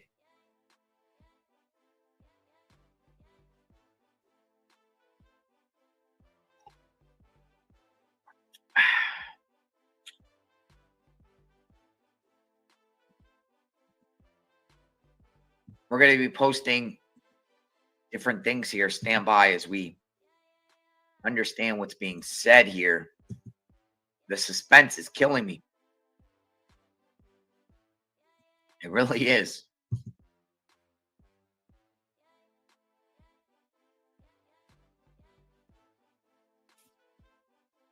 Is Diddy getting a fair trial right now? Is he getting a fair public trial?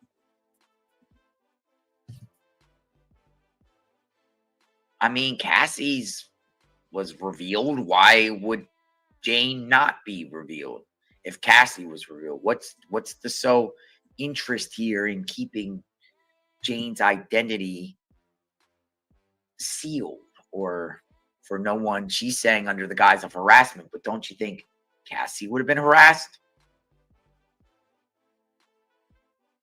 This is a tactic to kill time on purpose. Jane will have a less time to be rehabilitated by prosecution on redirect, unless the prosecution just rebooks Jane's flight, which the prosecution has done before. All rise. Jurors, I apologize how long this took. We did things to save you time, the judge says.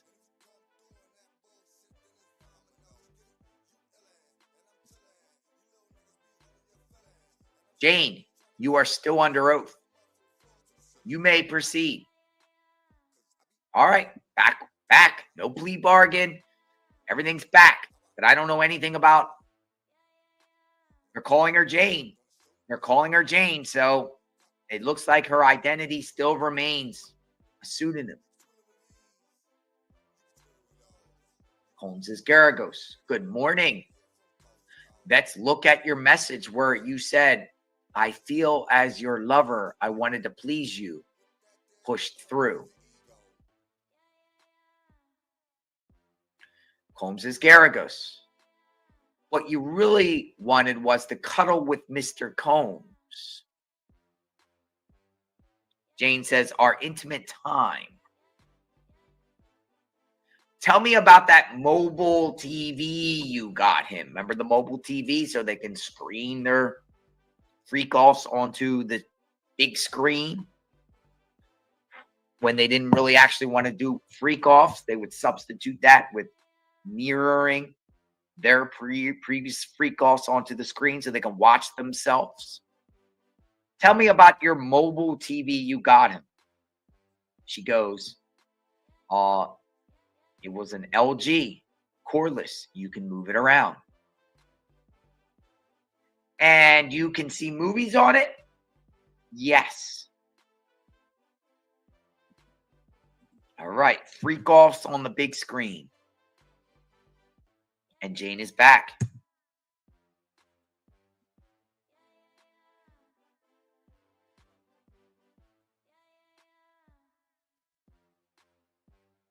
So they're saying that Jane now will probably be on the stand through the afternoon, but she still will be done by today for her to catch her flight. So this stalls Jane a little bit, maybe to after lunch. After lunch. Jane back on the witness stand for more cross-examination. Thank God we saw it. This was like an airline flight, like delay. You ever get on an airplane and you're ready to take off and they say, whoa, stop the plane. We have traffic air control problems. Movies, TV. One of those LG Stand By Me 27-inch rollable cordless things that she said she got them. It looks like you can get them for $999 online. Pretty expensive. She probably used some of Diddy's money to get him the gift. Remember, she got him a gift. So that she can watch the freak-offs on the big screen in LG mobile TV. And also bring that with them wherever they go.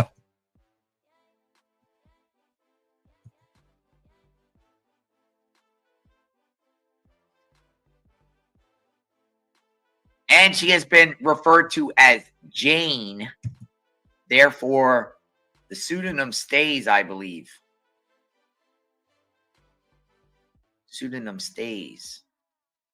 Dun, dun, dun. What's going on here, folks? All right. So, Jane is still on. We're still on with this. We shall see.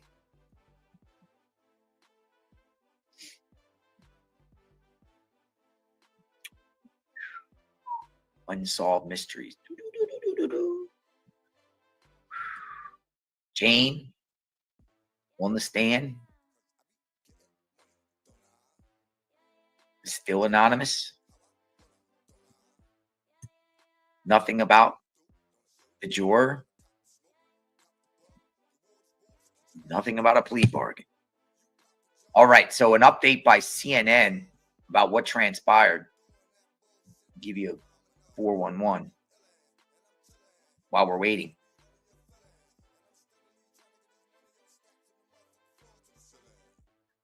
Judge upholds ruling barring disclosure of identities from January 2024 hotel encounter.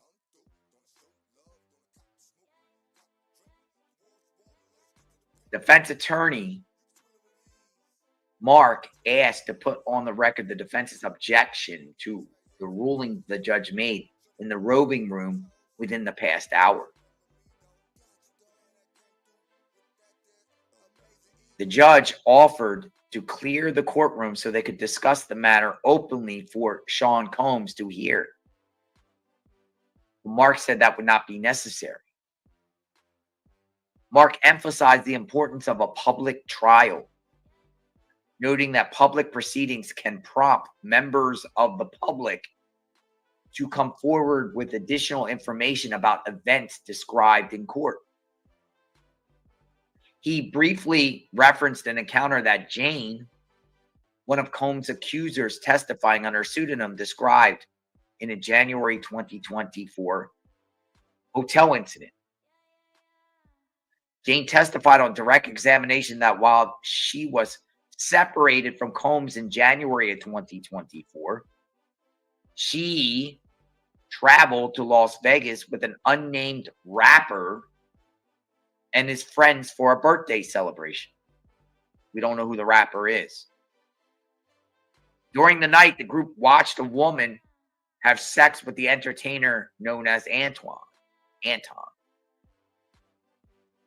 Jane said she never had a sexual encounter with Anton outside of her hotel nights with Combs.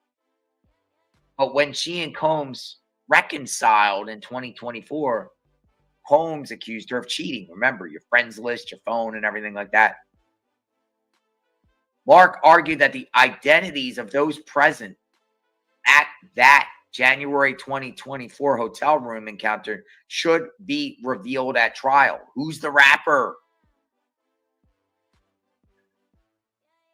Comey countered that naming the individuals be an attempt to harass and intimidate Jane. So it's not really about Jane. It's about the identities of people from that 2024 January party in Vegas that Jane was with.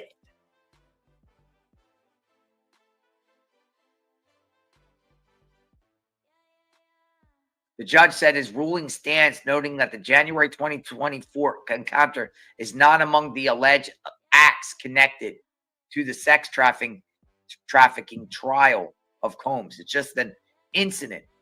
It's not going to affect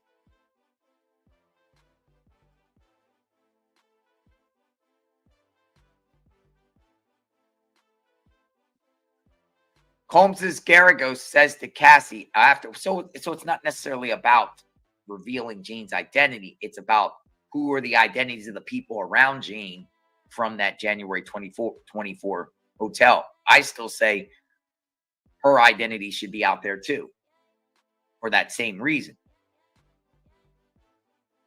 They really want to know they want that rapper revealed. The parties and the participants from that January 2024 incident revealed. But the judge said no, because the judge said that has nothing to do with what he's on trial for.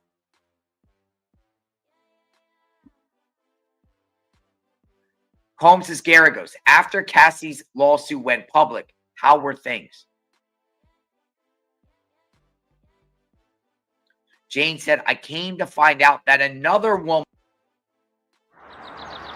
Did I remember to close the garage door?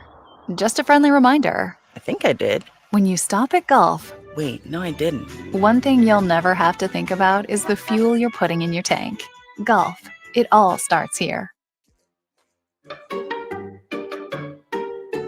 Inside every dog is a struggle between good Good. and fun. Good and fun. Let your dog indulge both sides with good and fun treats for dogs. Let dogs dog. Woman had the same experiences I had.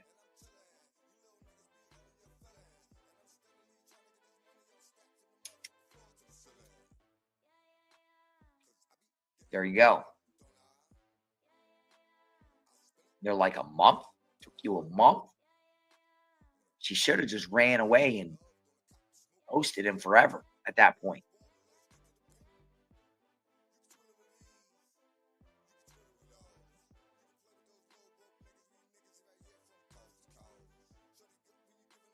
I wonder who the rapper was. Some people speculate Kanye West.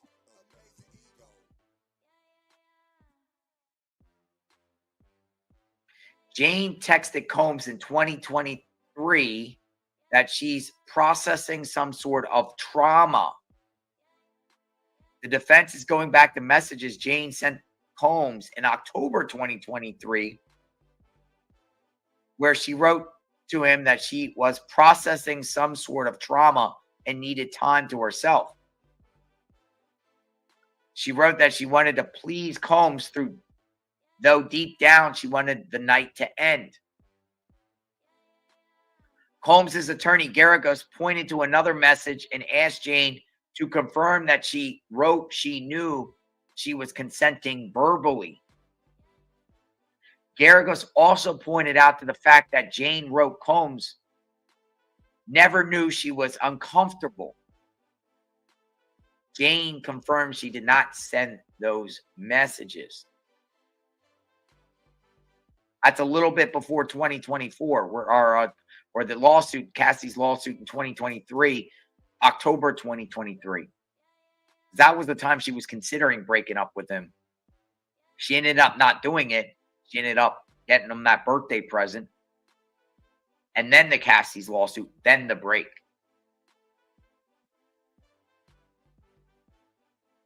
Well, we got a voice. Holmes's voice is being played.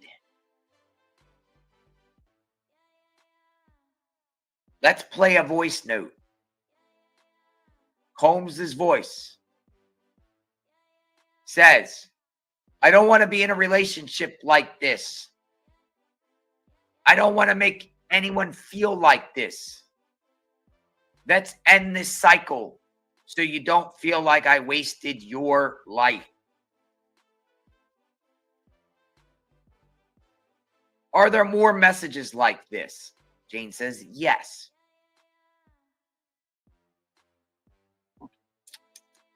Another voice message played in the court of Combs. That is after the Cassie lawsuit. We're in that November, December range after Jane reads about the Cassie lawsuit, realizes the same stuff Cassie was subjected to applies to her. This is when she separated from or paused the relationship from Diddy. She testified that she actually tried to move on and even told him at one point in December, you're not on my journey. While Diddy's trying to lure her back. So now they're playing, the defense is playing the tape of Diddy.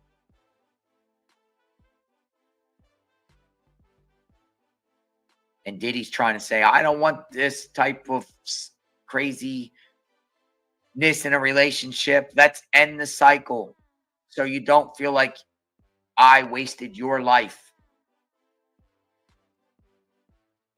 So the defense wants the jurors to hear that he's trying to say he wants to change his ways or he doesn't want to do this to Jane at all. Let's end this cycle so you don't feel like I wasted your life. How does that voice note help the defense? He plays mind games with these people. He just says things. Matter of fact, the prosecution has accused him, once the lawsuit comes out, of just saying things to Jane and texting things for self-serving purposes. Because he knows maybe that he's also being recorded and documented. He's trying to look like the nice guy. Things have been omitted, some haven't. As far as the judge letting certain things be omitted.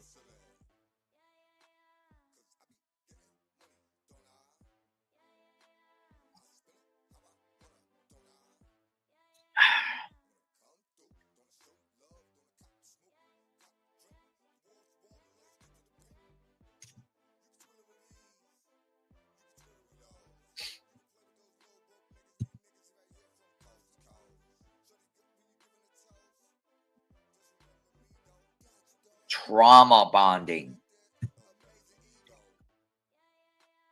Love bombing. See, Diddy knows that Jane has all the secrets. He's got to say the right things to her, right? So she doesn't push away and spill the beans on him. Did Sean often say to you, I'm a solutions person? I just want solutions. Yes. Garagos, you wrote, I tolerated. I took on a lot in those rooms. Please don't discredit me. And he wrote, never discredit you. Yes.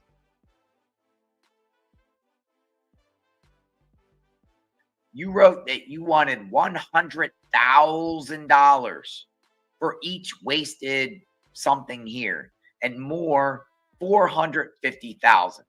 You wrote this, right? Yes.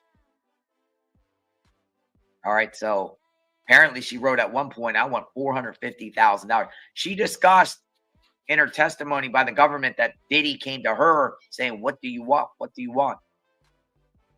And she's made an offer. She said, I think she said hundreds of thousands. I want to say 150, I think, that she testified. And then Diddy just started calling her a scammer and those type of things, those words. He freaked out. 100,000 for each wasted year. 100,000, 200,000, 300,000. What's that? A year and a half, 3.5 year relationship. How much she trying to get? 100K a year. I want 100,000 for each wasted year. And you said you were thinking of hurting yourself. And he said, don't do it. He cared. Jane's like, I don't know about that.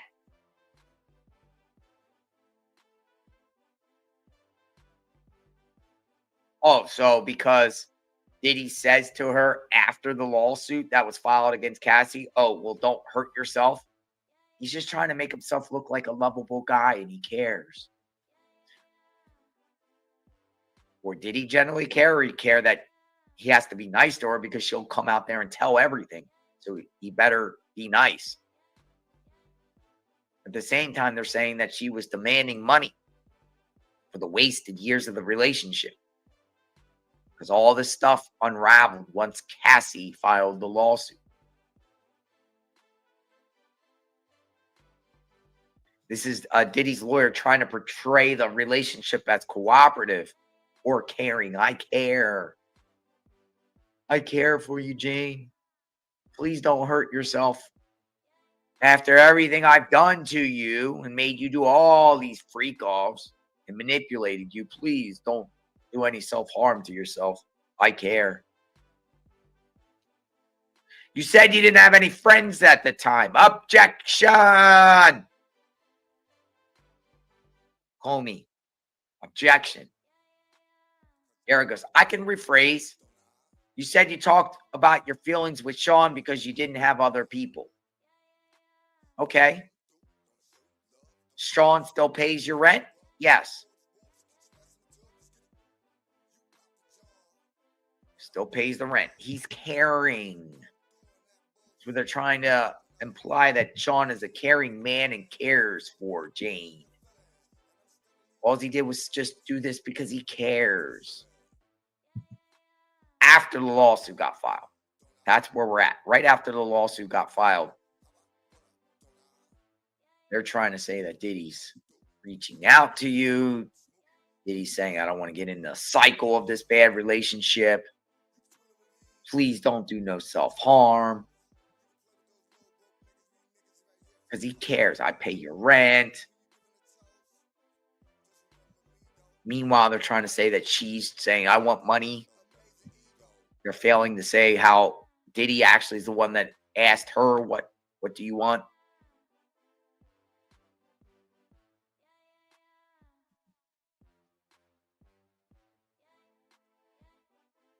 I mean, I feel like the defense is still wasting their time here.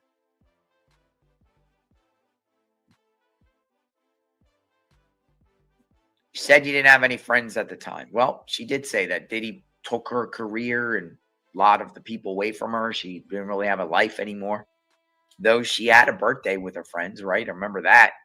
Diddy forked over $15K or so for a birthday for her and her friends. Then lured her to Miami to have freak calls with back-to-back men.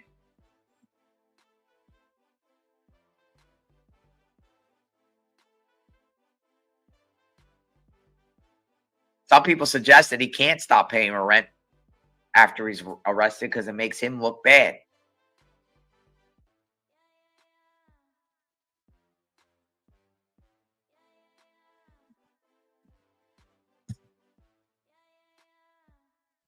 So a little bit that's being discussed here. CNN put some context to this. Jane says after Ventura's lawsuit, Holmes told her he didn't know how she felt and apologized. Goes on to say, Garagos returned to the time around December of 2023 after Cassie Ventura's civil lawsuit was filed. Jane, one of Combs' accusers testifying under a pseudonym, said she and Combs were in contact around that time, but it was a difficult period for both.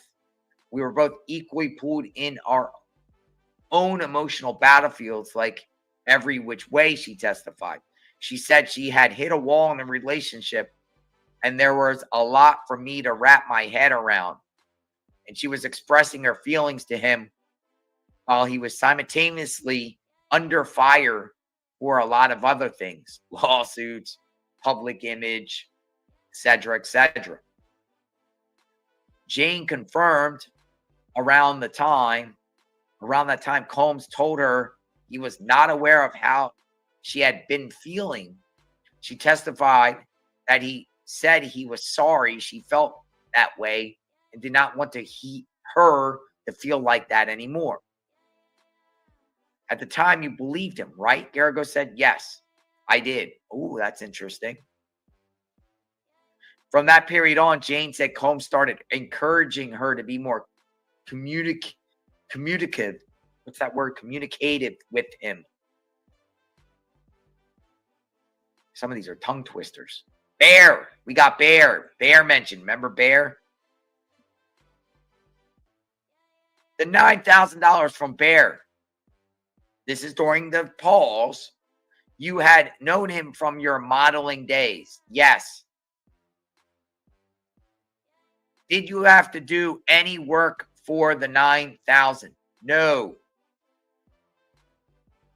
The rapper you mentioned, he was close with Combs? Yes. Ooh, rapper. Video. Can't see it without sound. Ooh. This rapper, they would record together. He's an icon in the music industry. Yes. Who's the rapper? We're talking about the Vegas stuff. Who's the rapper? The rapper was close friends with Combs. Yes. Video. They shared a video between something of this rapper. This rapper, they would record together. He's also an icon in the music industry. Yes. You went to the birthday with the rapper's wife or girlfriend. Did you know Anton traveled with them? Yes. And Mr. Combs knew? Yes. Why are they trying to hone in on this rapper?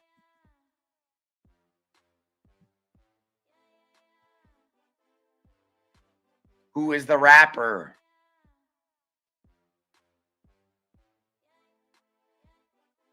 Wife or girlfriend?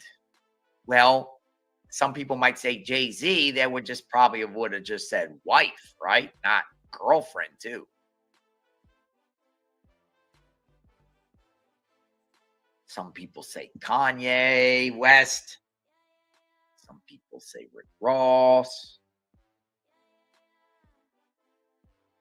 Is it Jay-Z? Who's the rapper? An icon. Who's an icon? What rapper is the icon? Tell us.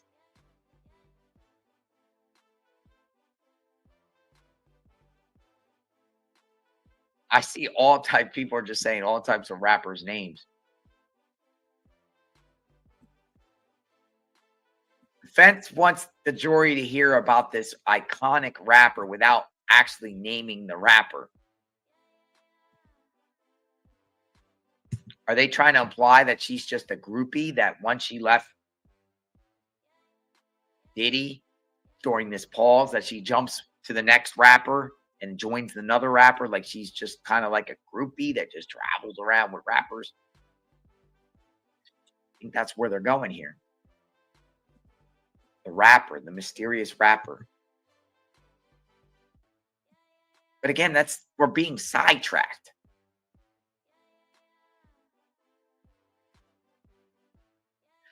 Washington Post adds a little bit about maybe this rapper.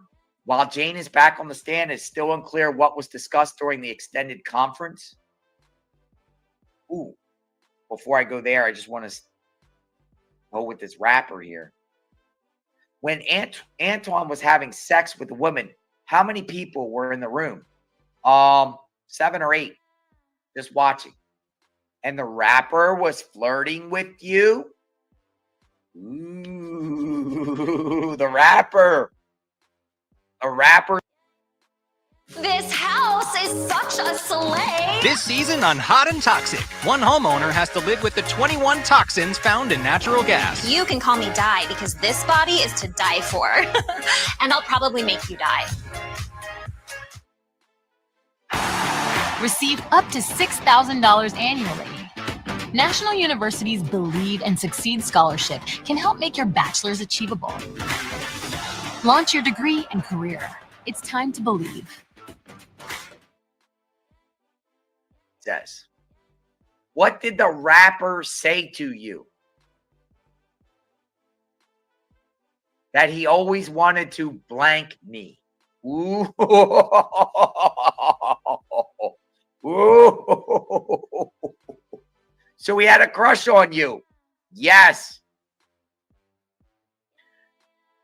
Oh. Oh. Some rapper.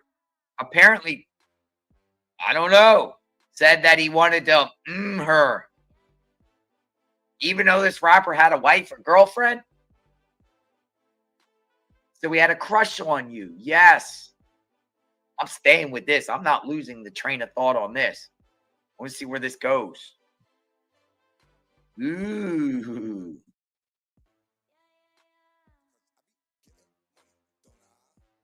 What they're trying to do is just say you jump from rapper to rapper to rapper.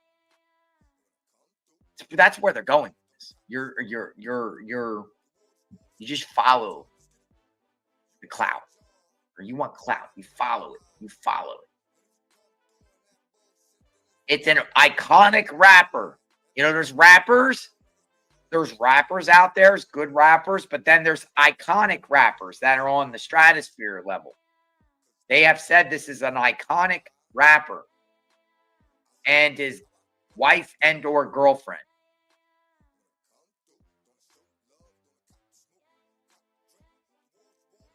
They are showing that she attended sex parties on her own without Diddy. They're showing her true character. Know what I'm saying? Who is the rapper? But who even, like, I don't know.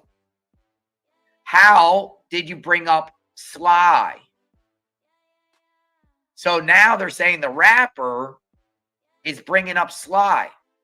Or they're bringing Sly into this. How did you bring up Sly? They asked if I knew anyone else in the lifestyle. I said yes. At the time, I thought Cabral as a safe and confidential person. Oh. That was for that rapper and his partner? Yes. Oh, boy. Boy, oh, boy.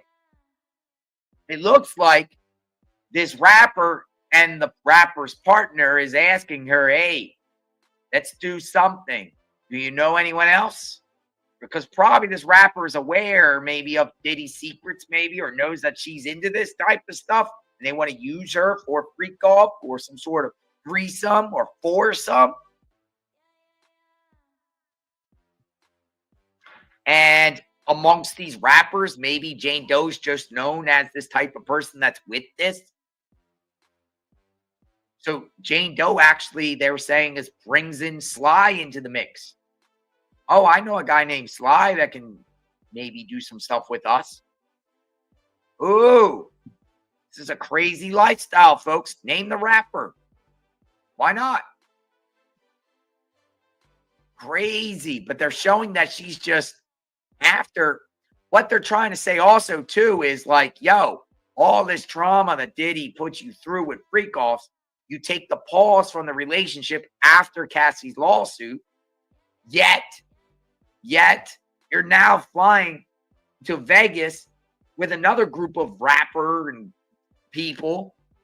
Anton's having sex openly. You're all watching. And you're talking about contacting Sly for a possible foursome with the rapper and his partner, you and Sly.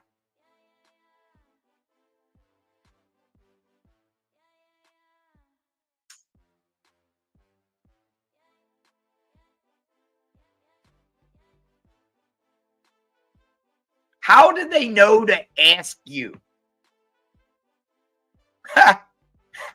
Garrigo says, how do they know to ask you? How would they know? How would the rappers know you're with you there, Jane? She responds, maybe they just picked up the energy or heard that Sean and I were into the lifestyle.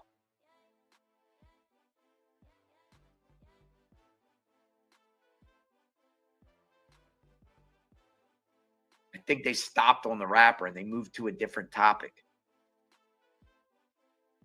You flew to Miami around the time of your birthday. Yes. He set up a grandiose birthday for you. Yes.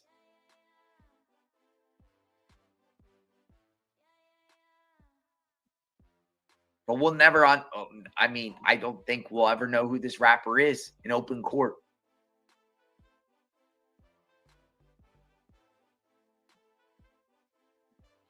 Is it I'm not even gonna who knows who it could who knows who the rapper could be? It's a rapper. But I think the defense had just left it at that. Just keeping the jury aware that Jane is with freak offs with others. But as we discussed, I don't even think it's relevant at all.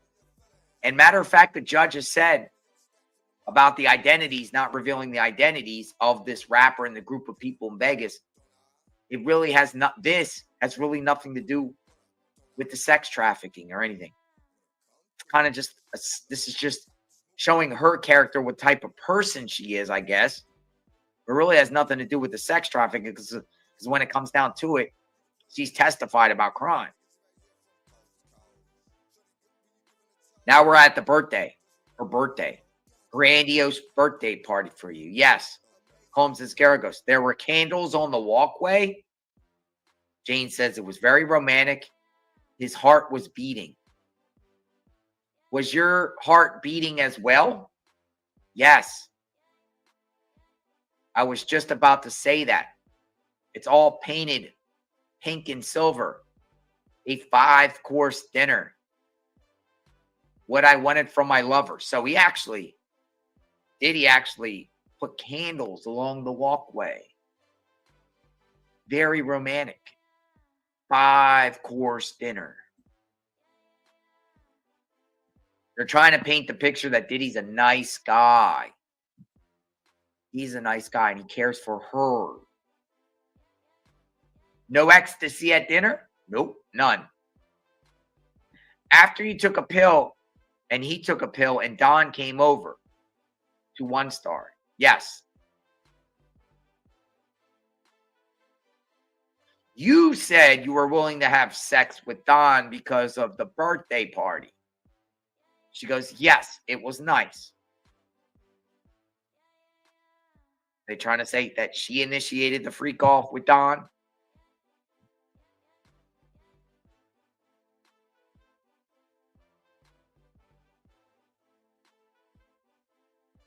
Going back to a little bit, CNN put out the report a couple minutes ago. Jane says she flew on the music icon's private jet to Las Vegas in January 2024. Magnolia says, hold on, I need to puke my guts out real quick. Defense attorney Garagos revisited the January 2024 Las Vegas trip. Jane, one of Sean Combs' accusers testifying under a pseudonym, confirmed she went on a trip with her friend and that they flew on a rapper's private plane.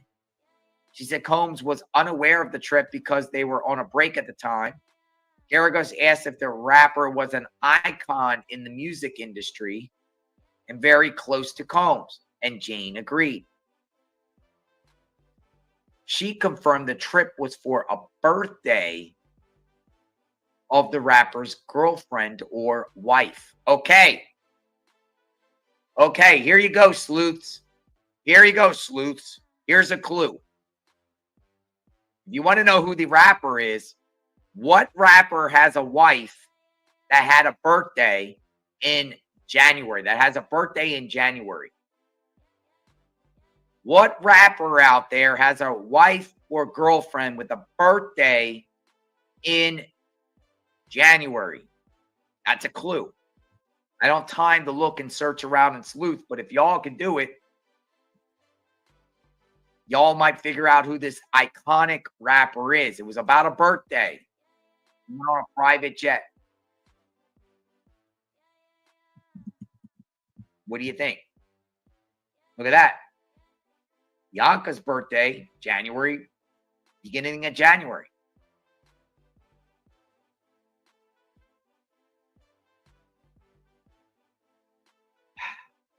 What do you think? Oh, she was born in January. I just want to know when. I just want to say, when is Beyonce's birthday? It's just eliminate Beyonce. Beyonce's birthday, September. So let's rule out Jay-Z and Beyonce.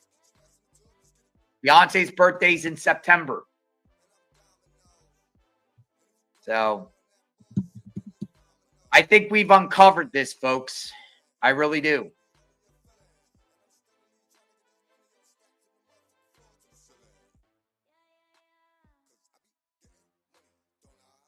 They're trying to show that she attended sex parties on her own without Diddy.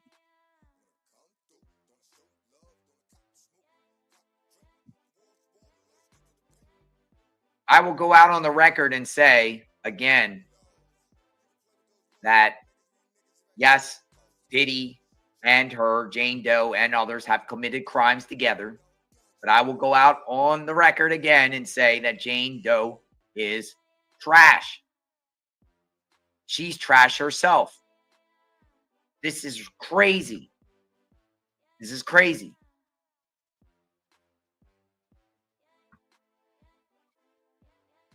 And I guess she just gets passed around from person to person to person.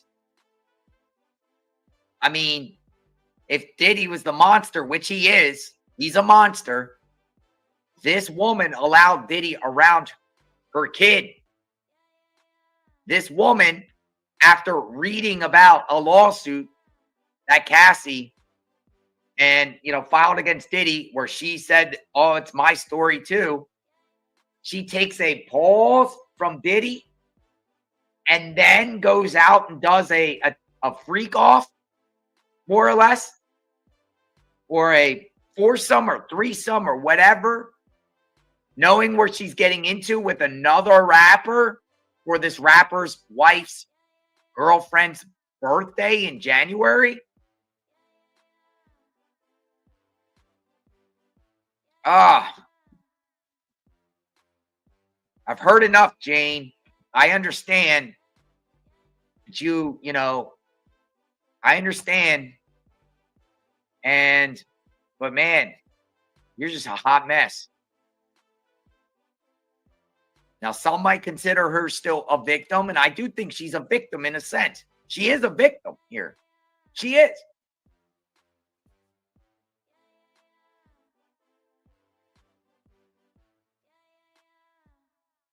But shows who she is too. I think anyone involved in sex trafficking is a victim.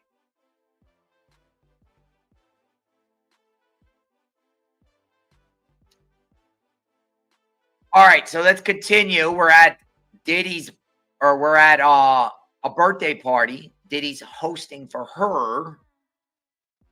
Goes on to say, this is between you and Paul Arthur, in which you asked, do you have plans for Valentine's Day? Right.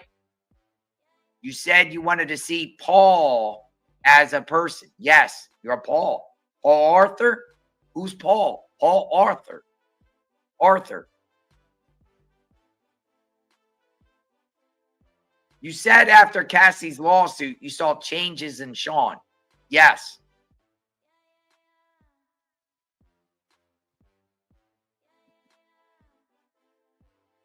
We're getting into just soap opera stuff right here. She gets to publicly drop the women's names when answering questions, not protecting them, but they protected the male rapper's name. Yeah. Why are women not protected, but males are? Margaret says. Thank you for the comment. Right? Missy says she will do anything for money. Shane to blame. Flat out puts out the name. Kanye West. Kayla. Bianca's birthday. January.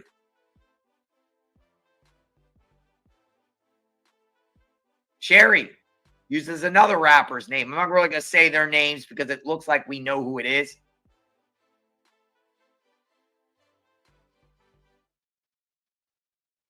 Crazy stuff.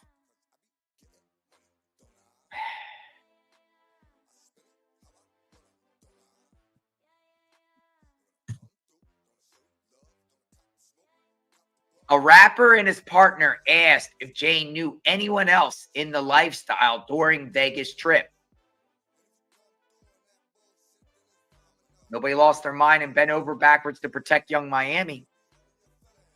Jane, one of Sean Diddy Combs' accusers testifying under a pseudonym, testified that while they were in a hotel room, the rapper and his partner asked if she knew anyone else in that lifestyle.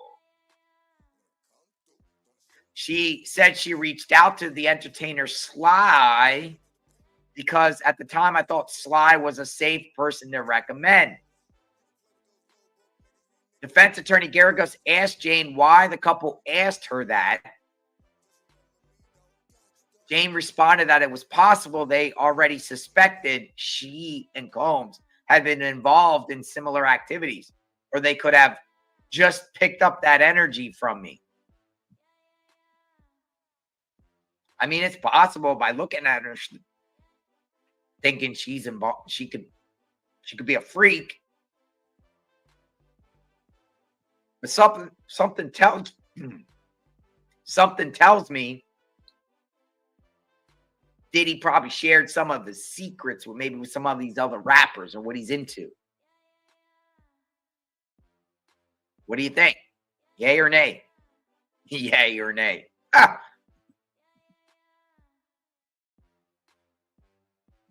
Wow.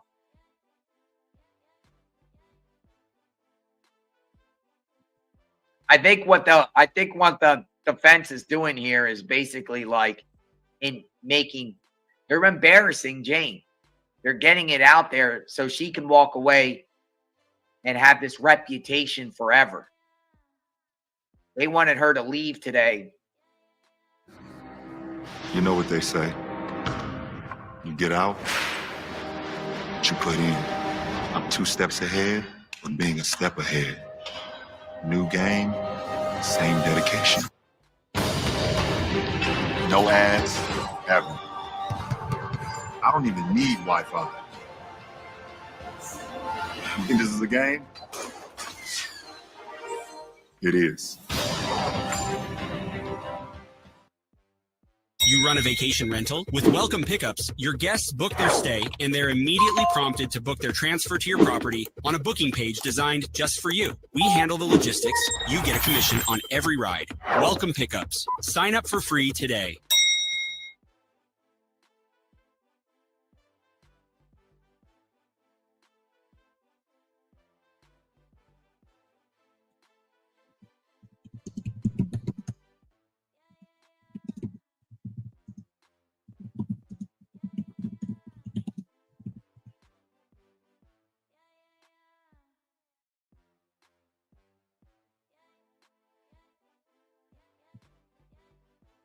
Apparently 50 Cent has been posting some things that we're going to share.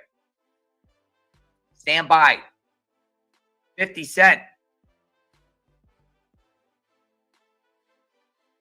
Wow. 50 Cent is posting things. Wow.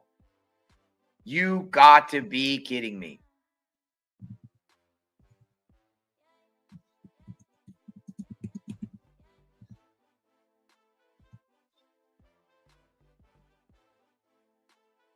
Whoa.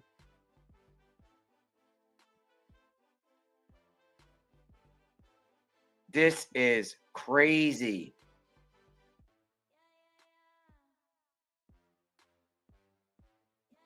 Also, folks, I believe we have a picture of Paul, the trainer.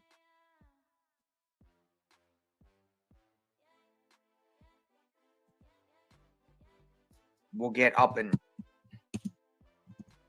soon. Stand by. It's a rare condition this day and age to demand a freak off with so much rage. But stranger's addiction that you'll ever find. Some people say that he's losing his mind. Well, then there must be some magic juice inside the Punisher. 'Cause all I see is a chocolate thing. Man, they'll bust it over everything. Days gone by, it's the biggest break of the tangerine.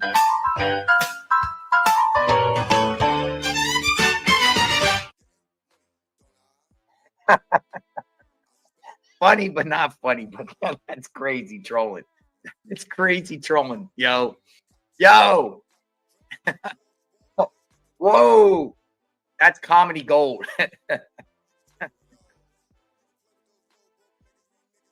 Oh, every day we get a smile on this trial. That made it.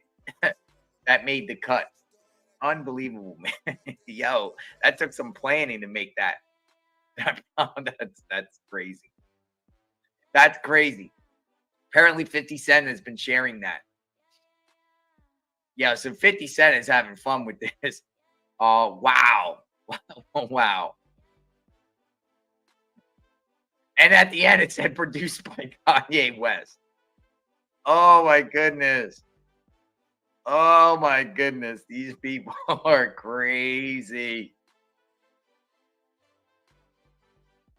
Unbelievable. Oh, my goodness.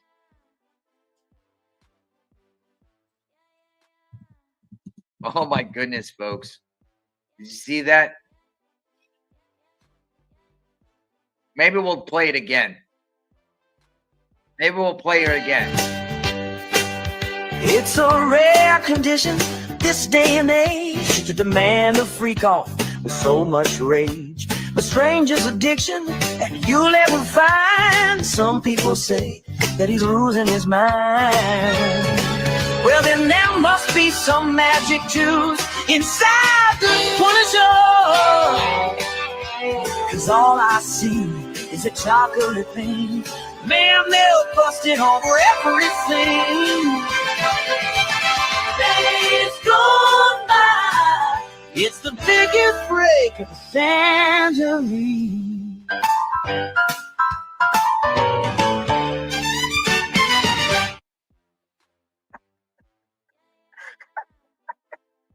Whoa! Executive producer Kanye West. They had Bieber in there. They had J-Lo. Oh, my goodness. Yikes. Yo.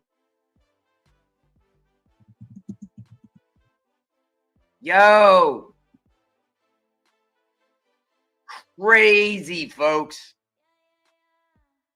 Hey, that was just a little bit of humor of what's going on, but that's what's being circulated. Like, this is crazy.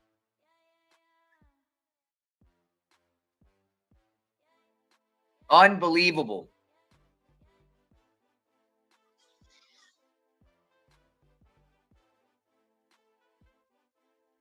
Combs' attorney's like, yo, you said Sean would write to you, I'm single, and that hurt you?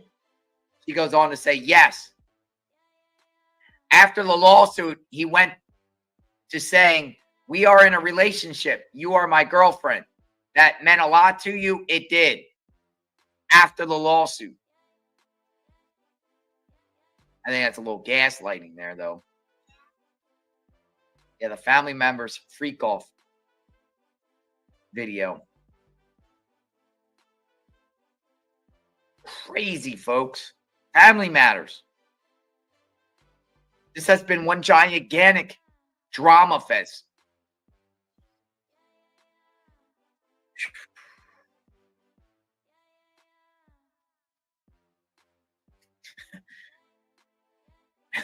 What do you think Diddy's thinking here, man? Like with all of this. I think Diddy's trying to gaslight Jane after the Cassie lawsuit.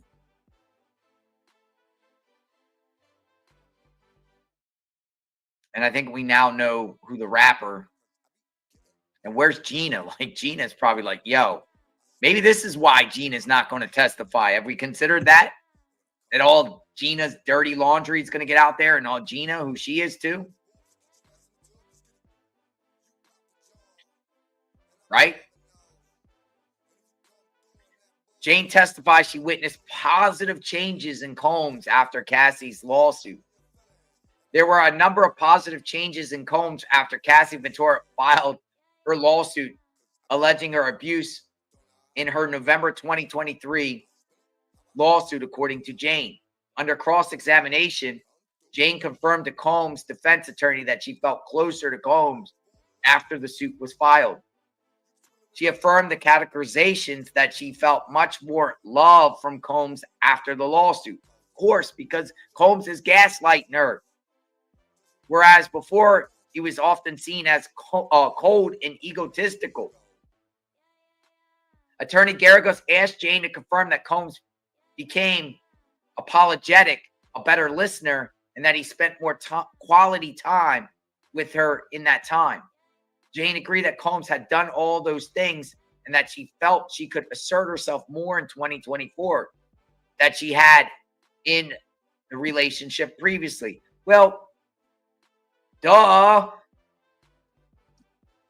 Lawsuits out on Cassie, and Diddy knows, Jane knows all the secrets, so of course he's going to be nice to her. He's not trying to change his ways because months later he beats Jane.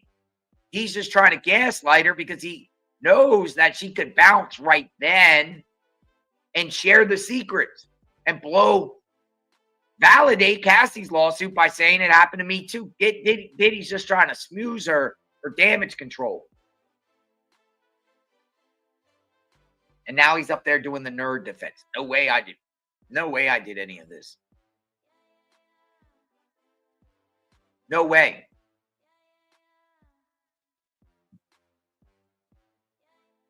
The jury also saw texts between Jane and the entertainer Paul.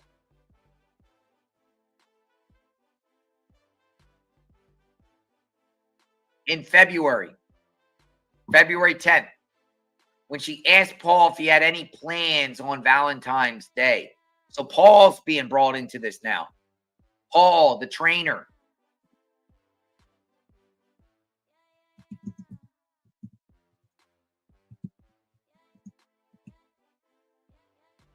Paul is being mentioned now. The trainer.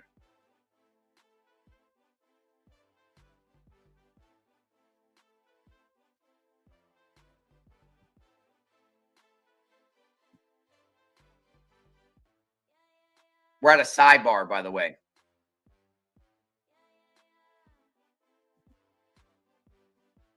Before we hit a sidebar, they just asked one question. We hit a sidebar. It's saying, when you saw the video of Mr. Combs laying hands on Cassie, you felt sick.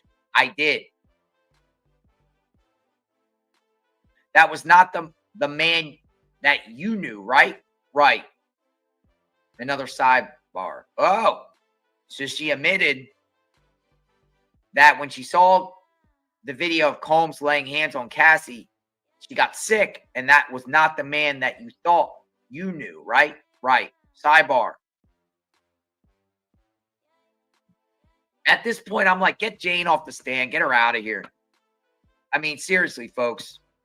Jane's circumstances is 100% different than Cassie. There's no comparison between Jane and Cassie. Jane is the hottest of mess. She's just a groupie. She's just, again, I don't want to victim shame here, but I mean, her stuff is out. We come up with our minds already. I have on Jane. I don't want to see bad things happen to Jane, whatever. Hopefully she gets help, much needed help, and cuts it out, because this is crazy with Jane. Jane is all over the map. All over the map.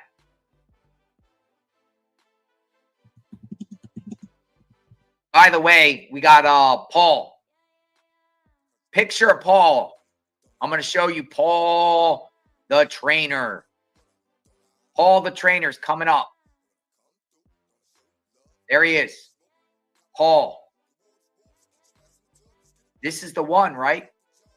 Isn't this the one? That was Shaquille O'Neal of the Freak-Offs. Paul. Paul the trainer. Jane. Kobe Bryant. Paul, Shaquille O'Neal. Diddy. Michael Jordan. Paul is the Shaq. This is Shaq right here. This is Shaq.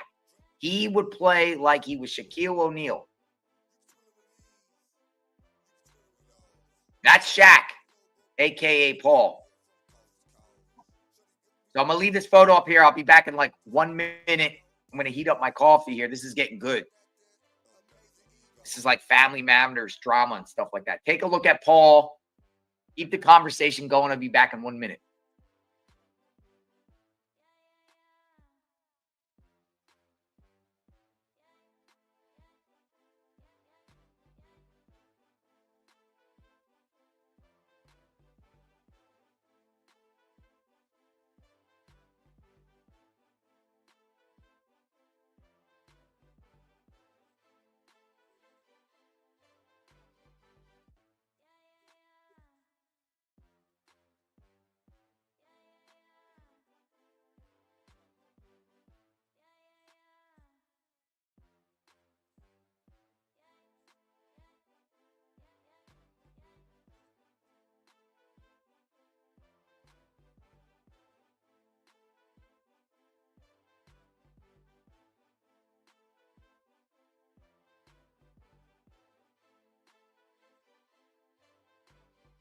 In the meantime, we are at a sidebar. I don't know who called the sidebar. Another sidebar. Another sidebar. So we're getting into like conversations now from Valentine's Day. They're trying to say that she was the one that recommended Paul to reach out to Paul.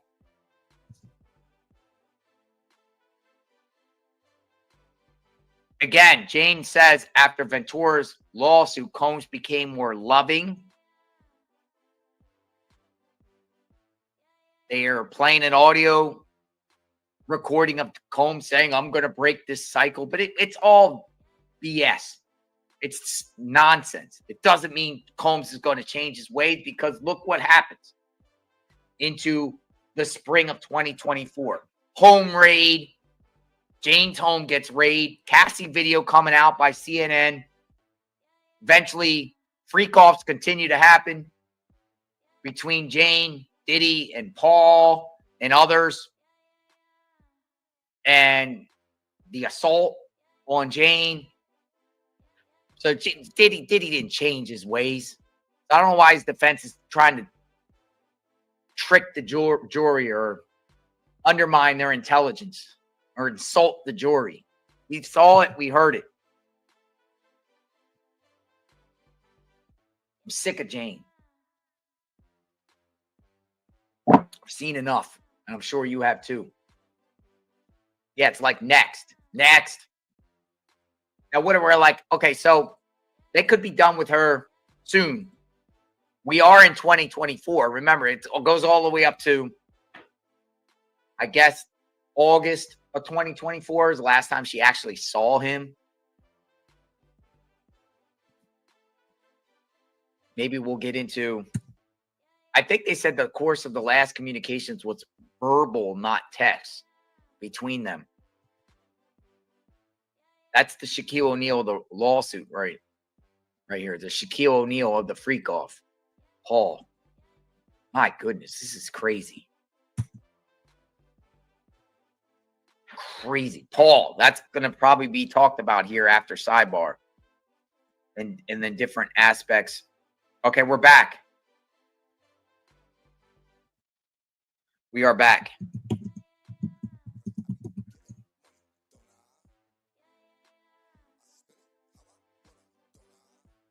You remained in contact with Mr. Combs after the video.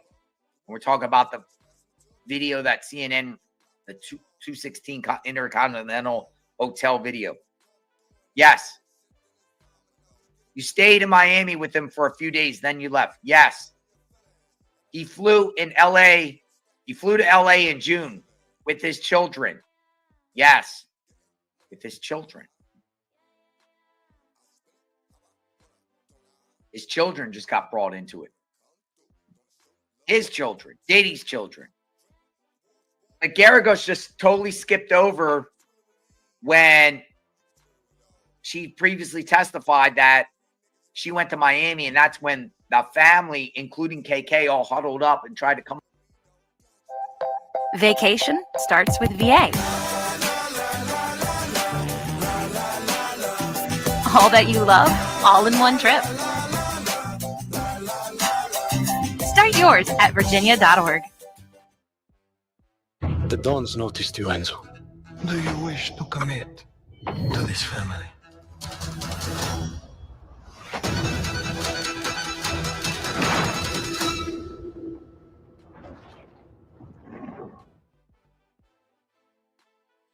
To LA in June. I don't know where they're going on this with the children. We shall see. Oh boy. Oh boy, ladies and gentlemen, stand by. This is the time where Jane gets assaulted and testified that Diddy told her to have oral sex with Anton. And Jane also tripping about supposedly Diddy was in Utah with a minor, and she called him a pedophile. So we'll find out where we're going here.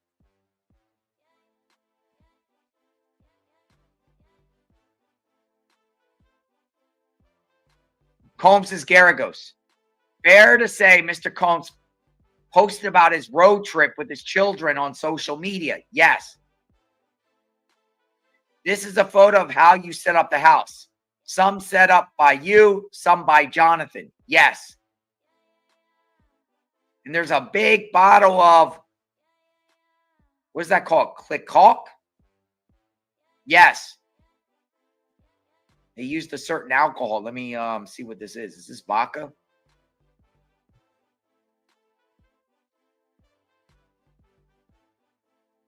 Champagne. Bottle of champagne.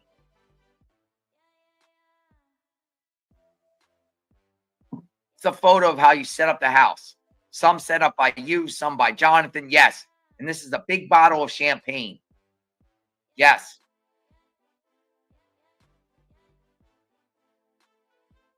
She said a certain champagne. It's champagne. It's called CLICQUOT.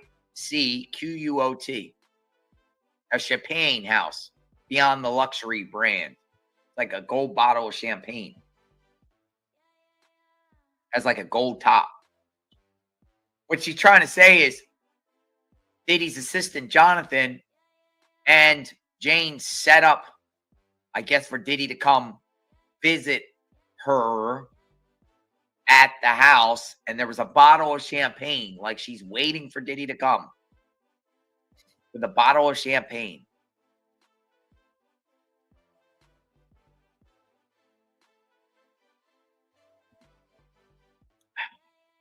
As if she wants him to come over. Now, they said that Diddy was on a road trip with his children before that.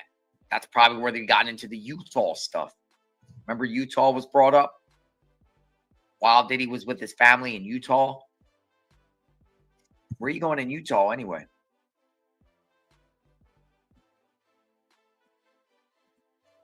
So we'll get into that. We're getting into the home now. And this is a photo of the patio, right? Yes. You were drinking champagne. Yes. Now it's 8:30 p.m. that night. Already dark outside. Tequila shots, but no ecstasy, right? Right. Jonathan brought the candles. Yes. This is why Jonathan's going to be testifying next or soon. Jonathan brought the candles. Yes. Assistant. Is he the Jonathan Perez? Probably.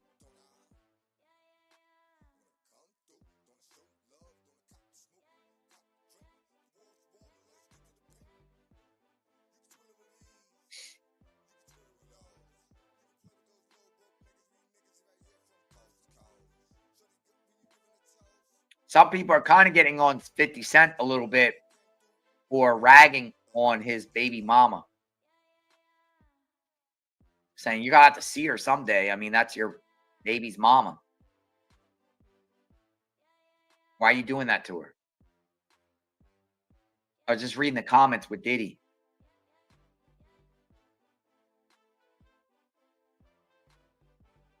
All right, so we're in that moment in June at her house. Champagne drinking, dark outside, tequila shots.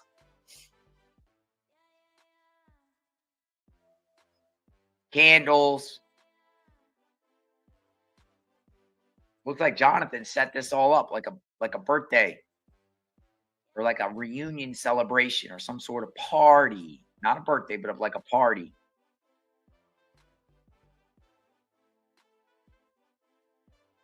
At the house.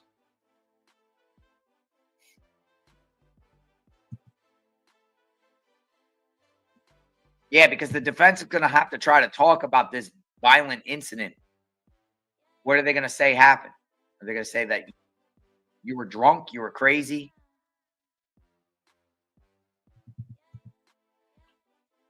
Is that what they're doing here?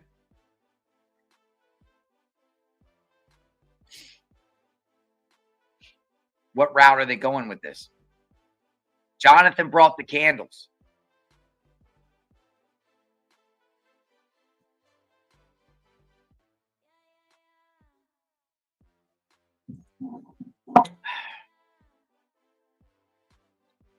About to get into some sort of violent incident at the hotel or at the home. The one that's $10,000 a month.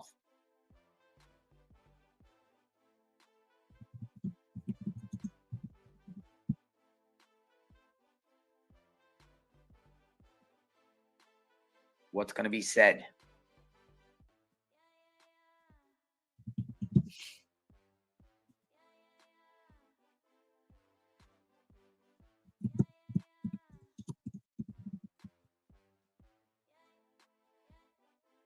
$50 crazy, man. He put that out at 11:34 a.m.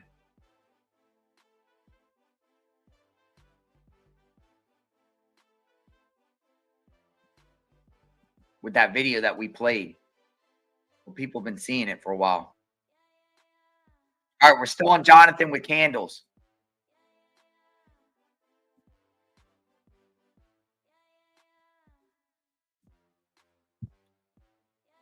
Meantime, I'm checking out all these other updates to see what we got.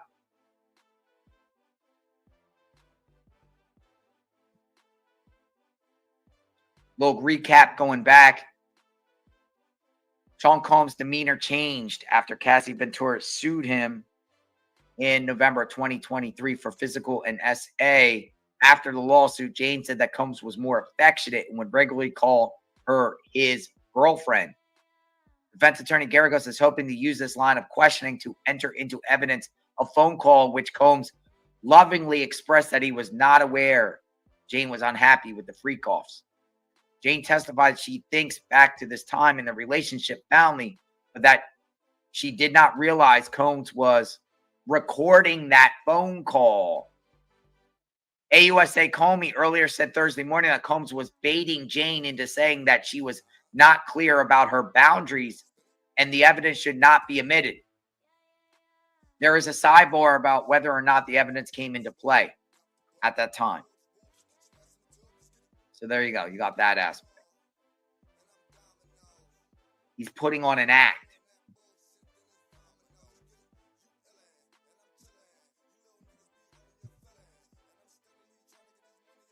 He doesn't really love Jane.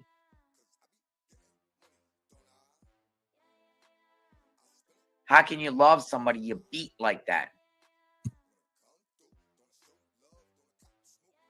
But Jane herself,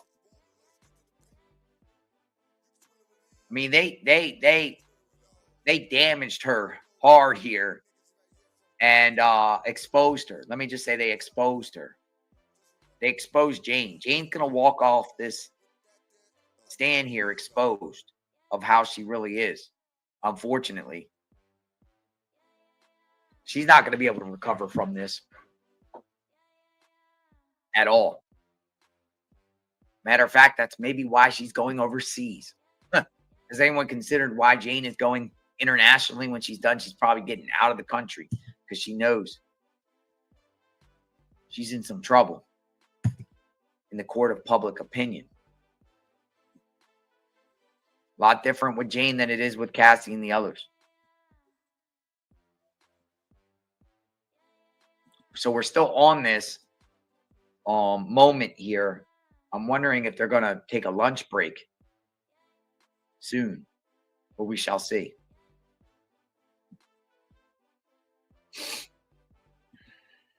Hello, good afternoon, everyone. Thanks for watching JLR Investigates. We're watching real time. Jane's still in the stand.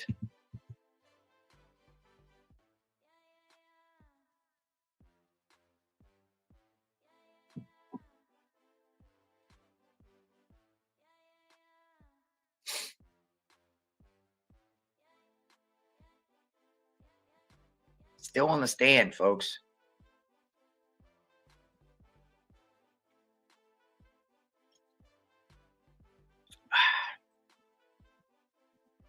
But what do we got?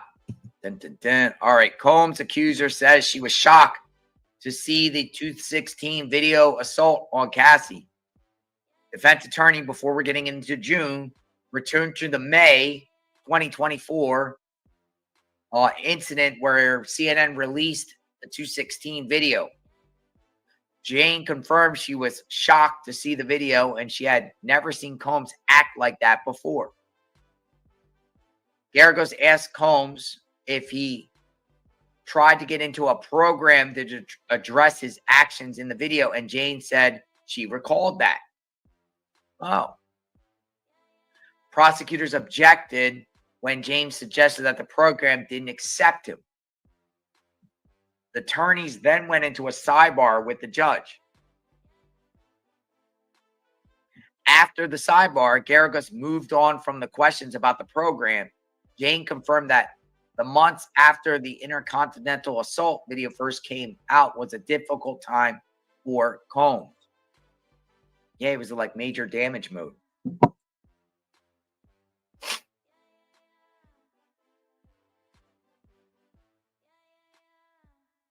So Combs tried to check into a program, but wasn't accepted. Why wouldn't he be accepted? Oh, we're playing a video.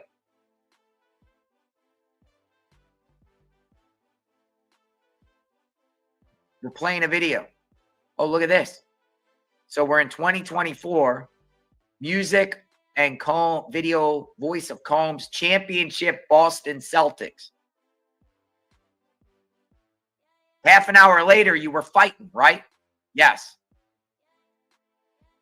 You testified you called him a pedophile even though you knew she was not underage. Right. And you pushed his head into the counter. I did. You had never had a physical altercation with him, right? I had not. You pushed medium hard. Yes. You threw a candle at him. Yes.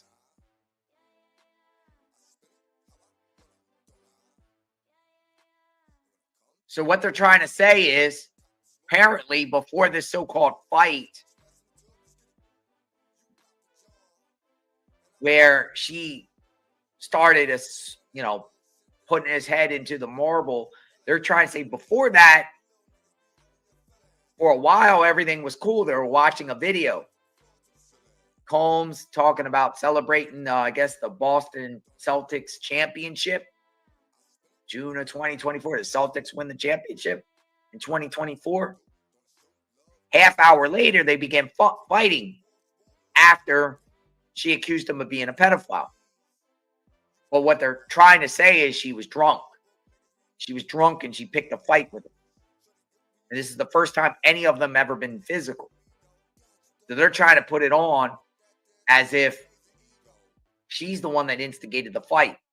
Maybe she was drunk and just accused him of being a pedophile while she was drunk off tequila shots. And she's the one that instigated a fight that they never had prior. That's what they're trying to do here, saying that she started it all and admit that she started it all. You pushed medium hard. Yes. You threw a candle at him. Yes. You had never had a physical altercation with him, right? I had not. They're saying before Combs arrived, she was already taking tequila shots.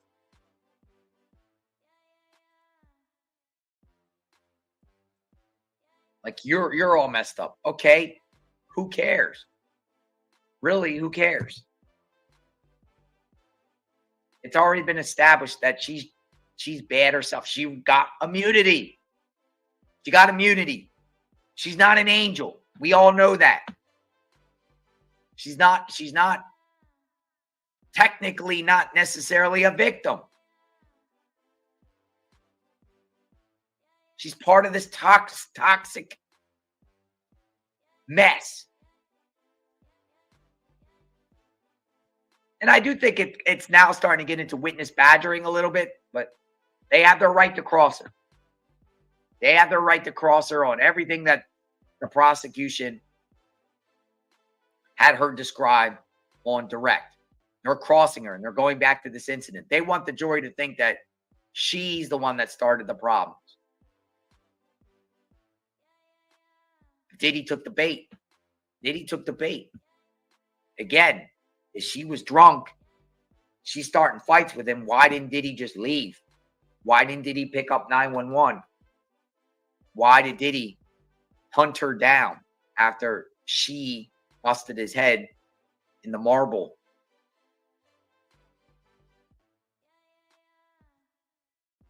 Diddy was probably drunk too, right? Probably, right? Diddy was probably drunk. Is that why? Drunken rage, just two drunks fighting. Two drunks fighting in the house.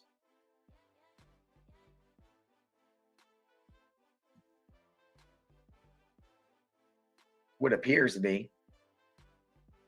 How can a rapper call the police? I mean, think about it though. He knows, Diddy also knows if he calls the police, it's going to be a body cam, police reports. He's going to be on TMZ. He probably realizes regardless, like even if she attacked me, he's going to be all over the place. He don't want that because he's already all over with the Cassie stuff. He's just going to pile it in. But why did Diddy just go retaliate against her and do all that? Now let's see if the defense hones in on more about this assault. They're clearly saying that she started it, drunk. And if she accuses him of being a pedophile, why didn't she just start this as soon as he got there? Why are you watching videos of the Boston Celtics championship? Then you address the issue. Maybe she had needed tequila shots to get the courage to confront him, you know? Maybe she needed some alcohol to give her the courage to confront him on how she feels.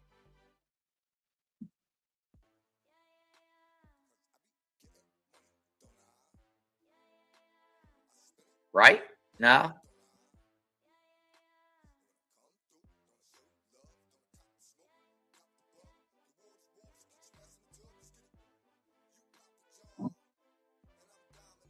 And we still don't know about this girl, but she's like, they're like saying, you knew she was not underage, but you call him a pedophile anyway.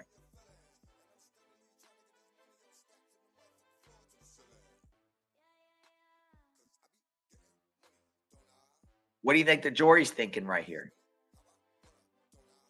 with all of this? They're hearing it right now. I'm sure they're like all of us, like we've had enough of Jane.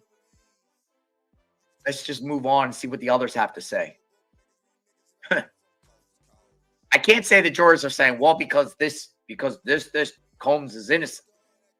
Come on. He's not the fairy angel, the lovable nerd defense. Not him. He's did these egregious acts too.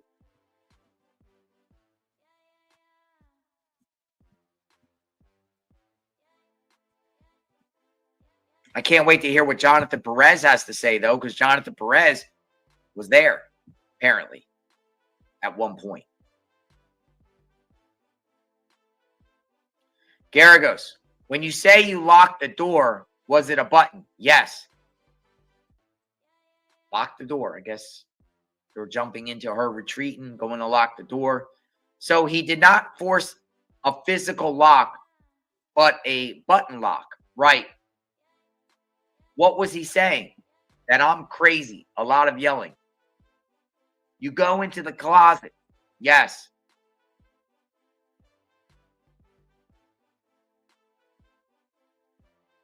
All right. Closet.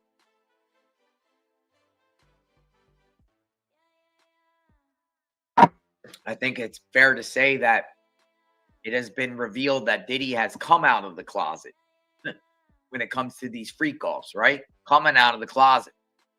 She's going in the closet. This whole trial has brought Diddy out of the closet. Closet incident. The fight. We are now into the fight. I wonder if they're going to leave the jurors hanging for lunch on this one. We shall see. Wow, my voice is so much better. As we talk, it actually gets better. Not worse. All right, so we're closet moment. Closet. Diddy's kicking the door of the 4-4. Kicking the door. He's going and he's reaching at her. Garagos is going to be talking about it.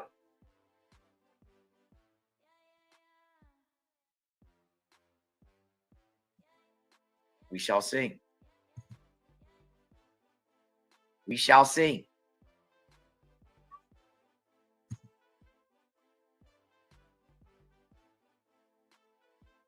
All right, so what's going on right now? Washington Post puts out the report, says Jane is now being asked about the brutal June 2024 incident she previously described as a date night that turned violent, which lasted hours. Though Jane had said she instigated the fight, she alleges that Combs very quickly escalated it, chasing her through the house, kicking down doors, and leaving her with multiple injuries, including a golf ball-sized welt on her forehead and a black eye. Afterward, Combs allegedly forced her to participate in a freak-off.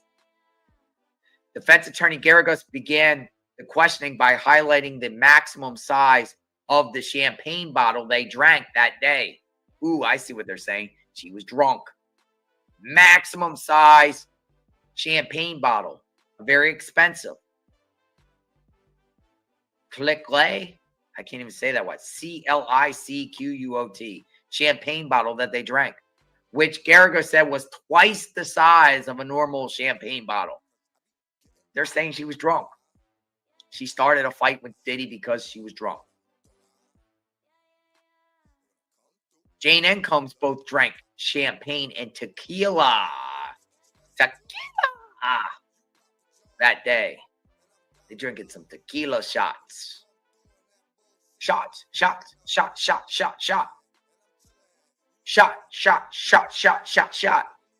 You're a pedophile. Shot. You're a pedophile. Where you been? You've been in Utah with a girl. I know you are after drinking shots. And that's where we're at. A fight.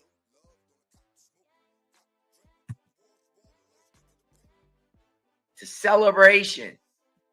Jonathan Perez there, setting up the candles, setting up the scene.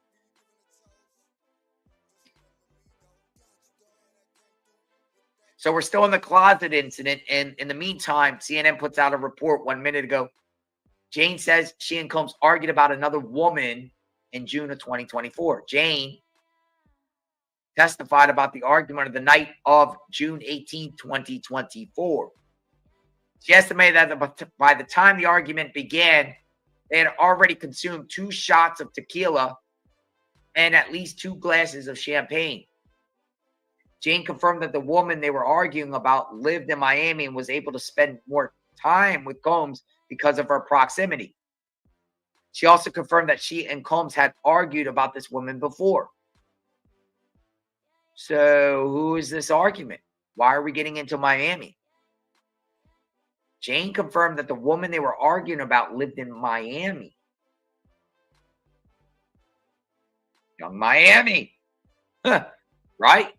And was able to spend more time. But then where they try to say young, how old is young Miami?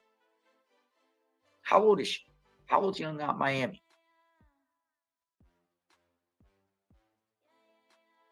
So Diddy's like, yo, you're with young Miami in Utah. Remember, it's a Utah.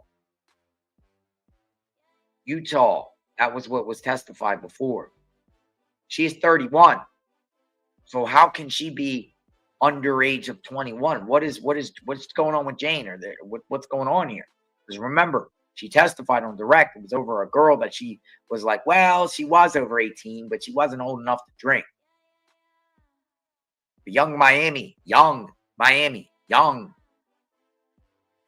I think it was just a ball of emotions that night, she said. There was just a lot of resentment for so many things. She confirmed she called Combs a pedophile, even though the woman was not underage. She also called him a disgusting and a monster. You're a monster. Monster. Kanye West. Monster. When she felt like the fight was escalating, Jane went into her bedroom, locking the door. Defense attorney Garagos asked Jane to confirm that Combs had not touched her at this point, but kept saying, are you just not going to talk to me? When he kicked open the master bedroom door, she locked herself into the master bathroom. By the way, this is Jonathan Perez, apparently. This looks like this is the man that's going to be testifying soon today. Stay tuned. Stay tuned. Well, I wonder what he has to say. Looks like he flipped on Diddy, by the way. Jonathan, the assistant. Oh, Jonathan. The same name as me. Jonathan.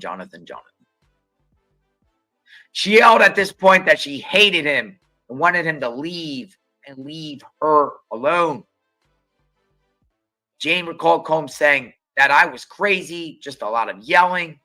Like, you're not going to not talk to me. What we got. We're in the closet incident. You take your work seriously, right? You take your working out seriously, right? Yes. But you do not put on active wear, but rather a dress. Why? Because I could put it on easily. After the altercation, you ran and hid behind the wall. Where was your phone? Back in the house. When you went back, you saw Mr. Combs. He was out on the street. This has been hours. It had. There you go. You were angry and screaming, calling him a pedophile. She goes, I called him a monster. But he didn't kick you again. He didn't. You punched him in the back of the head, and he punched you. She goes, he punched me twice. what the defense is doing is basically saying that she assaulted Diddy.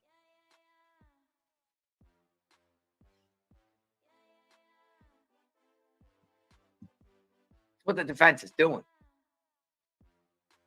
They're saying when she came back, remember she left, defense skipped over the choking part. They skipped over all that choking stuff. She ran out. Remember she went out? She was out, ran down the road a little bit, hide out. A couple hours, she comes back, Diddy's there. But now the defense is saying when she came back, she's screaming again, angry and screaming.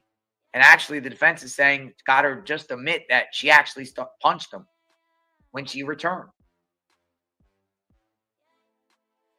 And then Jane's saying he punched her back.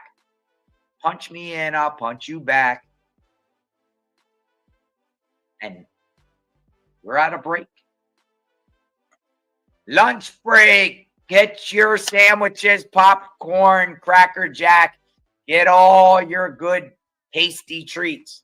We are on a lunch break, ladies and gentlemen. Sean P. Diddy Combs trial.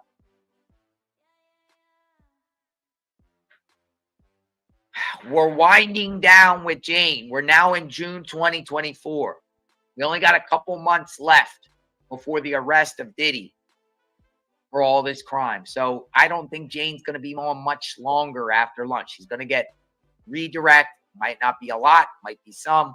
Fill in the holes, voids. It's lunchtime. What's everyone eating for lunch? Might even be dinner. Might even be breakfast wherever you are. Or a snack, a tasty treat.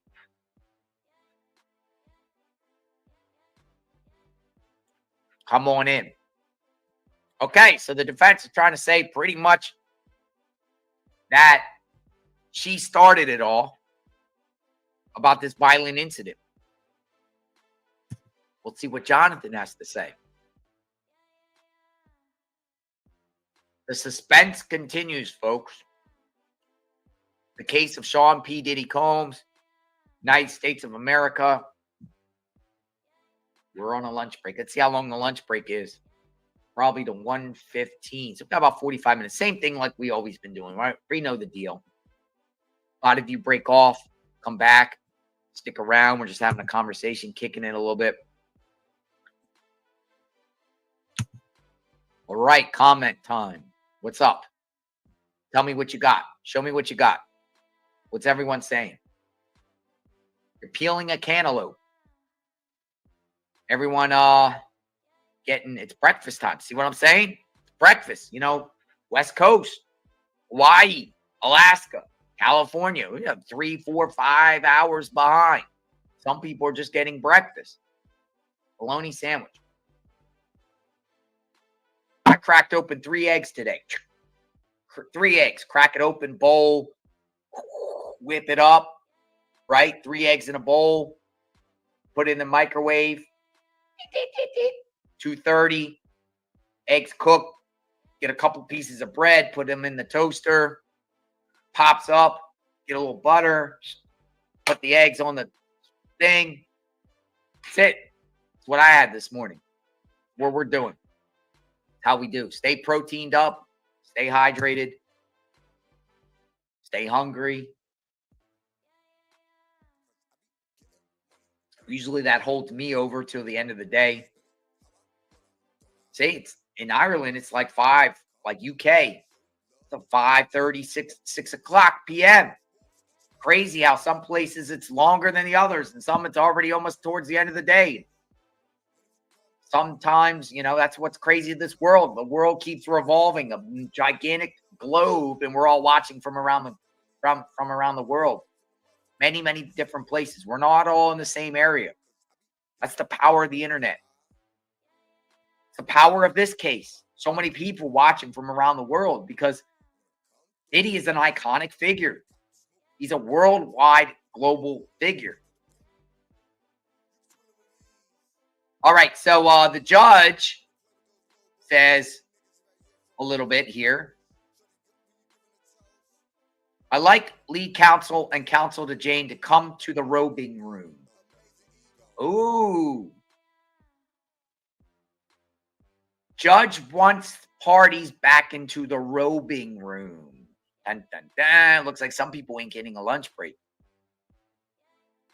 But Combs, his attorney, says, I like to do this in the presence of Mr. Combs. Whoa. If this is an issue we discussed in the robing room, we have concerns. Okay, sidebar. Oh, here we go again. Magnolia, you might want to get the music. Mark is saying, I want my client present for this one. Combs can't go to the robing room.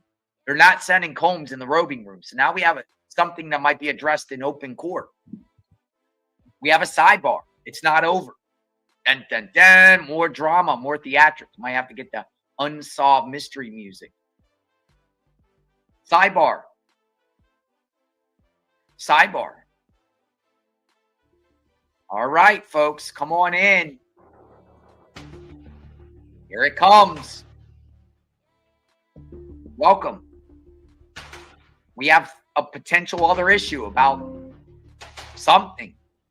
The judge just told lead counsel and counsel to Jane to come into the robing room. The plot thickens, BJ says. And Mark is like, I like to do this in the presence of Mr. Combs this time. Combs ain't going to the robing room. And the prosecutor says, if this is about the issue we discussed in the robing room, we have concerns. Sidebar.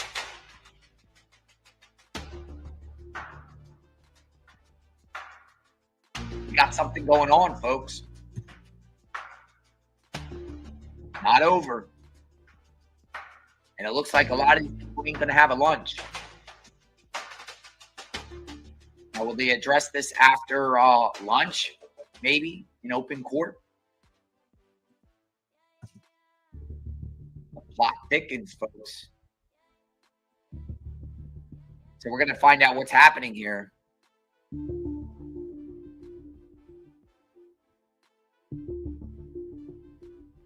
Judge is like, I want you to come to the robing room. Robing room is becoming the secret meeting house.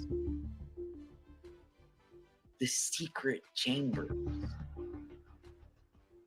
Now I'm paying attention. I want to know what's happening. Where are we going? The robing room. Sidebar. All right, I'm going to scour the net a little bit and try to get some information on what's happening here. Judge asked again to see lead counsel and Jane's counsel in the robing room. Defense attorney Mark asked if Sean Combs could be present for the discussion. Ooh. The parties are now at a sidebar. Yes.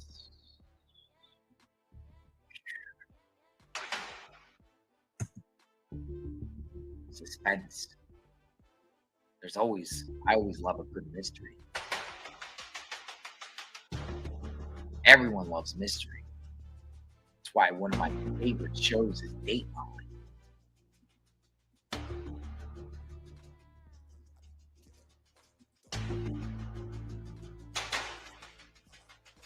Robing room.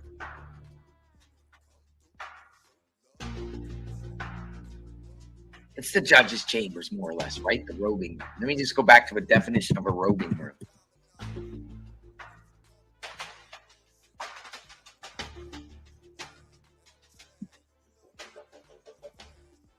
Centered around a room that judges use.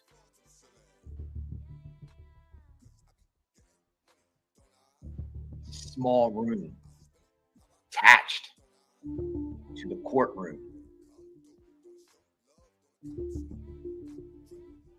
We have a sidebar, though, before the robing room. But Diddy now has to be present, according to Mark.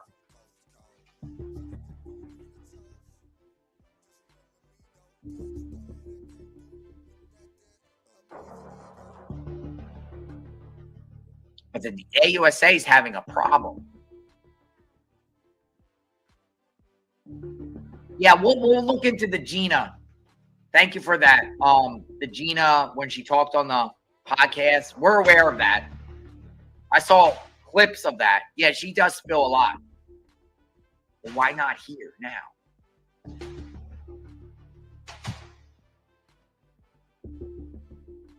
I didn't see the part, if at all, she explains why she's not coming to trial. Does she explain why Gina's not coming?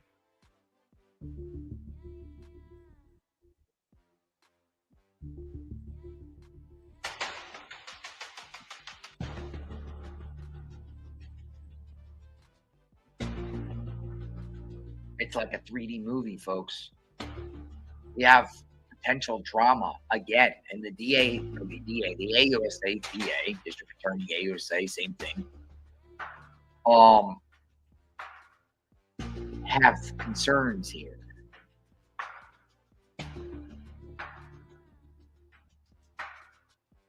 We'll get the information as soon as we know what this could be about.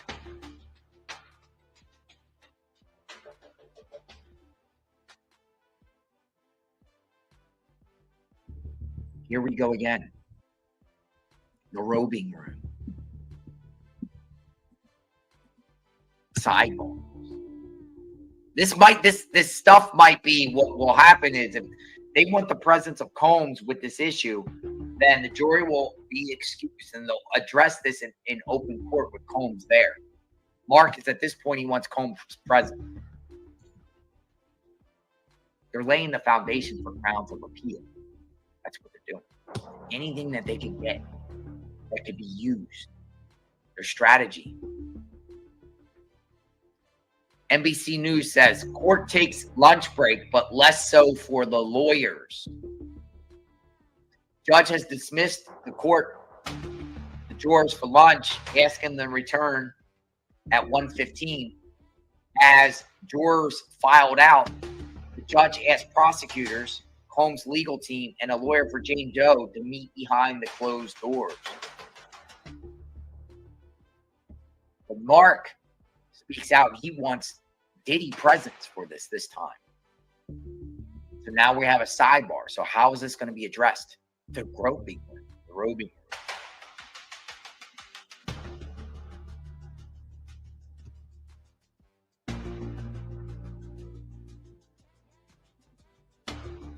We covered a crazy case in Kentucky where the sheriff shoots the judge in his robing room, I guess.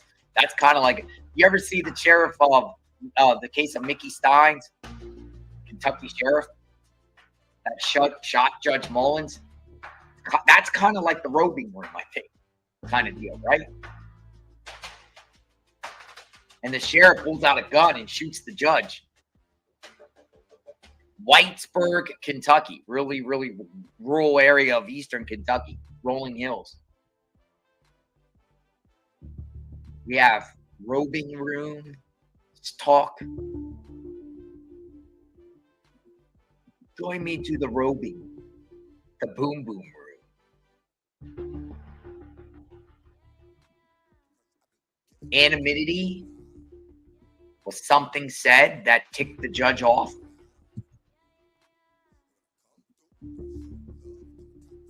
The judge initiated this. Thank you for sharing the comment. She is a victim, period. He manipulated her 5 ways to Sunday. He tricked her into the freak-offs many, many times. This is what happens when people get traumatized. They act against their own self-interest. Thank you for the comment.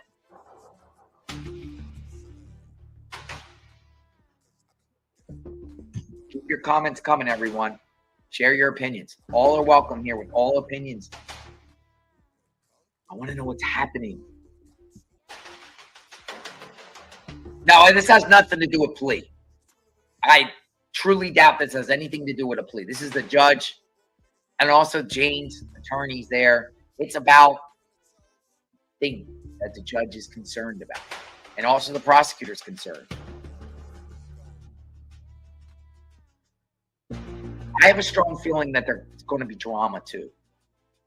Every party's trying their best to one-up each other, get the advantage, try to find anything. Still in sidebar, somebody's not eating lunch.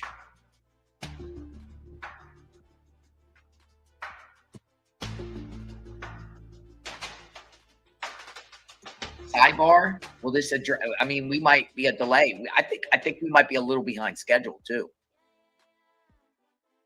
So it's quite possible we make it up by going to 5 p.m. I'm with it.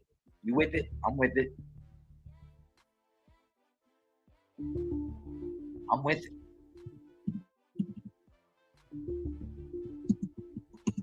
I'll be here from start to finish. Me and Magnolia and all of you. A lot of you. We're not going in. It's 50-50 for Jane Doe.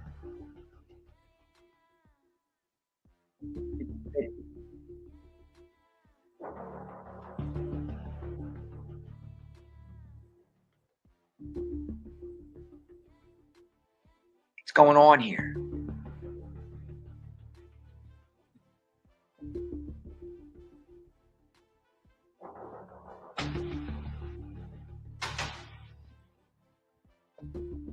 Trying to get more updates here. There's the music. Look at the song right there.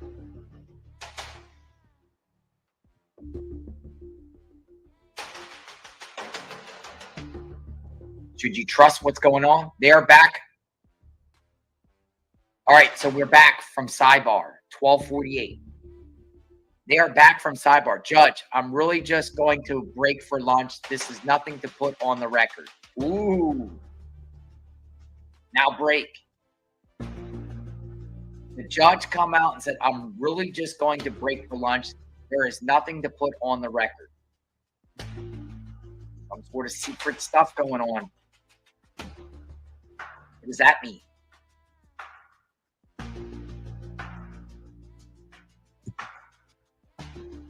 Judge said, we're breaking for lunch.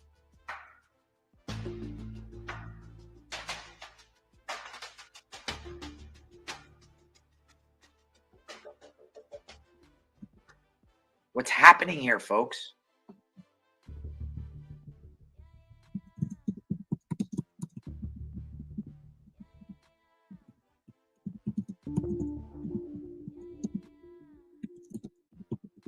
Hey, folks, you know, a little bit off topic.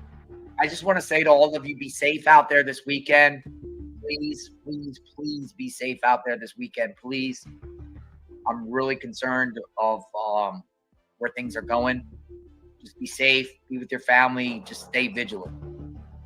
You know, if you're driving around in a city or you're somewhere, just be very, very careful and be aware of what's going on in your community because things are popping up. A lot of things are happening. Just be safe out there, all of you, please. Might be very bad this weekend.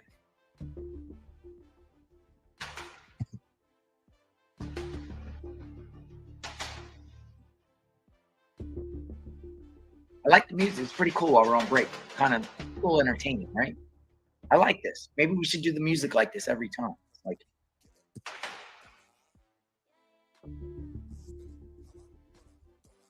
Jane said she felt a ball of emotions on June 18th, the night when Sean Combs allegedly beat her, then forced her to perform oral sex on a male entertainer. That's what we're into right now.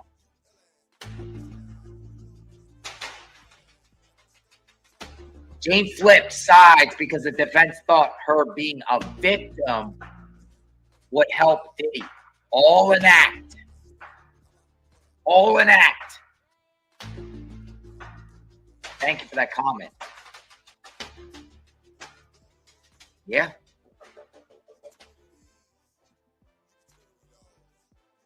What do we got? I think issues are going to be addressed here before the jury comes back in at 1:15. So I don't think we have business as usual. I think there is issues right now that the judge is going to, the judge needs to eat.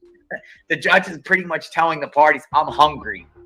Let's do this after lunch. I need some fluids. I need some sandwiches. I need something to eat.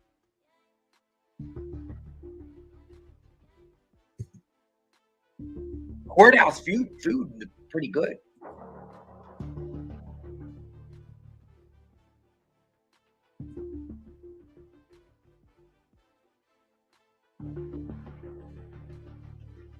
What does all this mean? I'm going to get fluids myself. I'll be back in a minute.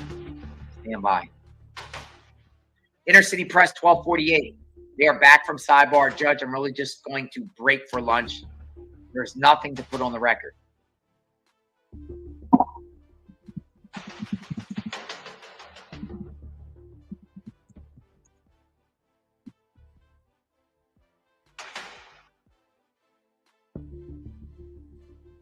What's going to happen here?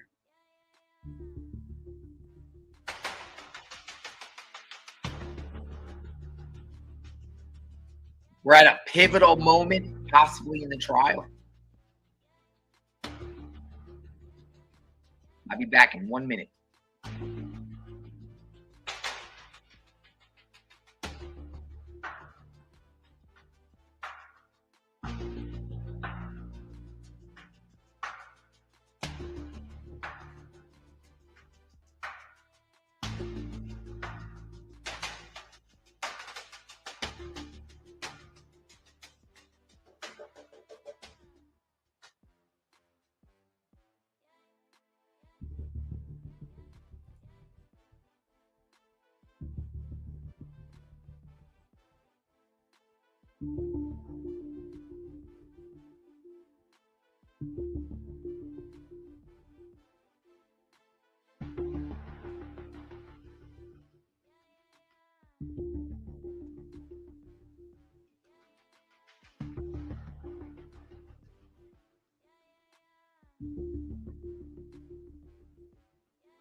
Welcome back, everyone. How's everyone feeling?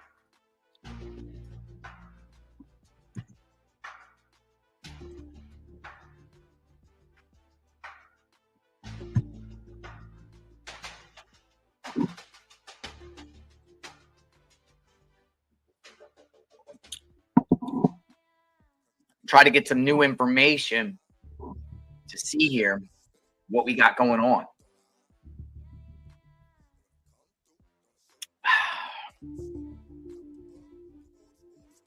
Break.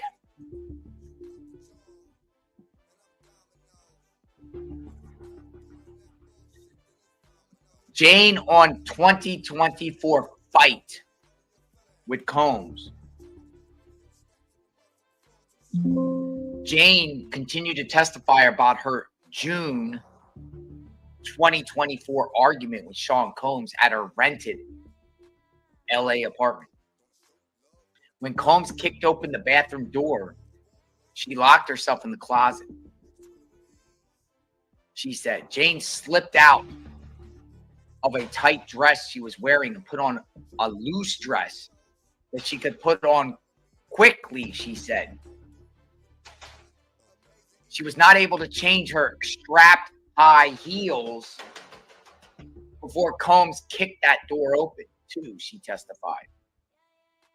Jane ran downstairs, heading for the front door, but Combs caught up with her, kicking her in the back of the leg, causing her to fall to the floor, she testified. Combs then pulled her up to her tippy toes in a chokehold, and she couldn't breathe, she testified. Garagos asked her to confirm that she previously told the government she almost couldn't breathe.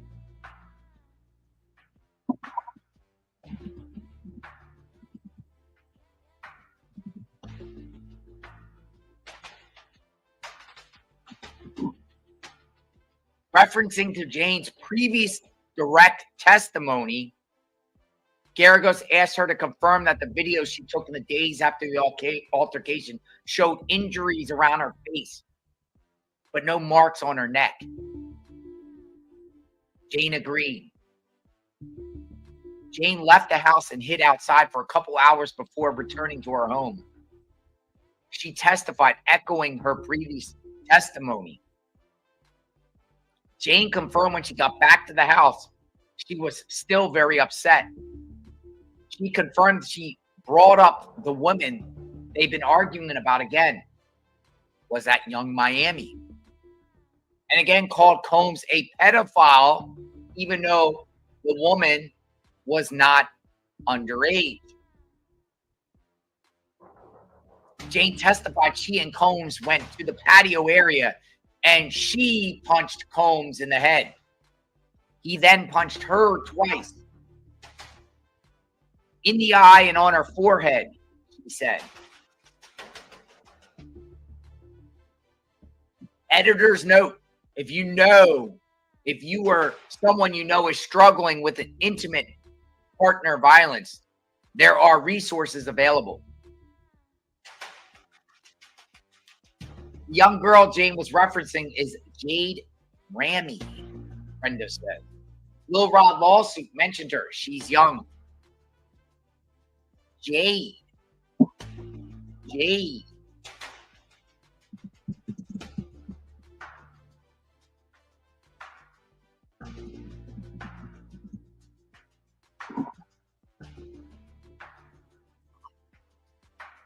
They say that she was born in 1994, if that's her.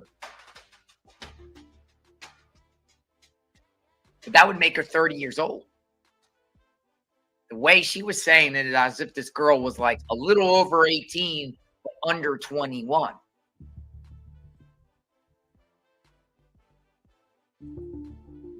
What do you think? And it is quite obvious that this will be an extended lunch, I think, folks. Will the defense be pushing for mistrial?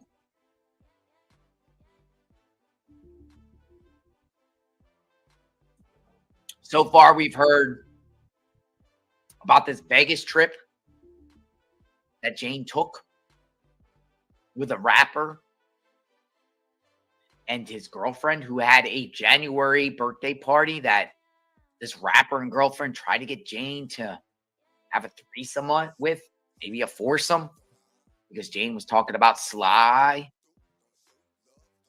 She testifies that maybe the rapper just thought she was into that type of thing, or maybe Diddy and the rapper talked about freak-offs maybe, or that type of talk, or get the rapper to initiate this type of thing with Jane.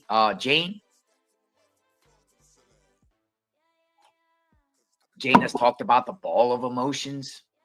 She's talked about Diddy coming at her, positive changes that he made after Cassie's lawsuit, that the prosecution says it's for self-serving purposes. Or did Diddy really try to change his ways? Is that what the defense wants the jury to think, that Diddy, after Cassie's lawsuit, was really trying to change his ways? What do you think? Come on in. We are at lunch break. We should get some more information soon on what's going to happen here.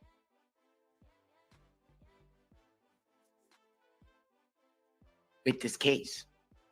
And where this goes with this robing room, sidebar stuff. What's the issue? What does the judge want to address?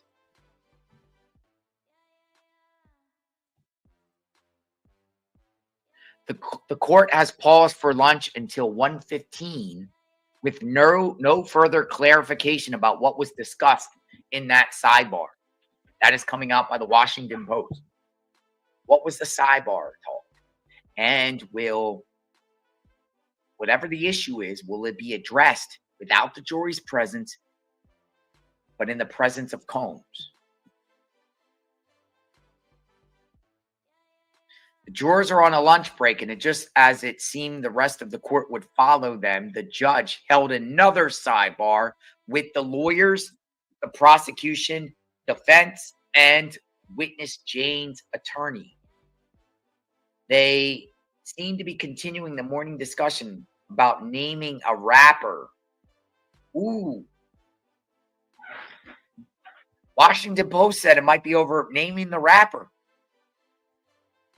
Will they name the rapper? Oh my goodness. Would they name that rapper? You know, the rapper's probably with the initials KW. Right? Maybe the judge might agree to name the rapper. Name the rapper. Oh my goodness. If his name gets on the record, the internet's gonna blow up here. Name drop. The judge originally suggested that they have the discussion in the robing room as they had in the morning. Now it's saying right before the lunch break, lead defense attorney Mark, however, objected. I'm sorry, Judge. I prefer to do this in the presence of my client. And thus the sidebar in the courtroom. But the judge, after the sidebar, said, we're going to lunch. Judge has to eat. Question is, what happens once everyone returns from lunch?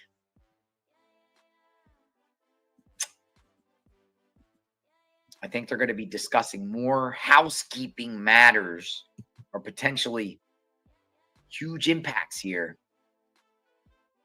once the lunch is over and jury still won't be back in the room. They won't be there. They're not going to do this in the presence of the jury. You know that. We all know that. Will the rapper be named?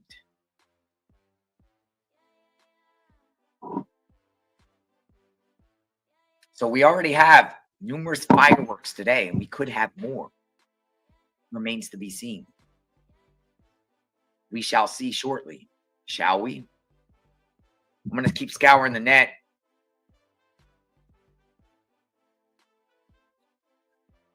Let's see what happened. Y'all recall her saying he told her Cassie hit him first. They haven't fought until after that. I think she purposely hit him knowing what was going to happen. Then she could sue to get the millions. Like she gaslighting him. She knows his weak points and like, yo, I'm going to provoke him, draw him into a confrontation, then I can sue him. Is that the possibility, folks, that she was setting Diddy up for a lawsuit herself because she's bitter that Cassie got all this attention? But she knows if she filed a lawsuit against her, though, she's no longer Jane Doe. She is who she is, right? All that would have to be out in the public. They're trying her best to protect her identity. Does she really want to put herself out there like that? She has a child with another rapper. But do you think she sees payday out of this? Any money out of this?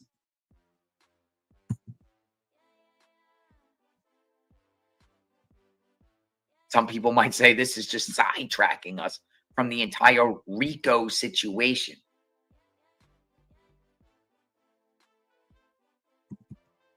We shall see.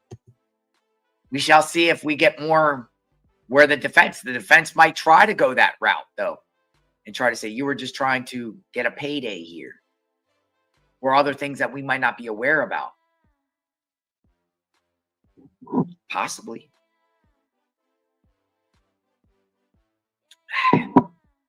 Definitely a possibility, folks. JLR Investigates, come on in. We are waiting for 1:15, so we've got about 8 minutes left before they're supposed to come back in. But I have a feeling they're running late. Call Jane whatever you like, but she wins at the end of this, Tiffany says. She comes out on top at the end of this. Drama in the courtroom. Yes, lots of drama in the courtroom. We should see where this goes. I'm looking at some of the feeds outside the court. It looks like only Keisha came today. Mom is not here. Jane proved what she needed. Next witness, please. Like, I'm like there too. Like, next.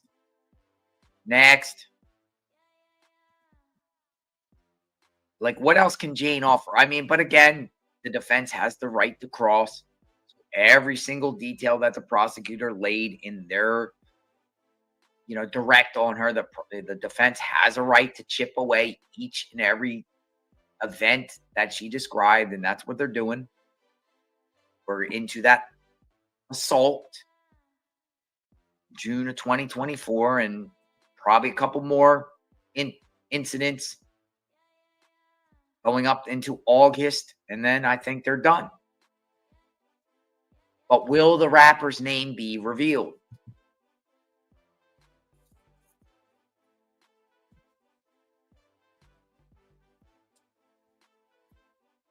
Previously, the judge upheld the ruling barring disclosure of identities involved in that January 2024 encounter Jane previously testified about.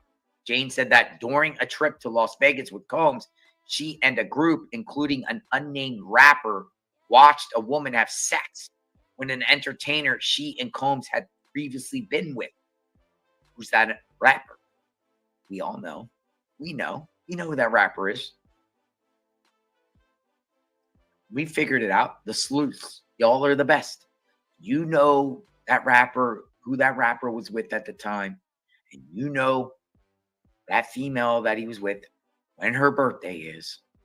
January. January birthday. It's all about the birthday freak-offs.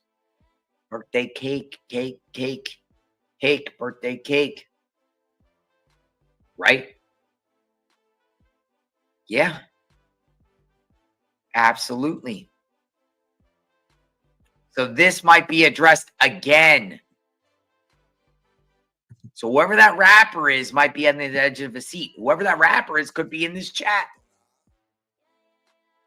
The rapper's like, yo, they're about to name drop me. News article. Nelly and Diddy had a special bond. Really? Let's see what's going on. Diddy and Nelly. Any new article on that?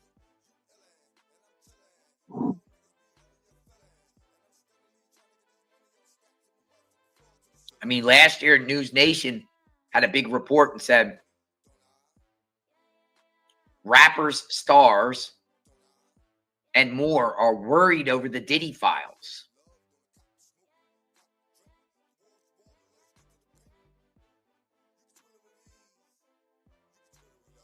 Lot of rappers want to know, hey, will my name be dropped?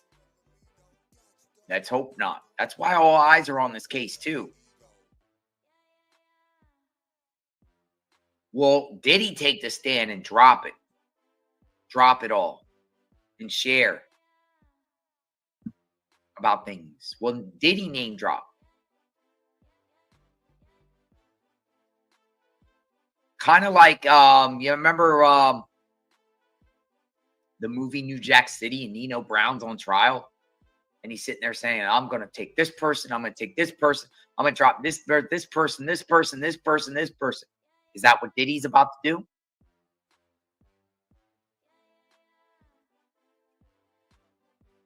Name drop other people? We shall see. Ah, this drink is so refreshing. So delicious. Spilling the tea. We are spilling the tea on JLR Investigates. Yeah, we're about back from lunch. What's going on? Welcome aboard. Let's see what's up. Not Nelly. It's getting hot in here.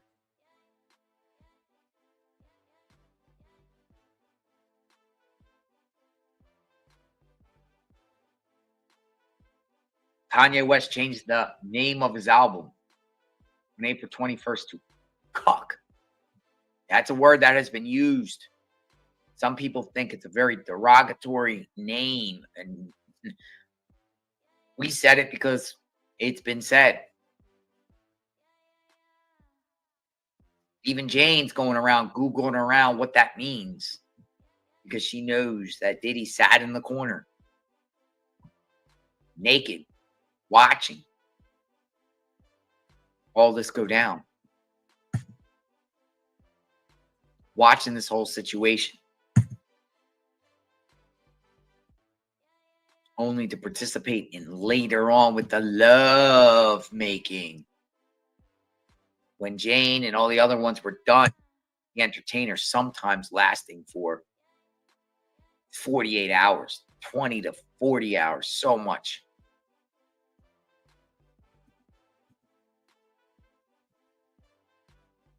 We're almost off this lunch break, supposedly. I'm refreshing screens. We'll see what we get.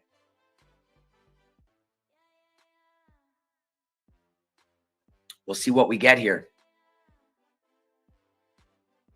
I learned so many new Diddy terms this week. Me too. Absolutely, I agree. We've learned a lot.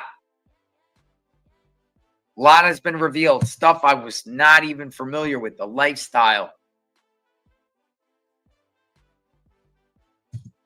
Diddy's trying to send these girls to hotels that have restaurants at the hotel, so you don't have to leave out and be seen out. Nobody knows what's going on.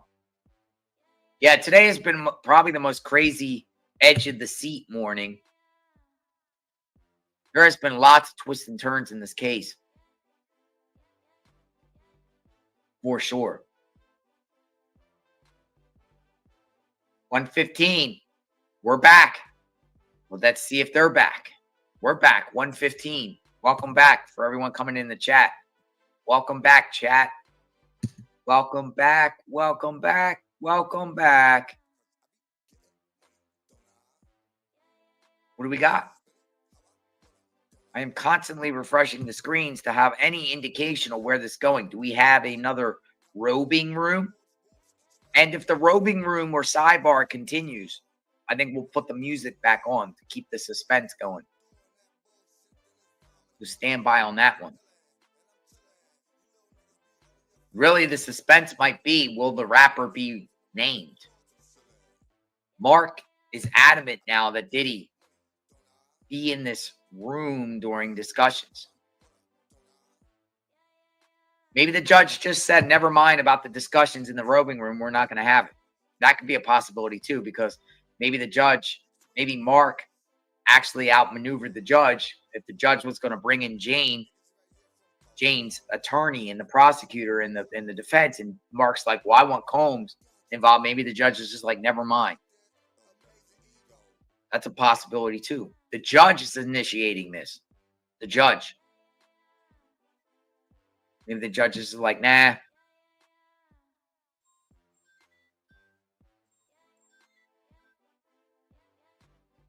Seems like the judge has all the sides on a tight leash. Bad Boy Records was created with drug money. Well, the prosecution thinks it's a gigantic front. Bad Boy. It's a gigantic front. But, you know, Diddy made music, right? Diddy made a lot of music. Most of us bought his albums, CDs. At the time, there were CDs, right? We didn't really have MP4 players. In Diddy's era, remember there were cassette tapes. Used to go to Sam Goody. Go get a Diddy tape. Diddy and the Fam, right? Biggie.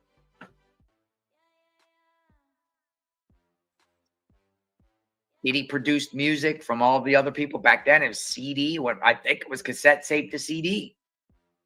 I think when Ready to Die came out, there was no CDs at the time, was there? None? I think it was all cassette tapes. Just go to Sam Goody, Coconuts. Some of those music, Power Records. I remember I used to go to Tower Records and all those stores on Tuesday. I think Tuesday was, they had a certain day, right? Each week, a certain day, the music would drop. I think it was like Tuesdays or something. So you would go to the record store and you could buy records too. Records. Don't forget records. They had records. Sam Goody type of place. You go in, they had the newest, the new up front. The new CDs, tapes that you could get. Ready to Die was on CD. When did CDs come out? Let's get the time frame. When did CDs come out?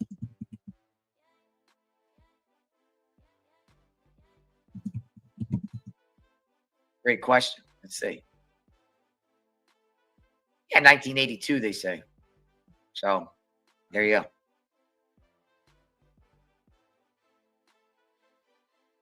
Early 90s kind of transformed over to CDs. Some of us have been alive where it was a cassette tapes. Well, those cassette tapes, you ever have them skip? You ever have them break? Do you ever break a cassette tape and you have to like tape it back up? So then when a certain part of that song comes on, it kind of skips.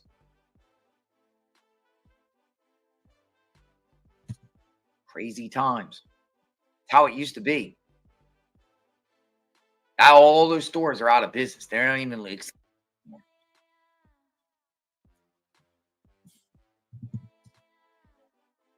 All right, so we off this break or what? What's going on, ladies and gentlemen? Welcome back. I see people starting to pile back in.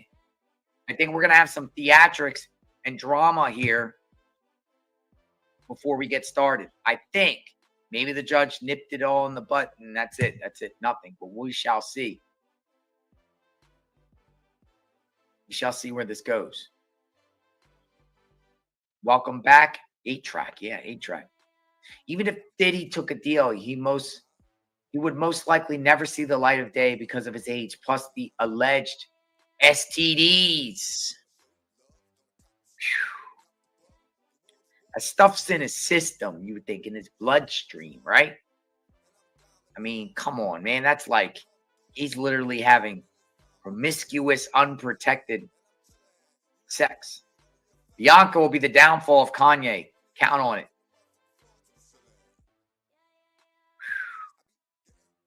Kanye could be very embarrassed today, possibly.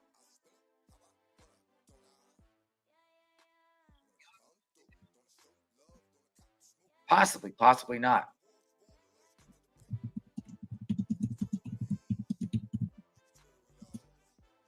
Maybe they just don't care. Maybe they don't care. They don't care. But if you name drop someone involved with some sort of freak off and stuff like that, you open yourself up for possible exposure from the vultures and other victims coming in.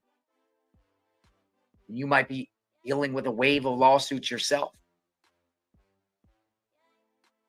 I don't think any rapper would take it as a badge of honor to be name dropped in this type of stuff.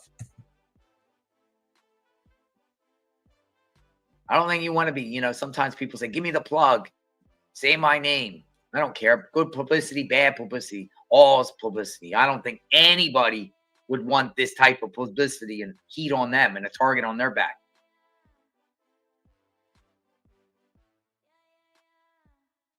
Do you think when Bad Boy got released in 1987, it was meant for Diddy? Great question. He would have been 17 to 18 years old when it was released. Erica presents that question. What do you think? Thank you for the comment. Nice to see Erica again. I agree. The judge is done with all this drama.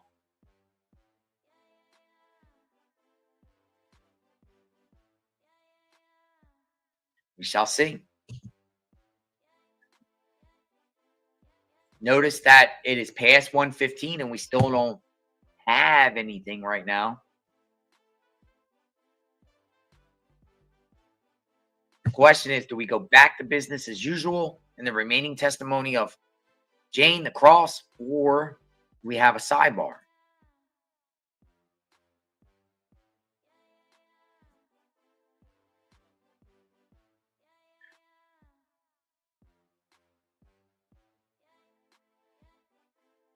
Diddy tells courtroom sketch artists her sketches make him look like a koala. Diddy's talking to the sketch artist. There's 3 sketch artists in that courtroom that usually handle high-profile cases, and they're in the courtroom.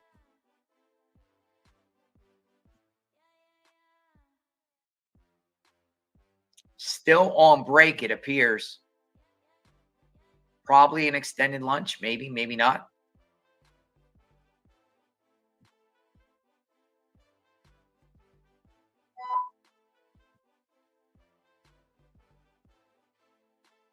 TMZ released another tape too.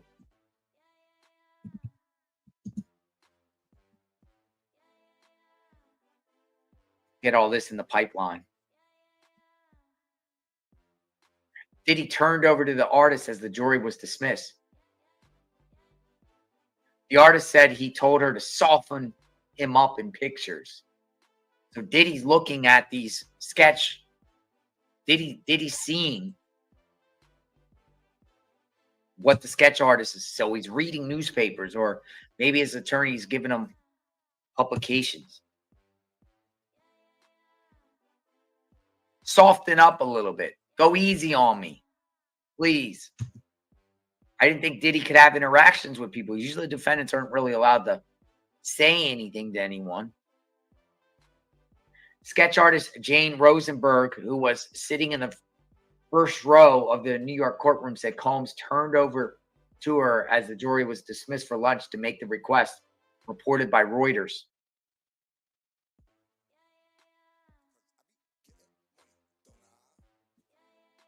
Soften me up a little bit. You're making me look like a koala bear. That is coming from Reuters, who has one of the feeds outside the courtroom.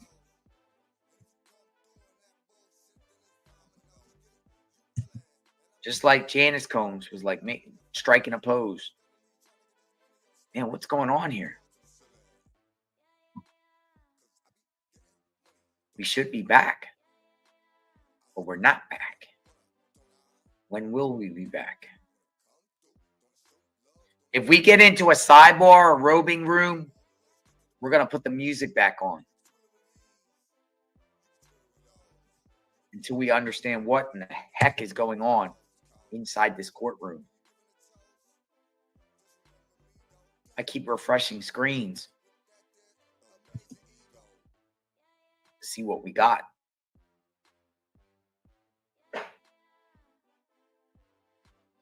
What do we have?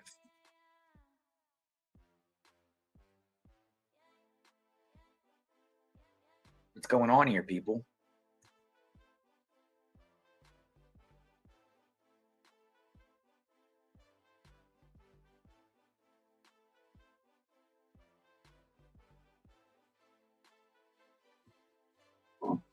Judge might be tired.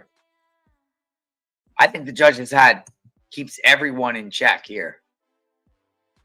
I don't think this case has been spiraling out of control in the courtroom decorum. Federal judges are very experienced at how to handle this type of thing, though they don't handle much trials. They really don't, because many don't go to trial. It's a lot of different state courts, superior court, district courts on the state level. Yeah, a lot of people go to trial on state courts. I mean, not a lot, but more than they do on the feds. Not a lot of people go to trial on the feds. There's a report that is like 94, 95% of cases get resolutions with a 97% conviction rate overall. Almost impeccable.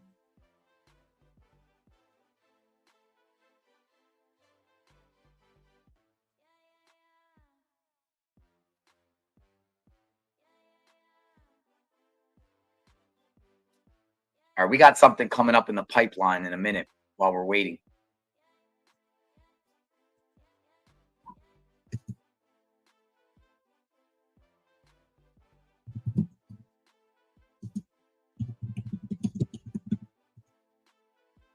All right, we're going to give you a report from one of the journalists that's inside the courtroom that's been covering this case. Okay, here we are. Matthew Russell Lee, Inner City Press. Here, it's midday today, Thursday, June 12th, of the U.S. versus Sean Combs trial. Now, supposedly, the cross-examination of the witness known as Jane was going to end this morning, but things got complicated. In fact, it took for quite a while before she even took the stand.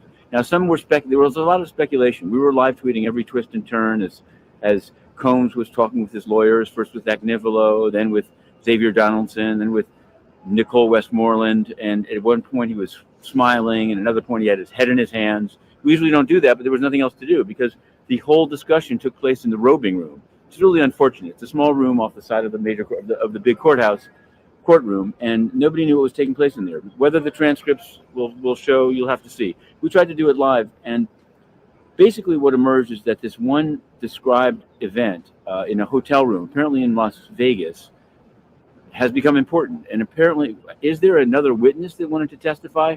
Because when they emerged, what they said, Agnifilo, the lead counsel, said, we renew our objection to now, or start our objection to the anonymous status of Jane, because the purpose of naming witnesses is to have other people say, wait, I read what they said, and I think it's different. I want to come and testify.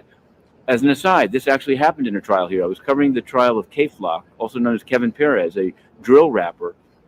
And they had a cooperator, and I described his testimony and his name, and his own sister, the sister of the cooperator, came the next day and said he's lying. He couldn't have taken a phone call. His hands were in bandages.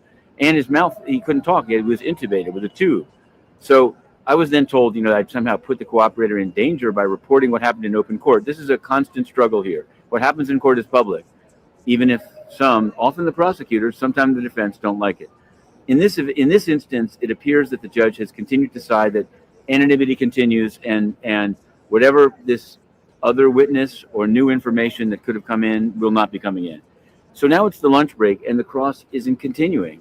Looks like I still think she's going to get out on her flight. That was said as the deadline by Maureen Comey, and they say they have an evidentiary issue to tee up for the witnesses that are to come after. There were supposed to be 3. I believe there'll be less. In any event, we're going to be back in for that. Inner City Press, to be continued. All right. So, by the way, they're back from lunch. So I just want to let everyone know. Come on in. Hey, baby, we had a great time. Stay in the light. It's all good. Get your rest. You are Pipe. That's my new name for you, Pipe. Should I call you CP? But yeah, I want you to stay in the light. You know what I'm saying? We had a very, very good time together. Like so much fun. So much fun. Now go rest up. Get in your bag. You know what I'm saying? Got your contract. Find a nice little spot. Put your mind at ease. And yeah, I had a great time. And I really, really want you to get some rest. I didn't know about you throwing up and all that. That's when I was like, hold up a second. All right, get some rest, baby. Love. So if you come in for 24 hours, yeah, you always wanted to set some up. So now you got the opportunity. So set some up for tomorrow night. That last vision we had was Dawn and ATL. See you put it together, baby. Ooh, we heard the first half, but we didn't hear the back end of that. So that was new. That's circulating with evidence that has been played in court of Diddy. Whoa, he's talking about different entertainers. I heard some names on the back end of that, didn't you? Yeah. Yeah. All right, there's reports that they're back from lunch. They're back, but before arguments, before jury comes back in, headphones are being set up in the jury box. Defense wants to play them something sealed at the end of their cross-examination of Jane. Combs, sitting, is surrounded by a half dozen of his lawyers. So we're back, folks, and headphones have been set up in the jury box. So they want to play something sealed in the courtroom. Probably some recordings of Jane, most likely. But are we going to address the other issue, or are we just going right back into it? Stand by. This defense is setting up headphones for the jury, so possibly they can play voice messages as evidence. Since the audio may have details that could identify the witness testifying under the pseudonym Jane, onlookers and the press won't be able to hear. So we're probably not going to be able to hear what exactly is being said, nor the public or anybody, nobody. It's all between the parties.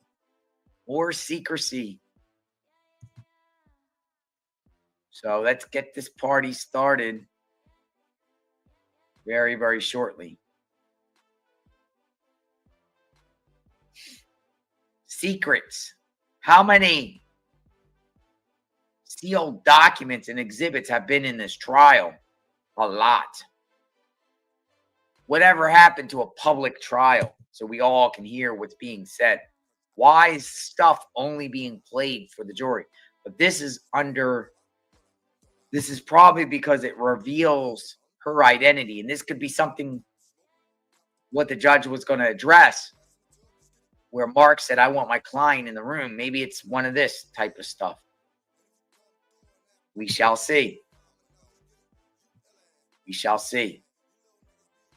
All right, so we're getting headphones set up. We're about to get this party started. Welcome back, everyone. Day 22, Sean P. Diddy Combs trial. Continuous round-the-clock updates. What is going on in this courtroom? We are in the know.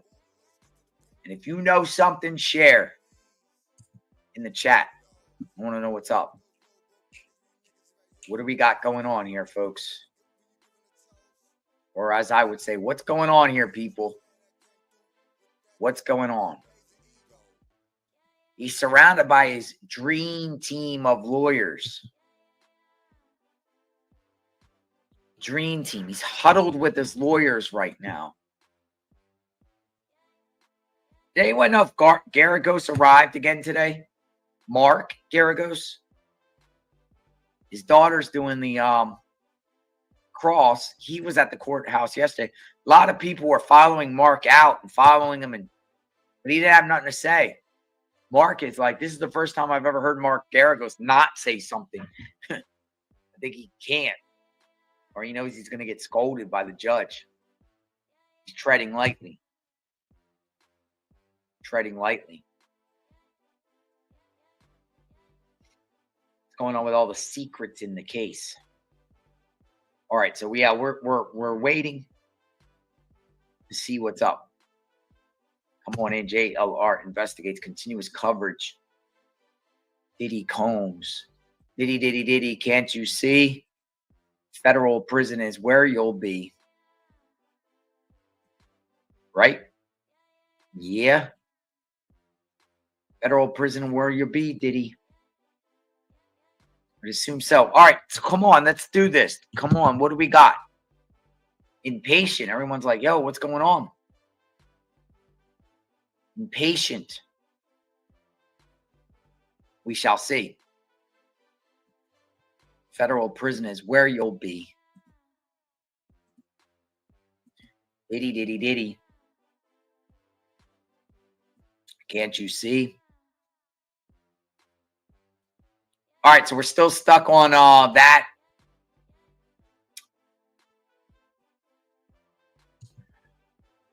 No new update on CNN.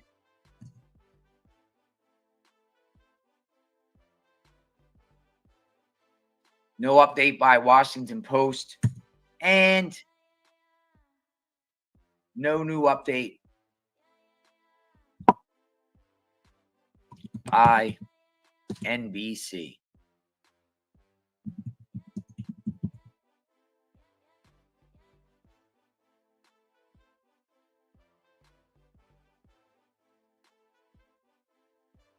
Fox News even talk about this case like that? They do. They put out articles. Diddy calls his ex a crack pipe in audio release. That's what we played, the crack pipe.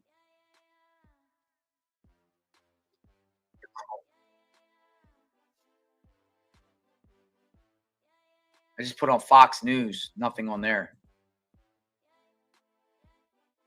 Try to see if there was an update. We are back, but we're not getting information, so stand by.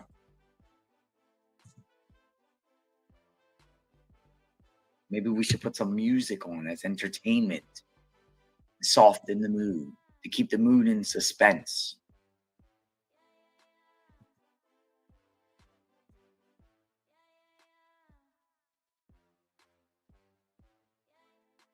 Yeah, we're going to look into that Gina podcast that she gave, sharing things. We're aware of it.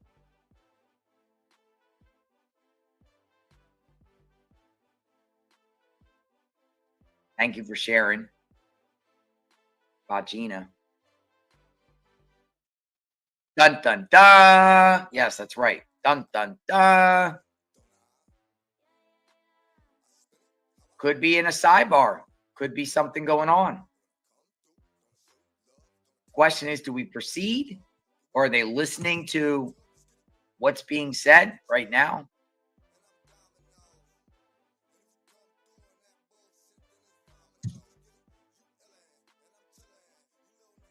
Hopefully you all had a great lunch. We'll eat later. 2 seconds. Okay.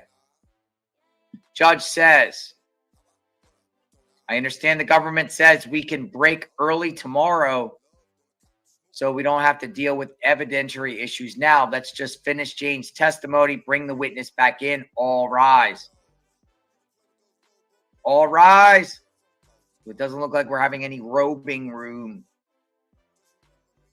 or something out on the record.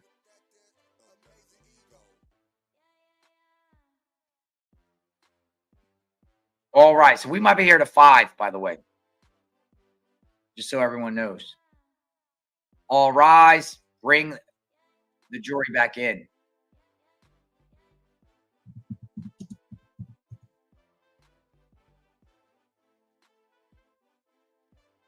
All right, continuing testimony. Now, I think that we're going back to this assault in June of 2024 at the home out there in California.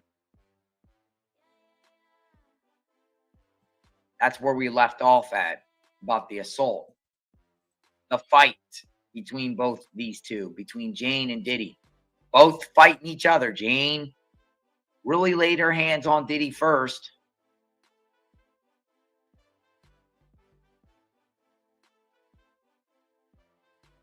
Again, I'm sick of Jane. I want to hear the next one. I want to hear from some other people today, honestly. I do. Who's next?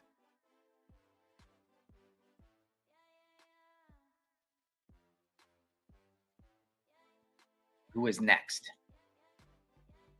Diddy, can't you see? All right. Holmes and Garagos. We're back to the fight. We're back to the fight. While you fought, that's where it started. While you fought, Mr. Combs was yelling, you're trying to get me to never see my kids again, right? She goes, yes.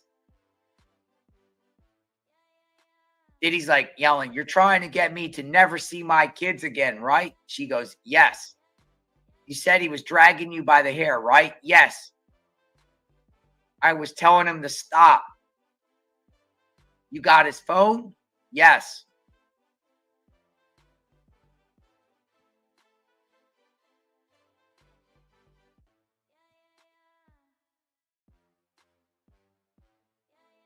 Mr. Combs is accusing her of trying to get him to never see his kids again.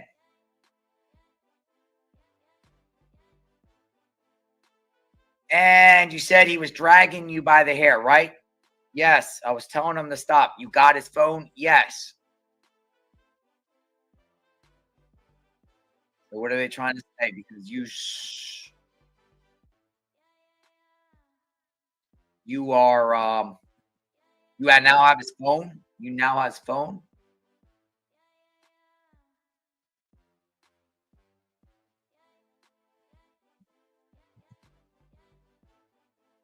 All right, we're in the fight. They're fighting, and she's confirming it when she says, right? Like, right? The question, right? Yes. And you called the woman in Miami. Oh. Oh. Now we got some more insight.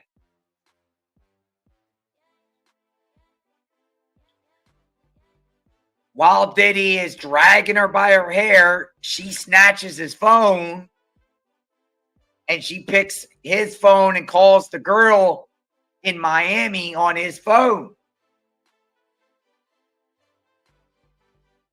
You asked her, did you go to the Grand Canyon with him? I'm asking you, woman to woman.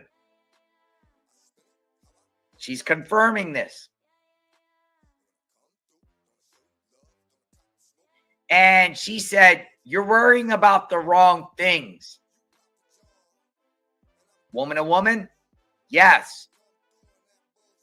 I told her he's beating my ass. Then Sean hung the phone up. And she called back multiple times. His phone lit up. Did she call you a bitch? Yes. Did you talk about her previous relationships? Maybe. Okay. So this incident turns into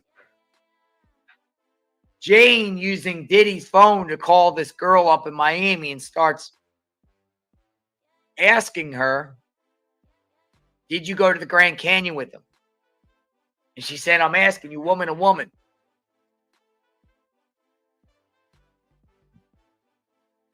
And the woman's firing back at her. Probably like, who the heck are you calling me? Stupid B. That's what's going on. So she's trying to, in the course of this fight, she's trying to get this girl up on the phone to confirm on Diddy's phone. She took Diddy's phone and called the girl in Miami with Diddy's phone. Yo, were you with him? Were you with him in the Grand Canyon? Who the heck are you? You worrying about the wrong things, girl. Were you with them in the Grand Canyon? Shut the F up, B. That's how, that's pretty much how it was going back and forth. This person that she called, we probably know who he is, or she is, right? We know who she is.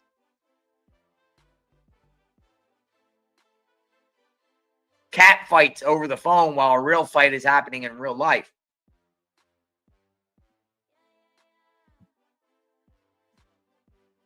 Like probably one of those drunken things, right? Everyone's drunk. She's picking up his phone, calling up anyone in his friends list or anyone that he last called, or she knows, she has an idea who Diddy was with at the Grand Canyon. I thought it was Utah, though. Is the Grand Canyon in Utah? I thought they said Utah on direct. Could have sworn.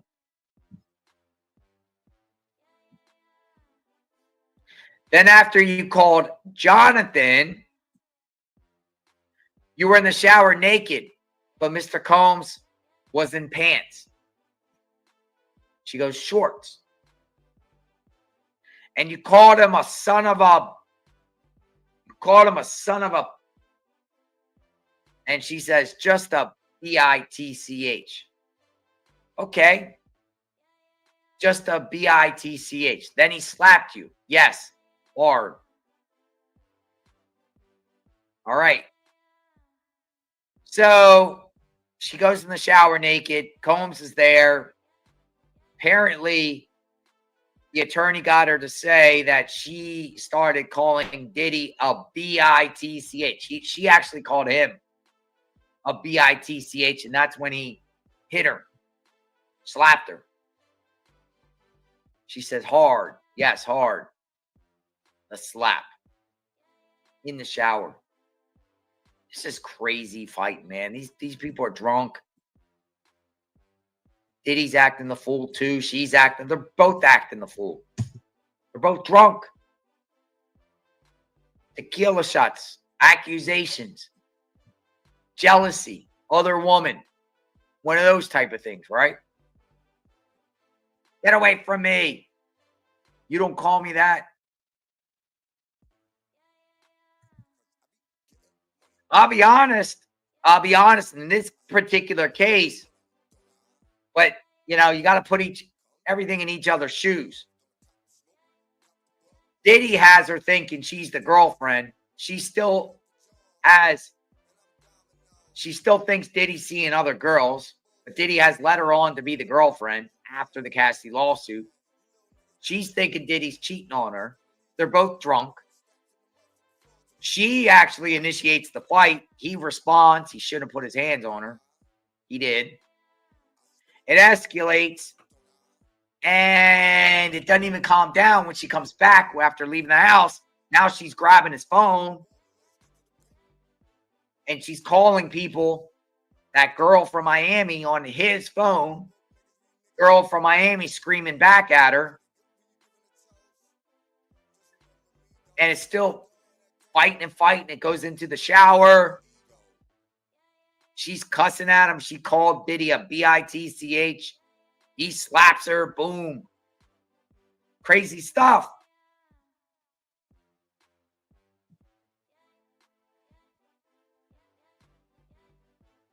It's just a free for all between these two. Doesn't look like the situation is calming down. But this is like redundant. We've known this. So the defense is just trying to imply that she started all this. She escalated this stuff. I'm ready for next.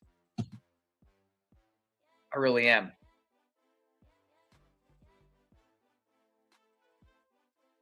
Diddy's stunning and brave. So Diddy's slapping her, which he shouldn't put his hands on her at all, no matter what. No one should be putting any hands on anybody. It's just a mess. This is just 1 month after the so-called apology, which is even more crazy. Like, get it together, Diddy. And he tells you to put on an outfit. Yes. She says. Garrett goes, yes. And he grabs your phone.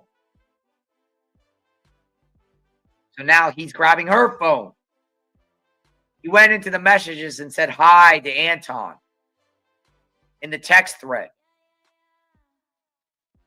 It's about the night in January you sent to Las Vegas. Question mark? Yes. All right. Maybe we get into now here. Going back to the rapper incident, jealousy, insecurity. So this is the time Diddy gets her phone now, goes through her phone. Sees Anton. About that whole incident in Las Vegas in January of 2024 during their pause. Diddy's up in her phone now.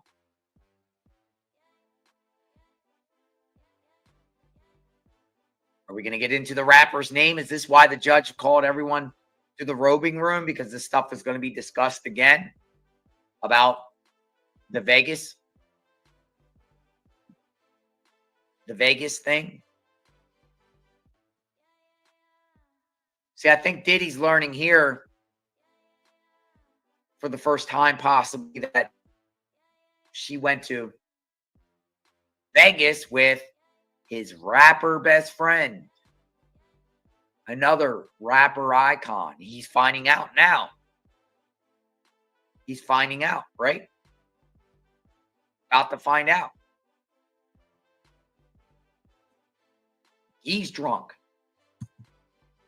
It's so crazy between these two. They're both going in each other's phones, hitting each other, going in each other's phones, accusations flinging. It's almost like Diddy's like, she's going in his phone to look and call up this girl in Miami. And so it's like, okay, you're going to do this to me. I'm going in your phone.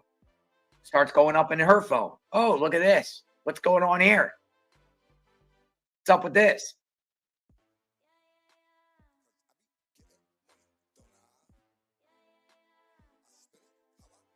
This is all just being sidetracked.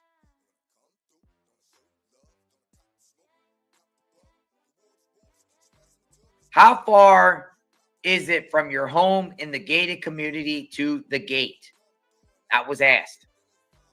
She says a minute or two. So like a half mile. She goes, yes, I drove and let Anton in. Champagne and tequila, but still no drugs. Right.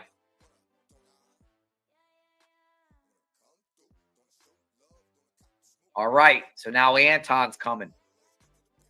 I think she skipped over some, but Anton is coming.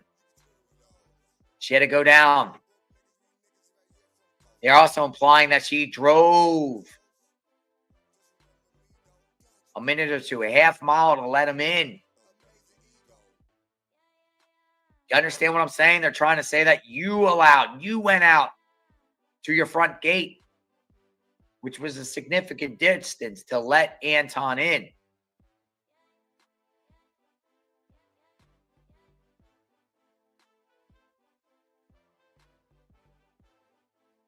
You went to go out there and let him in, not Diddy. You brought Anton into the house by opening up the front gate.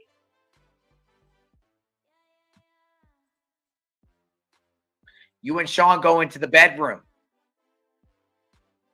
You then told him you went to Vegas. Yes. You told him you flashed your breasts. She goes, not then. You told him you referred Sly to the other rapper. He goes, not yet.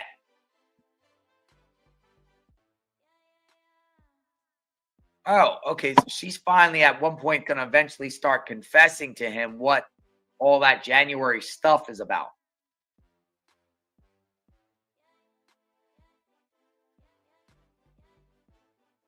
She confesses to him that she went to Vegas during this pause. Remember, they're not together. Diddy's mad because of this Vegas stuff. He brings Anton in. What a bunch of drama.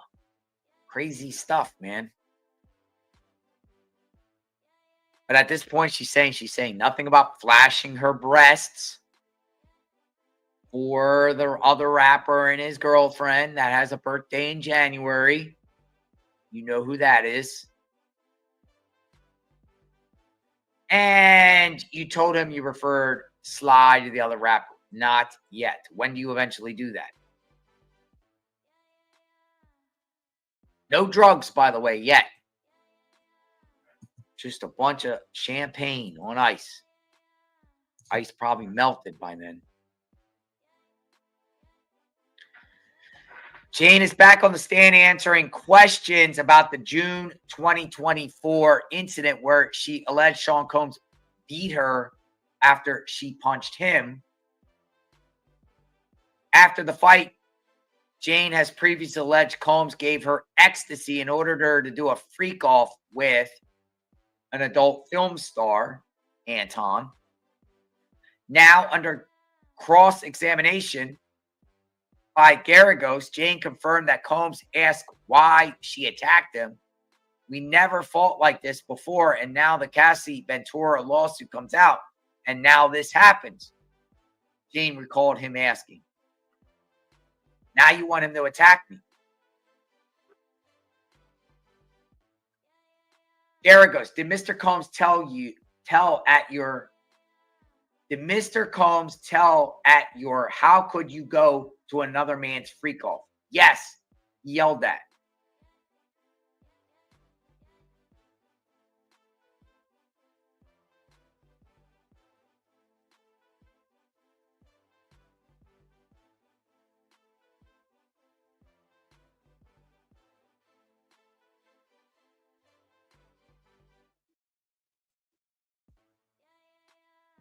All right, so we're getting into this. Did Mr. Combs tell at your, I don't know what at your what?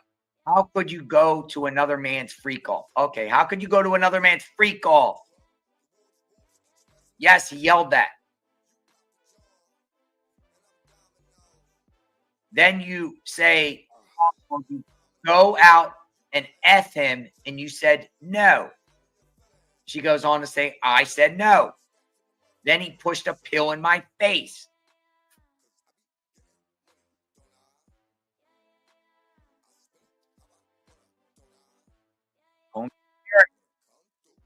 But you did sex with Anton. She goes, not that kind of sex. You gave Anton oral sex. Yes.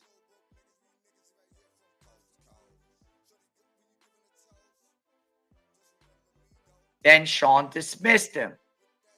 You told Anton you sent him money later, correct? Yes, I did.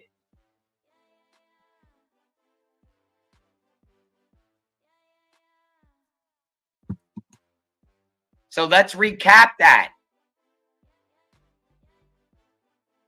Mr. Combs is screaming, how could you go to another man's freak off?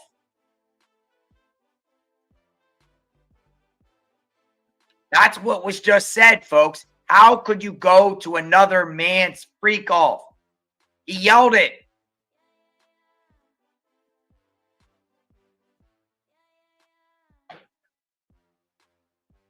Diddy is accusing her of going to another man's freak off.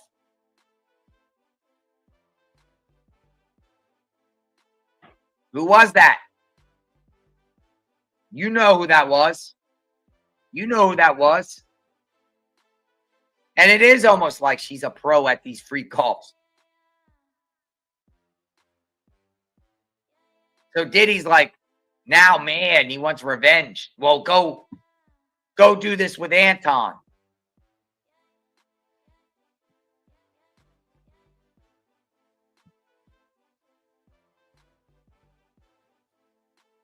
Oh, boy, folks.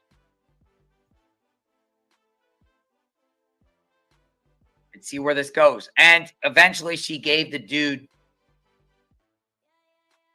oral sex. Then Sean dismissed him. And she told Anton she'll send him money later.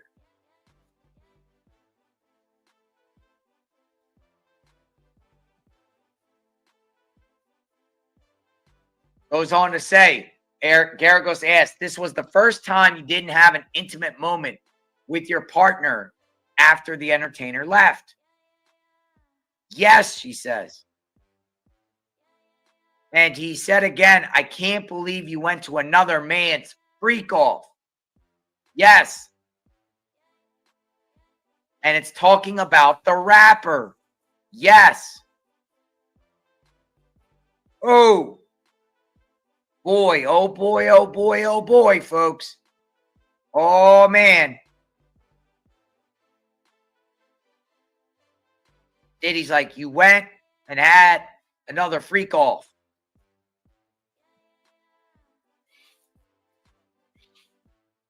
I got to analyze this a second here, like really deeply here.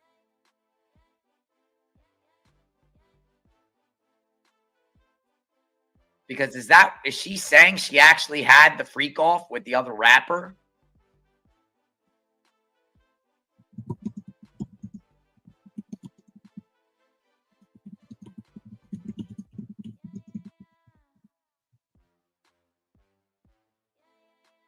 Oh my goodness.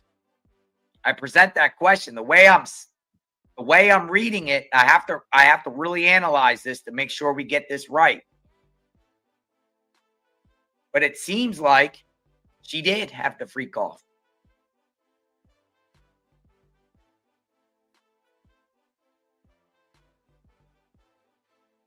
He just kept saying, how could you have gone to another rapper's freak off? She's asked that question. She goes, yes. How could you have gone to another rapper's freak off? Whoa. She's confirming this.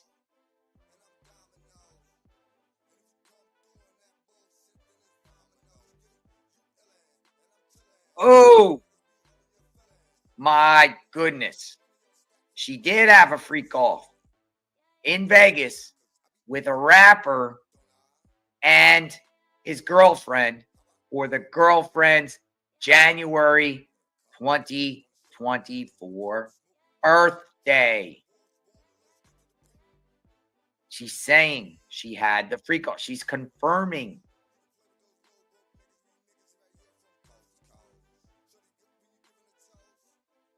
He just kept saying, how could you have gone to another rapper's freak off? Yes. After that, you called and texted each other. Yes. You went to see him and broke up. We had an 8 or 9 hour breakup conversation. So they apparently broke up afterward. That's what she's confirming. So this is bombshell stuff. This is big. I had to decipher this before I could sensationalize this. Is not sensationalizing. It appears she had a freak off. Confirmed. Confirmed. I had to decipher through this. She literally had a freak off with that rapper and the girlfriend in Vegas in January while they were on the pause. While Combs and Jane were on pause. She goes onto a private plane, goes there. Anton's having sex with somebody else. She flashes her breasts and eventually does a freak off. Whoa. And this is after they broke up, or they had their pause because she was traumatized off the Cassie lawsuits about freak offs. You got to be kidding me. This is crazy. Again, my position has not changed. Diddy is still 100% guilty here. But it just shows the character of Jane. Why is the government so adamant of protecting her anonymity is beyond me.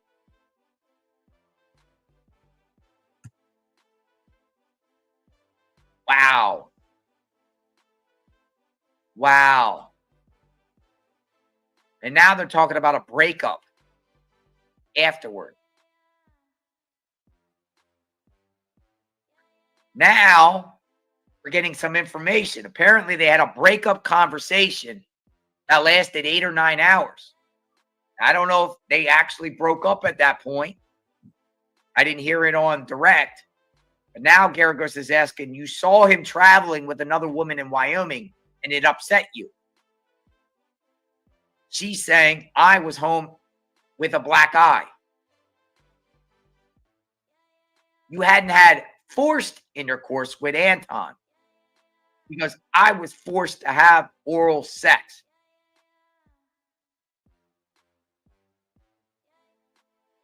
So she fired back because Garagos is like, well, you didn't have, at the time at the house, you weren't forced to have intercourse with Anton.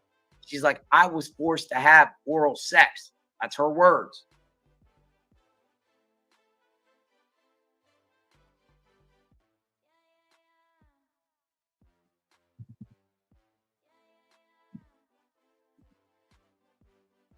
All right, stay with me, folks, as we get more information. JLR Investigates, move over here. Thanks for watching. So we're in a time in the summer of 2024, just a few months before Diddy's popped by the feds. We're into like June, July-ish. It has now been confirmed that Diddy caught her at this point having a freak off with the rapper and his wife and or girlfriend. After that, Diddy's like, you have oral sex. You do oral sex on Anton, who's at the house. Oral sex. Afterward, they break up for a little bit. That's what she confirmed. I didn't hear the breakup in the direct. Had a conversation. Then Derrickis is saying, you saw him with another woman in Wyoming and it upset you. She goes on to say, I had a black eye. I was home. So that's where we're at here.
Prime, I'm Jesse Weber.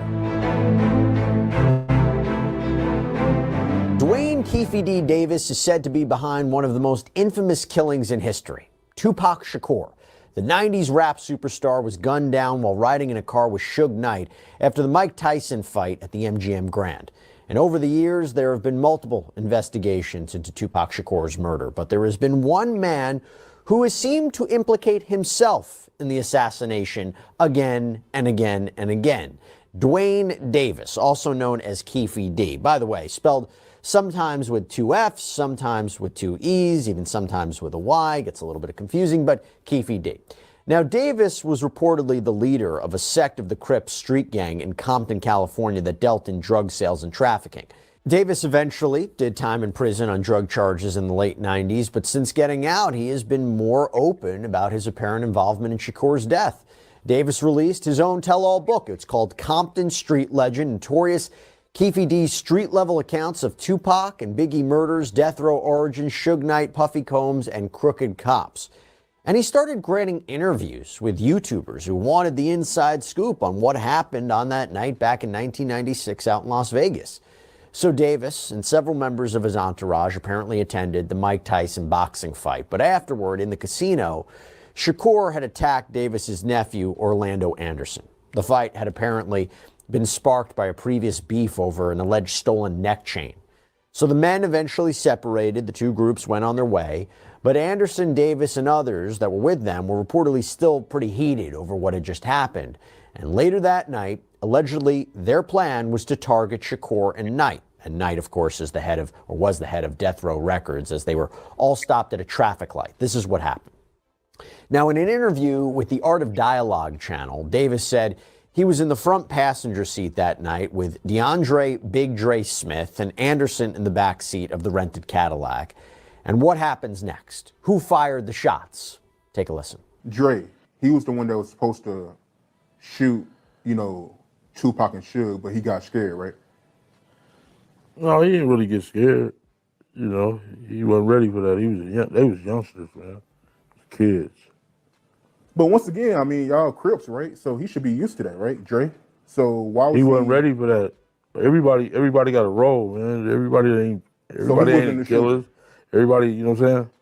Everybody ain't gonna kill. So everybody Dre, ain't he with wasn't that. a shooter? No. Okay, but he was the one that was supposed to shoot up Tupac and Suge, but for some reason he wasn't ready for it, so he gave the gun to Orlando, right? Something like that, yeah. And Orlando is the shooter. He's the known shooter. Everybody know Orlando Anderson was a shooter. So Dre got cold feet. He didn't want to do it. He gave the gun to Orlando, and Orlando shot Tupac and Suge.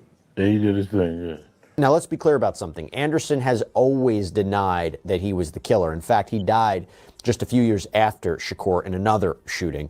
The other men in the Cadillac, DeAndre Smith and the driver, Terry Brown, they are also both dead. But Davis told a lot of this information to Los Angeles and Las Vegas investigators as well. And this is after he apparently became a confidential informant for a task force that was looking into the murder of Christopher Wallace, also known as Biggie Smalls and the notorious B.I.G. By the way, we're about to talk about Diddy. We did a whole separate sidebar episode on how Sean Combs' former bodyguard came out recently, spoke on a documentary, and saying that Sean Combs could have been involved in the murder of Christopher Wallace. Encourage everybody to check it out if you're interested. But then going back to Tupac, we go to September of 2023. So this is 27 years after Shakur's death. And Davis was arrested near his home outside of Las Vegas and taken into custody. And since then, after he's been charged with the murder of Tupac Shakur, he and his legal team have been working to get him out of jail and to get his case thrown out. Now, we can say definitively he has lost both of those battles. He has pleaded not guilty to first-degree murder. He's supposed to go to trial in March, but I want to explain a little bit more about this. So earlier this month, Davis's defense team filed a motion to dismiss the case. And as part of his argument, he is pointing the finger, seemingly, at Sean Diddy Combs as the one who really is responsible for Shakur's death.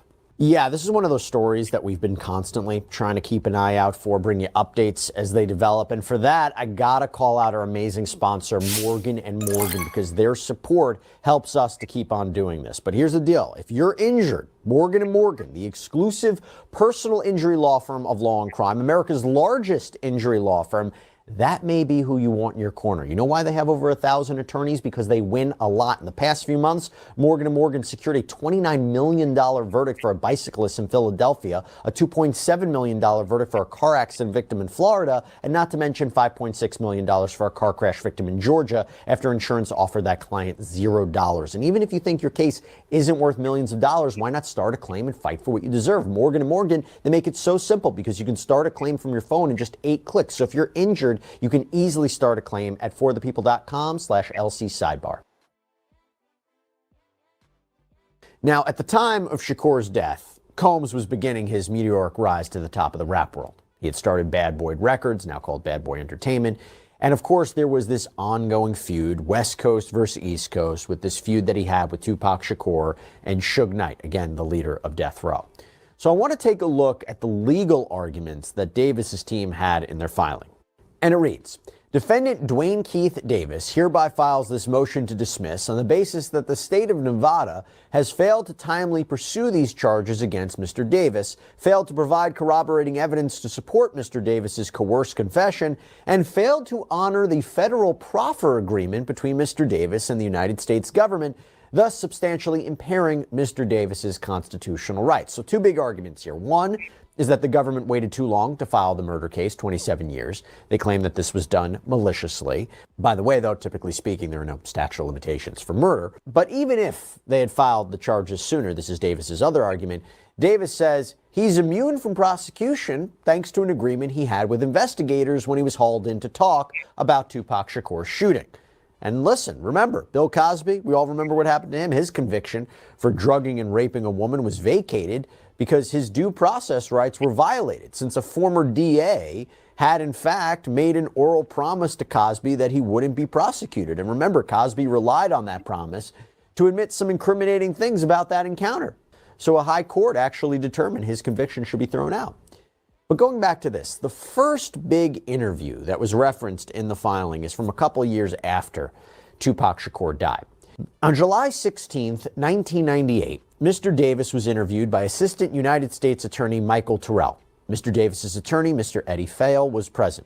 The interview was considered a proffer agreement between the United States government and Mr. Davis, under which any information provided by Mr. Davis would not be prosecuted related to that information. Mr. Davis was repeatedly questioned about the alleged murder of Tupac Shakur. Mr. Davis denied knowing who shot Mr. Shakur. Mr. Davis was asked to speculate as to who shot Mr. Shakur. Mr. Davis stated it was the Compton Police Department under the direction of Suge Knight, owner of Death Row Records. Mr. Davis was asked what would be Mr. Knight's motive, and Mr. Davis responded Mr. Shakur was getting ready to leave working with Death Row Records. At no time during the interview, less than 2 years after Mr. Shakur's shooting, did Mr. Davis state that he or members of Southside Crips were involved in any manner with the shooting of Mr. Shakur. Okay, goes to an issue of credibility. Well, Davis says he was interviewed again in 1999, and during that meeting, he denied that his nephew Anderson was the shooter.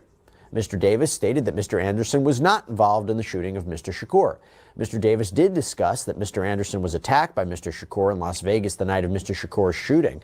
Nevertheless, the decision was made to retaliate in Compton since there were so many police around in Las Vegas during the Mike Tyson fight. And during that interview, Davis blamed Compton police for spreading the rumor that Anderson had shot Shakur, although later we know that Davis himself would say that in public statements.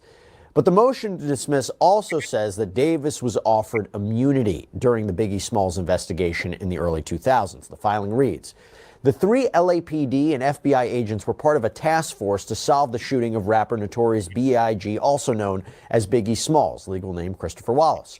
The task force, through a sophisticated criminal investigation, obtained sufficient evidence that would prove Mr. Davis was the leader of the Southside Crips and his gang was responsible for over 360 kilos of cocaine and PCP. Mr. Davis provided 3 interviews to obtain immunity from prosecution. The final interview were solely questions regarding the Tupac Shakur shooting, which Mr. Davis was also provided immunity from prosecution. So during a December 2008 interview with investigators, that is when Davis allegedly started to spill the beans about his one-time friend, Sean Combs, who he refers to as Puffy. He claims Sean Puffy Combs solicited Mr. Davis to kill Suge Knight and Tupac Shakur for $1 million. Eric Zip Martin, an associate of Puffy Combs, provided Mr. Davis with a gun to exact revenge on Tupac Shakur for the beating Mr. Anderson received. Now, Davis reportedly told the investigators that even though the job had been partially completed and Shakur was killed, neither he nor Anderson ever got paid. He later revealed that he believes Combs had paid the go-between, Zip Martin, who he claims kept the money for himself. And he said much of the same thing in a 2009 interview a year later, because according to the motion to dismiss, the Las Vegas Metropolitan Police Department, as far back as 2009, was in possession of the same set of facts that the Clark County District Attorney is now alleging makes Mr. Davis responsible for the murder of Tupac Shakur. The Clark County District Attorney's Office has offered no reason as to why it waited another 14 years to prosecute a case against Mr. Davis. Mr. Davis has been irreversibly prejudiced by this unnecessary delay in prosecution of this case, and Mr. Davis's constitutional rights have been violated in an extraordinary manner never before witnessed in the annals of the American criminal justice system. Now, of course, there was a response because the prosecutors from Las Vegas called out Davis for being quite dramatic and said he has been telling on himself for decades. So their motion in opposition to the motion to dismiss states, in the years following Shakur's murder, defendant Dwayne Keefe D. Davis confessed to being involved in Shakur's murder in nearly every form imaginable. Defendant confessed to some of his role in Shakur's murder during an interview with LVMPD Homicide in 2009. Defendant admitted to seeking a deadly confrontation with Knight and Shakur in interviews with the producers of the Death Row Chronicles in 2017. Defendant recounted his involvement in Shakur's murder in his book published in 2019. And defendant has gleefully claimed responsibility for the murder of Shakur in numerous YouTube interviews from 2019 up until his arrest. And the prosecution then addressed the issue of immunity from prosecution, right? Well, maybe he's admitting everything because, he thinks he's immune. They have a response to that. Quote, defendant asserts that he has received immunity from prosecution in this case. Defendant has provided absolutely no proof that transactional immunity was ever conveyed by any prosecuting authority. Defendant has provided no federal court order conveying immunity. Defendant has provided no California court order conveying immunity. However, even if he had such a grant, they couldn't possibly cover his criminal liability in Nevada. Defendant also claims that his proffer in 1998 and his statement to Detective Long somehow created immunity for the crime. As the court is aware, the legal community utilizes proffer to describe a contractual relationship between an interviewee and a prosecuting authority. In essence, a proffer agreement allows for statements made pursuant to the terms by the interviewee to not be used against that person. The state does not seek to utilize the 1998 proffer session against defendant and has no idea what the terms of such an agreement were between him and the federal government before he entered his plea. The report seems to reflect that this was a standard proffer where a criminal defendant is interviewed about his knowledge on all possible criminal subjects he may have information about before he's allowed to enter his plea. While he doesn't refer to the proffer agreement with the AUSA Searwright, the terms of that agreement are known. Defendant was specifically informed that this agreement was between him and the federal government. Moreover, the agreement is limited to a single date and time. It allows for the statements to be utilized on cross-examination of defendant if he ever testifies differently. Finally, the agreement is limited by its express terms. Nothing in that agreement suggests the defendant has immunity from any criminal charges. Notwithstanding, it appears to only apply by its express terms to an interview on December 1st, 2008. Certainly, defendant is free to litigate the admissibility of the December 18, 2008 statement. However, case law establishes that defendant's mistake of fact about its admissibility, particularly where he had a lawyer present who knows the specific terms of the agreement, would not lead to suppression of the statement, meaning it can't come into evidence. And on Tuesday, Clark County District Court Judge Carly Kearney agreed with the prosecution, saying Davis has provided no proof that he had any immunity deals. And we're going to expect to hear in the next few days if Davis's legal team plans to appeal that decision to the state Supreme Court. Remember, going back to Cosby, it was the Pennsylvania Supreme Court who ultimately determined that his conviction should be vacated because he had entered into an immunity agreement. So we shall see what happens. Davis says he eventually became a confidential informant to a task force that was investigating the murder of Biggie Smalls. So this is Shakur's main rival at Bad Boy Records out in New York. And we know that Biggie Smalls was actually gunned down in Los Angeles. But prosecutors countered Davis's claims by saying there's no proof of any sort of immunity offer here, and that even if Davis had been offered some kind of protection from prosecution in California or the federal court system, that wouldn't apply to his case in Nevada. And the judge agreed, opting not to throw out the case, denying the defense's motion. One of the most interesting things to come out of that motion to dismiss, though, is just how many times Davis talked about Sean Diddy Combs over the years, the disgraced rapper and music mogul that we have been focusing upon a lot here on Sidebar, currently in a detention center on federal charges of sex trafficking and racketeering and prostitution, headed to trial out in May. But I want to talk about what Davis has to say about him. What he has to say about, I should say, Puffy. That's one of the many monikers that Combs has adopted over the years, and that's how he refers to him in this filing. So Combs started his meteoric rise to stardom in the early 90s as well. Started Bad Boy Records, now Bad Boy Entertainment out in New York. There was the big East Coast, West Coast beef, Death Row versus Bad Boy. And Davis says that Combs used that as an excuse to put out a hit, an assassination order on Tupac Shakur and Suge Knight. So let's take a look at what Davis had to say about Combs, and a little bit of note about this. So Davis has told many versions of his story to police over the years, changing some details, leaving other details out. Got to take that with a grain of salt about his credibility. Sometimes he would admit to things, sometimes denying them. Again, just take that for what it is. In fact, I will also tell you, the state talks about that in their opposition to the motion to dismiss, which says on December 18th, 2008, defendant was interviewed by task force officers at his lawyer's office. This interview was surreptitiously recorded by LAPD Detective William Holcomb. During this interview, defendant confessed in detail about his involvement in the murder of Tupac Shakur, consistent with his book and subsequent YouTube.com statements. And what Davis revealed in an interview with the Art of Dialogue YouTube channel in 2021 is that his nephew, Orlando Anderson, shot Shakur from the backseat of the rented Cadillac. But during an interview with the FBI in 1999, Davis apparently said something completely different. According to the FBI report, which was included in the motion to dismiss, Anderson was not involved in the shooting death of Tupac Shakur, and neither Davis nor his group killed Shakur or Christopher Wallace, aka Notorious B.I.G. Davis does not know who killed the two rap stars. He believes that either individuals from New York associated with Puffy Combs or individuals associated with Death Row Records could have killed Shakur, and that individuals associated with Death Row Records killed Wallace. Okay. So, again, changing stories. And by the way, Davis goes on to say that he was introduced to Combs in the early 90s by a man named Eric Zip Martin. This is another alleged drug dealer. And this is where we get into it. So the report reads, in or around 1992, Martin introduced Davis to Sean Puffy Combs. Davis recalls the introduction occurring at the Paradise nightclub on Santa Monica Boulevard. After speaking with Combs, Davis agreed to allow Combs to use his 1964 Chevy in a music video. The video featured the artist Usher.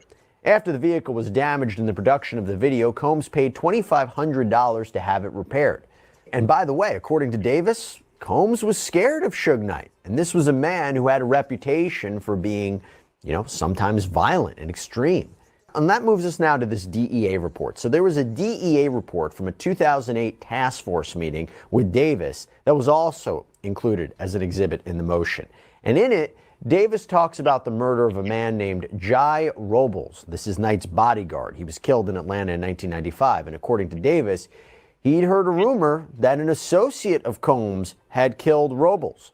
The report says Combs requested to speak to Davis and asked Davis if he thought it was safe for Combs to come to Los Angeles for a concert. Combs expressed his concerns about Knight and possible retaliation related to the Robles murder. Davis advised Combs that he would provide 40 or 50 tickets to the concert. Davis could provide an entourage. Combs agreed, and Davis and his crew, in fact, attended the concert in support of Combs. Davis recalls the concert taking place in Anaheim, California. It was at this event that Combs began to solicit Davis to kill Knight and Shakur. Combs asserted something to the effect of, "I'll give anything for those dudes' heads." Quote, at a later date, Dwayne Davis, Eric Martin, Corey Edwards, Sean Combs, and others met at Greenblatt's restaurant in Hollywood. Well, at the restaurant, Combs summoned Davis into the downstairs area. Combs again told Davis that he needed to get rid of Knight and Shakur. Combs offered Davis $1 million to handle the problem. Davis remembers Combs being very afraid of Knight. So after the car that Knight and Shakur were in was hit by a hail of bullets back in 1996, Davis says that Combs wanted to know if that was the result of him allegedly putting out a hit on Shakur. The task force report states, well, at the restaurant, Martin told Davis that Combs had called Martin and asked, was that us? Davis asked Martin when he would receive compensation for the shooting. Martin told Davis he would get the money when he returns to New York. Additionally, while at the restaurant, Combs called Martin again. Martin then handed the phone to Davis. Combs again inquired, was that us? Davis recalled Combs sounding elated at the situation. Again, this is all allegations, but quite an allegation nonetheless. Now, Davis reportedly told the investigators that even though the job had been partially completed and Shakur was killed, he nor Anderson ever got paid. He later revealed that he believes Combs paid the go-between, again, Zimp Martin, who allegedly kept it for himself. So we mentioned a moment ago that an LAPD officer had recorded statements that Davis made in 2008. The state included a transcript of that interview in its filing. And in the transcript, WH refers to Wayne Higgins. This is Davis's lawyer during the interview. Q refers to the questions, and the A's are Davis's answers. Okay, so it says, WH, okay, now go on and ask whatever you want. Q, Puffy Combs. A, yeah. Q, does he play a role in this thing? WH, answer the question directly. Tell him what you think. A, did he play a role in this? WH, don't hesitate, just tell him. Question, yes. Answer, yeah, I think he did. And later in the interview, Davis said, yeah, I feel, I wish it would never ever, I wish I never met Puff Daddy, period, I swear to God. Question, yeah? Answer, he messed up my life, man. I was rich up and under the radar, all that, man. Question, that's all gone? Answer, it's all gone. Now, what about Combs' alleged involvement in the death of Biggie Smalls, legal name Christopher Wallace? Okay? This was a big one. Smalls was gunned down in a drive-by shooting out in Los Angeles in March of 1997. You might be saying, I thought they were friends, right? Anybody who followed this? We did a whole sidebar on this, but Gene Deal, a former bodyguard for Combs who has recently started doing interviews and offering theories on Combs' alleged bad behavior, now says the rapper could have been involved in killing Biggie. So Deal, who was reportedly Combs' bodyguard from 1991 to 2005, sat down for the documentary Diddy, The Making of a Bad Boy, that aired on Peacock. And according to him, Combs was acting weird in the lead up to Biggie's murder. He says in the documentary, the week in which Biggie was murdered, he was just acting real anxious and trying to get Big at this party. And what was crazy was Big was telling people he had to be in London, but Puff was telling people he ain't going to London that whole week. You fast forward to the day of the party, and Deal says, I'm sitting up at the Beverly Hills Hotel, and I get a phone call. It's about 9 o'clock, and they say, Gene, get ready. We going to the Vibe party. I was like, we going to the party? We don't have no security. But according to Deal, tried to warn Combs this probably wasn't a good idea. I say, yo, Puff, I got some intel, bruh. He said, what? I said, yo, man, if we go to this party tonight, one of us is going to get killed. Somebody going to die, because now we got East Coast, West Coast beef. He said, yo, Gene, I don't want to hear that S, so we all jump in the car. I was in a car with Puff. Big was in his own car. And the next thing you know, you hear pow, pow, pow, pow. Biggie was shot 4 times, died right after arriving at the hospital. And according to Deal, Combs showed up at the hospital, seemed shocked that Biggie was dead. And we asked celebrity criminal defense attorney Brian McMonigal about this latest accusation against Combs, who's already facing these 3 federal charges related to the so-called freak-off activity. And again, he's facing dozens of civil lawsuits. But here's what Brian had to say. I don't see this. This is a 30-year-old accusation. And it seems to me that it's getting to a point where Diddy's concerned, where it's dangerously getting to piling on in a way that I think might just help him. As I thought about this last night, once I saw the article in the Post and was referenced on the documentary, it seems to me that there are a lot of people now that are jumping on this bandwagon of making what I would say are baseless allegations against this guy. This one in particular just smells to me. Did this guy say any of this stuff over the past 30 years to anybody in law enforcement? Has there ever been any kind of a suggestion that he was involved by law enforcement? It seemed to me that he was in a close relationship with Biggie, and that if anything, he was on the other side of this East Coast, West Coast fight. So the one thing that I would say about it is just bringing this kind of full circle to this upcoming trial. They're going to be looking for things like this, the defense in this trial. They're going to be looking for accusations that are stretched. They're going to looking for moments that they can disprove things. And make no mistake about it, there'll be a few things like that. And hope that that'll give them the kind of strength and ability to diffuse perhaps as many of these allegations as they can where this indictment's concerned. Now, to be clear about something, Combs has always denied any involvement in the deaths of Tupac and Biggie, and he certainly has not been arrested or charged in connection with their deaths in any way. As for Davis, we go back to him. It's going to be up to his attorneys to decide if they will appeal the judge's denial of their motion to the state Supreme Court. In the meantime, Davis has been denied bail, so he's going to be sitting in a Las Vegas jail until his trial, which is scheduled to begin in March. We'll keep our eye on it. Sean Combs' federal criminal case out of the Southern District of New York, where he faces charges of racketeering conspiracy, sex trafficking through force, fraud, or coercion of victim one, and transportation to engage in prostitution. Trial currently scheduled for May 5th, 2025. I want to go back to the indictment because this is really where it centers upon it. So it alleges that Sean Combs and other members and associates of the Combs enterprise wielded the power and prestige of Combs' role at the Combs business to intimidate, threaten, and lure female victims into Combs' orbit, often under the pretense of a romantic relationship. Combs then used force, threats of force, and coercion to cause victims to engage in extended sex acts with male commercial sex workers that Combs referred to as, among other things, freak-offs. Freak-offs were elaborate and produced sex performances that Combs arranged, directed, pleasured himself during, and often electronically recorded. In arranging these freak-offs, Combs, with the assistance of members and associates of the Combs enterprise, transported and caused to be transported commercial sex workers across state lines and internationally. Freak-offs occurred regularly, sometimes lasted multiple days, and often involved multiple commercial sex workers. During freak-offs, Combs distributed a variety of controlled substances to victims, in part to keep the victims obedient and compliant. Sometimes, unbeknownst to the victims, Combs kept videos he filmed of victims engaging in sex acts with commercial sex workers. After freak-offs, Combs and the victims typically received IV fluids to recover from the physical exertion and drug use. And let's not forget that prosecutors allege that these freak-offs weren't just happening years and years ago.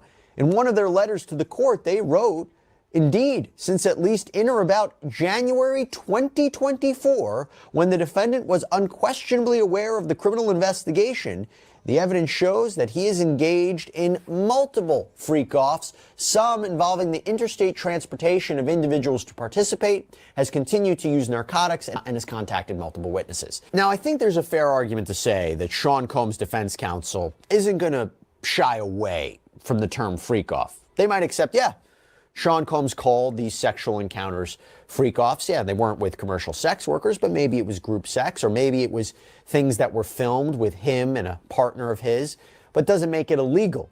The way it becomes illegal is if you do bring in these sex workers, if there is some sort of force or fraud or coercion that is used, or there are narcotics that are used, and this idea that it wasn't on the up and up. But I think they're going to say it might be different from what you and I do, but it's not necessarily illegal. I want you to keep that in mind. And obviously, as you heard there are elements to the racketeering charge, this kind of idea that there was a criminal enterprise that engaged in all sorts of illegal activity. Sean Combs was leading it. The sex trafficking, again, you particularly moving people across state lines for commercial sex acts. There has to be an element of fraud or force or coercion. Combs' attorneys filed a letter asking Judge Arun Subramanian, this is the judge in the Southern District of New York who is overseeing this case, they are asking him to order the prosecution to electronically produce videos of the freak-offs to the defense. And the reason they want these electronically produced, the reason they want copies of these in their possession to review and analyze. And why they need the court to step in is because they say that under the current protective order in this case regarding how evidence will be viewed and disseminated, the video evidence is available for inspection only, right? They have to go to a certain place provided by the prosecution in order to view these videos. They say that's not fair. And according to the defense, the federal prosecutors refuse to produce over these videos to them. But more importantly, and this is the key, Combs' lawyers write, we need these videos because they prove our client is innocent. Quote, having reviewed these videos, it is now abundantly clear that they confirm Mr. Combs' innocence and that their full exculpatory value cannot be investigated and used unless they are electronically produced. The 9 videos at issue are the so-called freak-off tapes with victim 1 that the government has repeatedly referenced, causing wild speculation in the media. Contrary to what the government has led this court and the public to believe, the so-called freak-offs were private sexual activity between fully consenting adults in a long-term relationship. Like many Americans in the privacy of their own bedrooms, they sometimes filmed their sexual activity. These videos unambiguously show that the person alleged in the indictment to be victim 1 not only consented but thoroughly enjoyed herself. And we believe victim 1 to be Cassandra Ventura. This is Diddy's ex, who first filed that initial sexual assault lawsuit against Combs back in 2023. She was also in that infamous surveillance footage that was published by CNN months ago, where you see Sean Combs in a towel beating Cassandra Ventura, dragging her, kicking her. The filing goes on to say, quote, moreover, contrary to innumerable sensationalistic media reports, the videos do not depict sex parties. There are no secret cameras, no orgies, no other celebrities involved, no underground tunnels, no minors, and not so much of a hint of coercion or violence. So not only talking about the allegations in the indictment, but also all of the claims that have been made in the media as well. Now, far from the government's lurid descriptions, the videos show adults having consensual sex, plain and simple. At bottom, this case is about whether victim 1 was or was not a willing participant in her private sex life with Mr. Combs. The videos confirm that she plainly was. And the defense in this letter describes victim 1 in these videos as, quote, happy, dominant, and completely in control. They write, there is no evidence of any violence, coercion, threats, or manipulation whatsoever. There's no evidence that anyone is incapacitated or under the influence of drugs or excessive alcohol consumption. There is certainly no evidence of sex trafficking. That's what they say. They go on to write, the premise that freak-offs are inherently dangerous shows that the government seeks to police non-conforming sexual activity and that it assumes, despite all evidence to the contrary, that a woman's willing participation must have been coerced. So again, that idea of doesn't seem like they're shying away from these freak-offs, but saying, while the freak-offs might be unusual, they're not illegal. Now, the defense also says that they reviewed photographs that they say victim 1 allegedly sent to Sean Combs, and they too appear in their characterization, quote, to reflect entirely consensual sexual activity.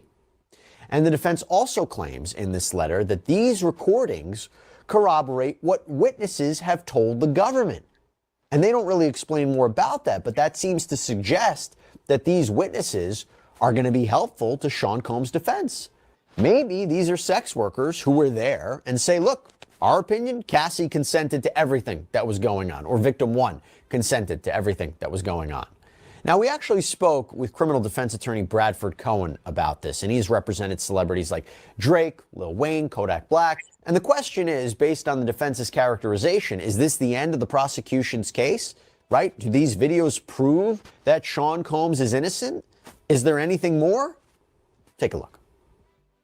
I think it's interesting because, from the very beginning of this case, I was saying, I think that the original tape showing the violence against Cassie, I think the original tape was leaked by her team to show that she is a victim and not a willing participant or a co-defendant. So I've been saying that for a long time. So to hear this, that, okay, we've seen these 9 videotapes, and these 9 videotapes kind of back up what we've been saying the whole time, that it's consensual sex between adults. It's an interesting thing to say, because I think that the videotapes are going to show that Cassie probably was engaging with another individual. The videotapes are probably going to show that it wasn't a hidden camera, maybe that she was making faces or saying something to the camera that confirms that it wasn't a hidden camera or someone's talking on camera. All those different things definitely help his case. Is it a smoking gun, as we say? No, probably not a smoking gun, because she's going to still say, listen, I was still under the control of Sean Combs. He was physically controlling me. He was mentally controlling me. That's going to be where she goes with this whole thing. And that's where that tape of violence comes in to show that, yeah, it might have looked like I was doing these things on video, that I was a willing participant. But in reality, I knew if I was not a willing participant, then something else would have happened to me physically or mentally. Now, you might be saying, well, look, the fact that the tapes exist, Jesse, that shows that Sean Combs is guilty, because the government alleges he secretly filmed these encounters and used it to blackmail victim one to stay silent, to do what he wanted. The defense, to do what he wanted. Well, the defense has an answer to that in their letter. They write, these recordings were not on Mr. Combs' devices and were not seized from his homes. Rather, victim one kept these videos on her own device for years and produced them to the government herself. Now, Bradford also had an interesting take on that as well. If the defense had these tapes, or Sean Combs had these tapes, when the tape came out, or when the accusations came out that she was not a willing participant in this sex, you don't think those tapes would have been leaked? Like, well, he would have gotten in a lot of trouble if he did that, right? Well, before the charges were even filed, when she said, when she first hit him with the civil complaint, and in that civil complaint said she was not a willing participant, she was not involved in these things, all these different kind of accusations in that civil complaint, you would at that point say, what are you talking about? He settled with her the next day. And if you're him, I don't want to release these videos of me, my private sex life. He probably didn't want to. No, but there's a way you could leak it to make sure her version of events was questioned. Now, in terms of the defense's argument for why they are entitled to electronic production copies of these videos, they argue that this is a form of exculpatory evidence covered under what we call in the law Brady, that the government has to turn over, that Combs has a constitutional right to properly prepare for his defense. He has a due process right. That's why he should have it. And they also cite the federal rules of criminal procedure, specifically Rule 16, which states in part, upon a defendant's request, the government must permit the defendant to inspect and to copy data that is within the government's possession, custody, or control, and that is material to preparing the defense. And here they argue that videos of the freak-offs, they are material because that's essentially the prosecution's central point in this case, the freak-offs. And they argue the government has not presented enough evidence to withhold the videos because this is not child pornography. This is not classified information. Now, the prosecution responded in a letter of their own to the court, and they didn't directly respond to the Rule 16 argument or what the tapes show, but they argued that the defense's letter violated the protective order that has been put in place by the court. That under the protective order, that no portion of the videos should have been filed on the public docket without being filed under seal or without the defense first conferring with the government as to the designation.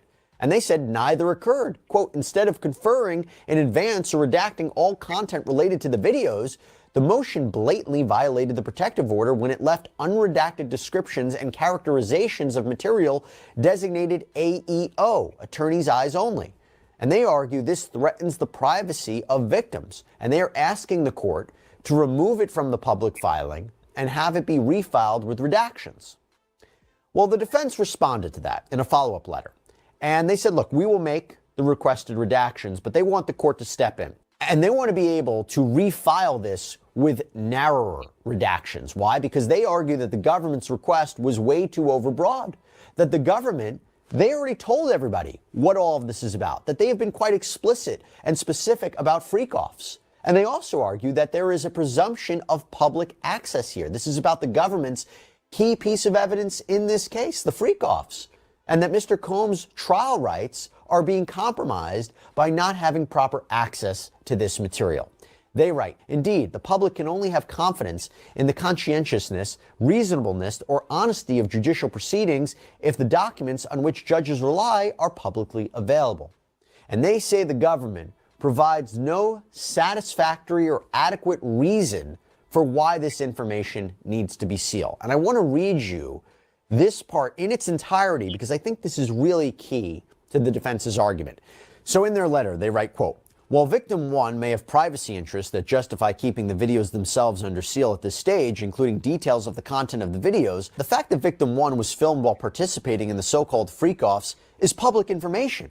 Indeed, the government has publicized that these were extended sex acts with male commercial sex workers and elaborate and produced sex performances that were electronically recorded.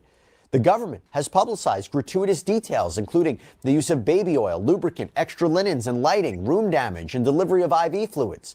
The government even held a press conference publicizing the seizure of more than 1,000 bottles of personal lubricant and baby oil. And the government has publicly asserted that during the freak-offs, alleged victims were subjected to physical, emotional, and verbal abuse, including being hit, kicked, and dragged, and that alleged victim claims are corroborated by videos of the freak-offs.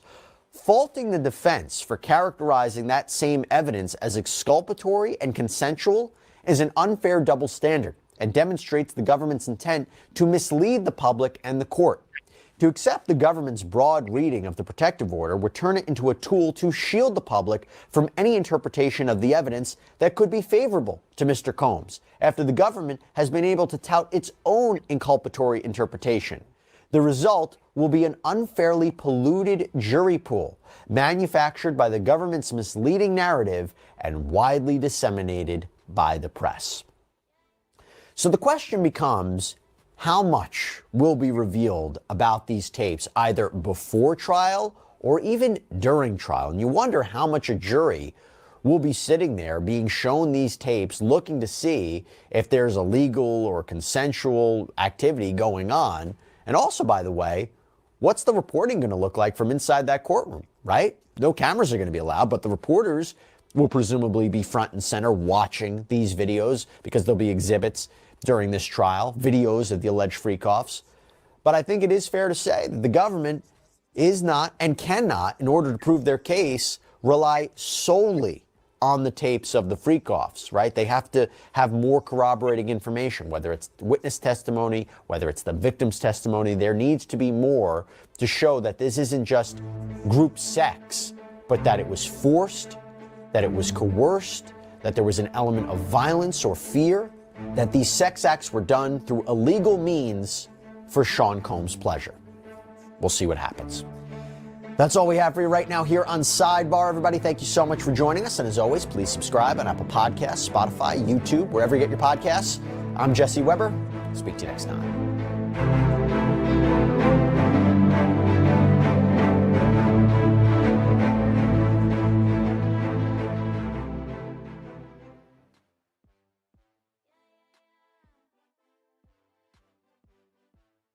We are entering week 4 of the Sean Diddy Combs criminal trial, and there is one name that has come up quite a bit. Not only someone who may know quite a few things about the rap mogul, but someone who may be the key to this whole racketeering case. Will Christina Coram, Combs' alleged right-hand woman, testify? And what could she say exactly? Well, we're going to dive into what other witnesses have said about her so far and her alleged role in this whole saga. Welcome to Sidebar, presented by Law and Crime. I'm Jesse Weber.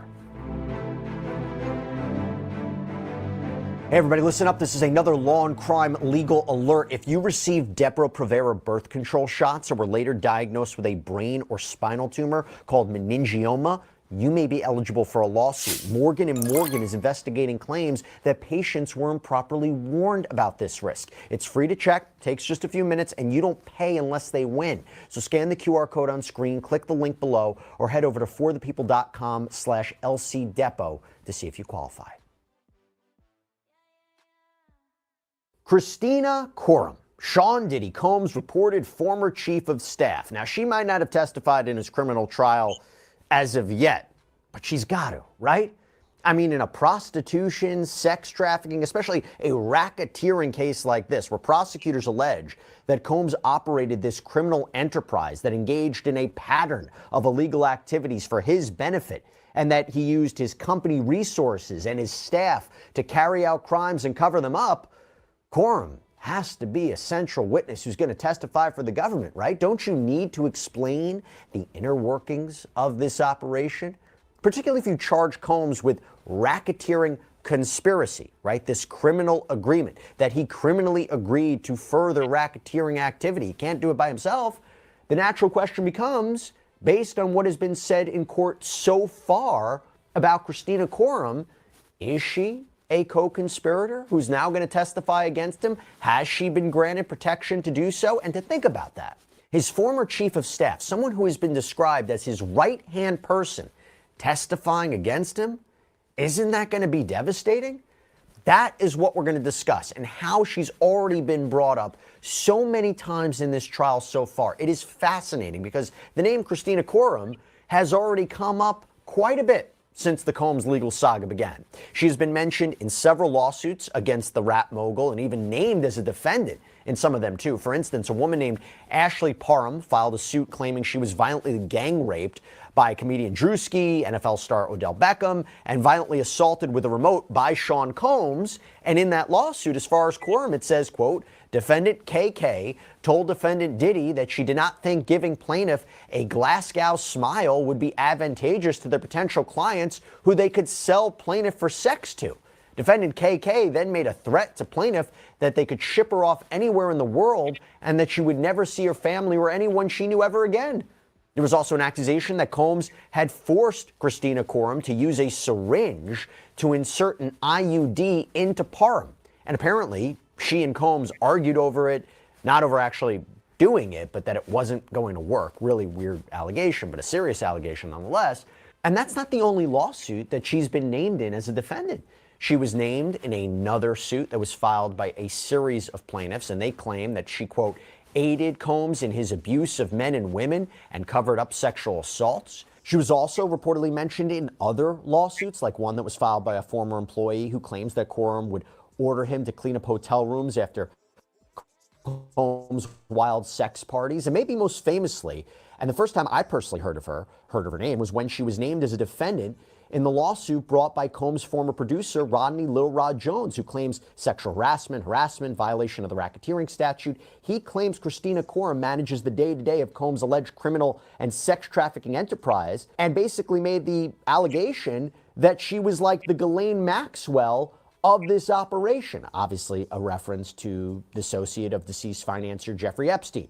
Ghislaine Maxwell ended up getting convicted of sex trafficking charges and sentenced to 20 years in prison. And by the way, I'll tell you what, as reported by The Hollywood Reporter, Combs seemingly highlighted Christina Coram in a 2021 Facebook post, writing, KK keeps everything in my life and my business running. She's been my right hand for the last 8 years and has consistently proven to execute and get S done. Don't know how I'd function without her. Now, a few months back, Coram released a statement that was published by USA Today, first reported by Rolling Stone, and she said the following: for months, horrific accusations have been made about me in various lawsuits regarding my former boss. These false allegations of my involvement are causing irreparable and incalculable damage to my reputation and the emotional well-being of myself and my family. I have never condoned or aided and abetted the sexual assault of anyone, nor have I ever drugged anyone. The idea that I could be accused of playing a role in or even being a bystander to the rape of anyone is beyond upsetting, disturbing, and unthinkable. That is not who I am, and my heart goes out to all victims of sexual assault. I am confident that the allegations against me will be proven to be untrue. Now, to be clear, while those specific allegations in the civil lawsuits haven't come up in the criminal trial, she has come up in a lot of ways already during testimony in Sean Combs' criminal case, which again makes me wonder, will she testify for the prosecution? Is it possible? It's possible. Anything is possible, big dog. And now that y'all are up to speed on what's really going on with the Diddy trial, and now that y'all know that the HTM brand knows, I'm gonna see y'all later. Peace out. Sun rooftop, digging in the scene with the gangster leaning up, and we ain't coming down. See on my face that smile, see on my head that Nigga had the church on the corner where I sit and talk shit all day cause I wanna. And on top of that, wasn't none of y'all gonna do nothing but keep running your mouth and keep frontin'. Go ahead, say something. I'll wait. I ain't gonna wait too late, 'cause in a minute I'm escape. If there is no debate, no, it's not an option. You gotta keep cock watch. Sunroof top, digging in the scene with the gangster leaning up. And we ain't coming down. See on my face that smile. See on my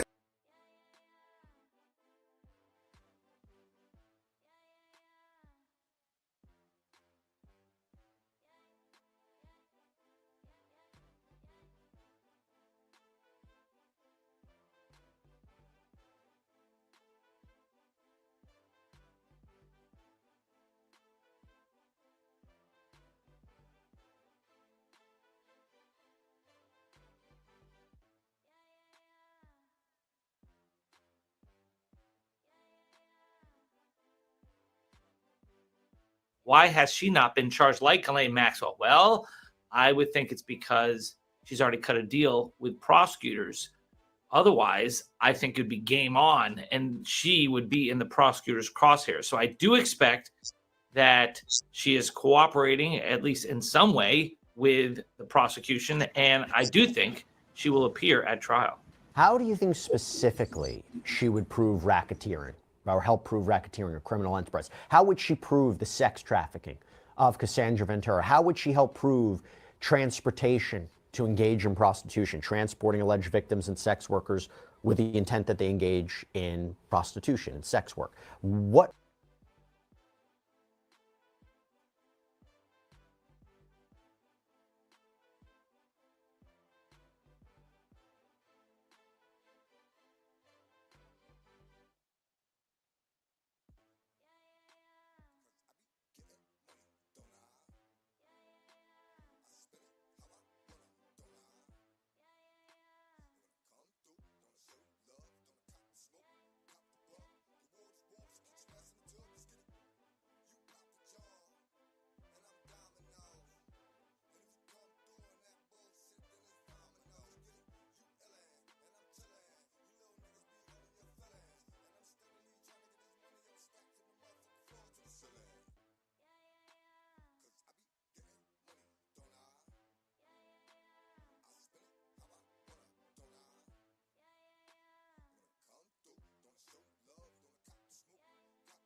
the fuck is going on, man?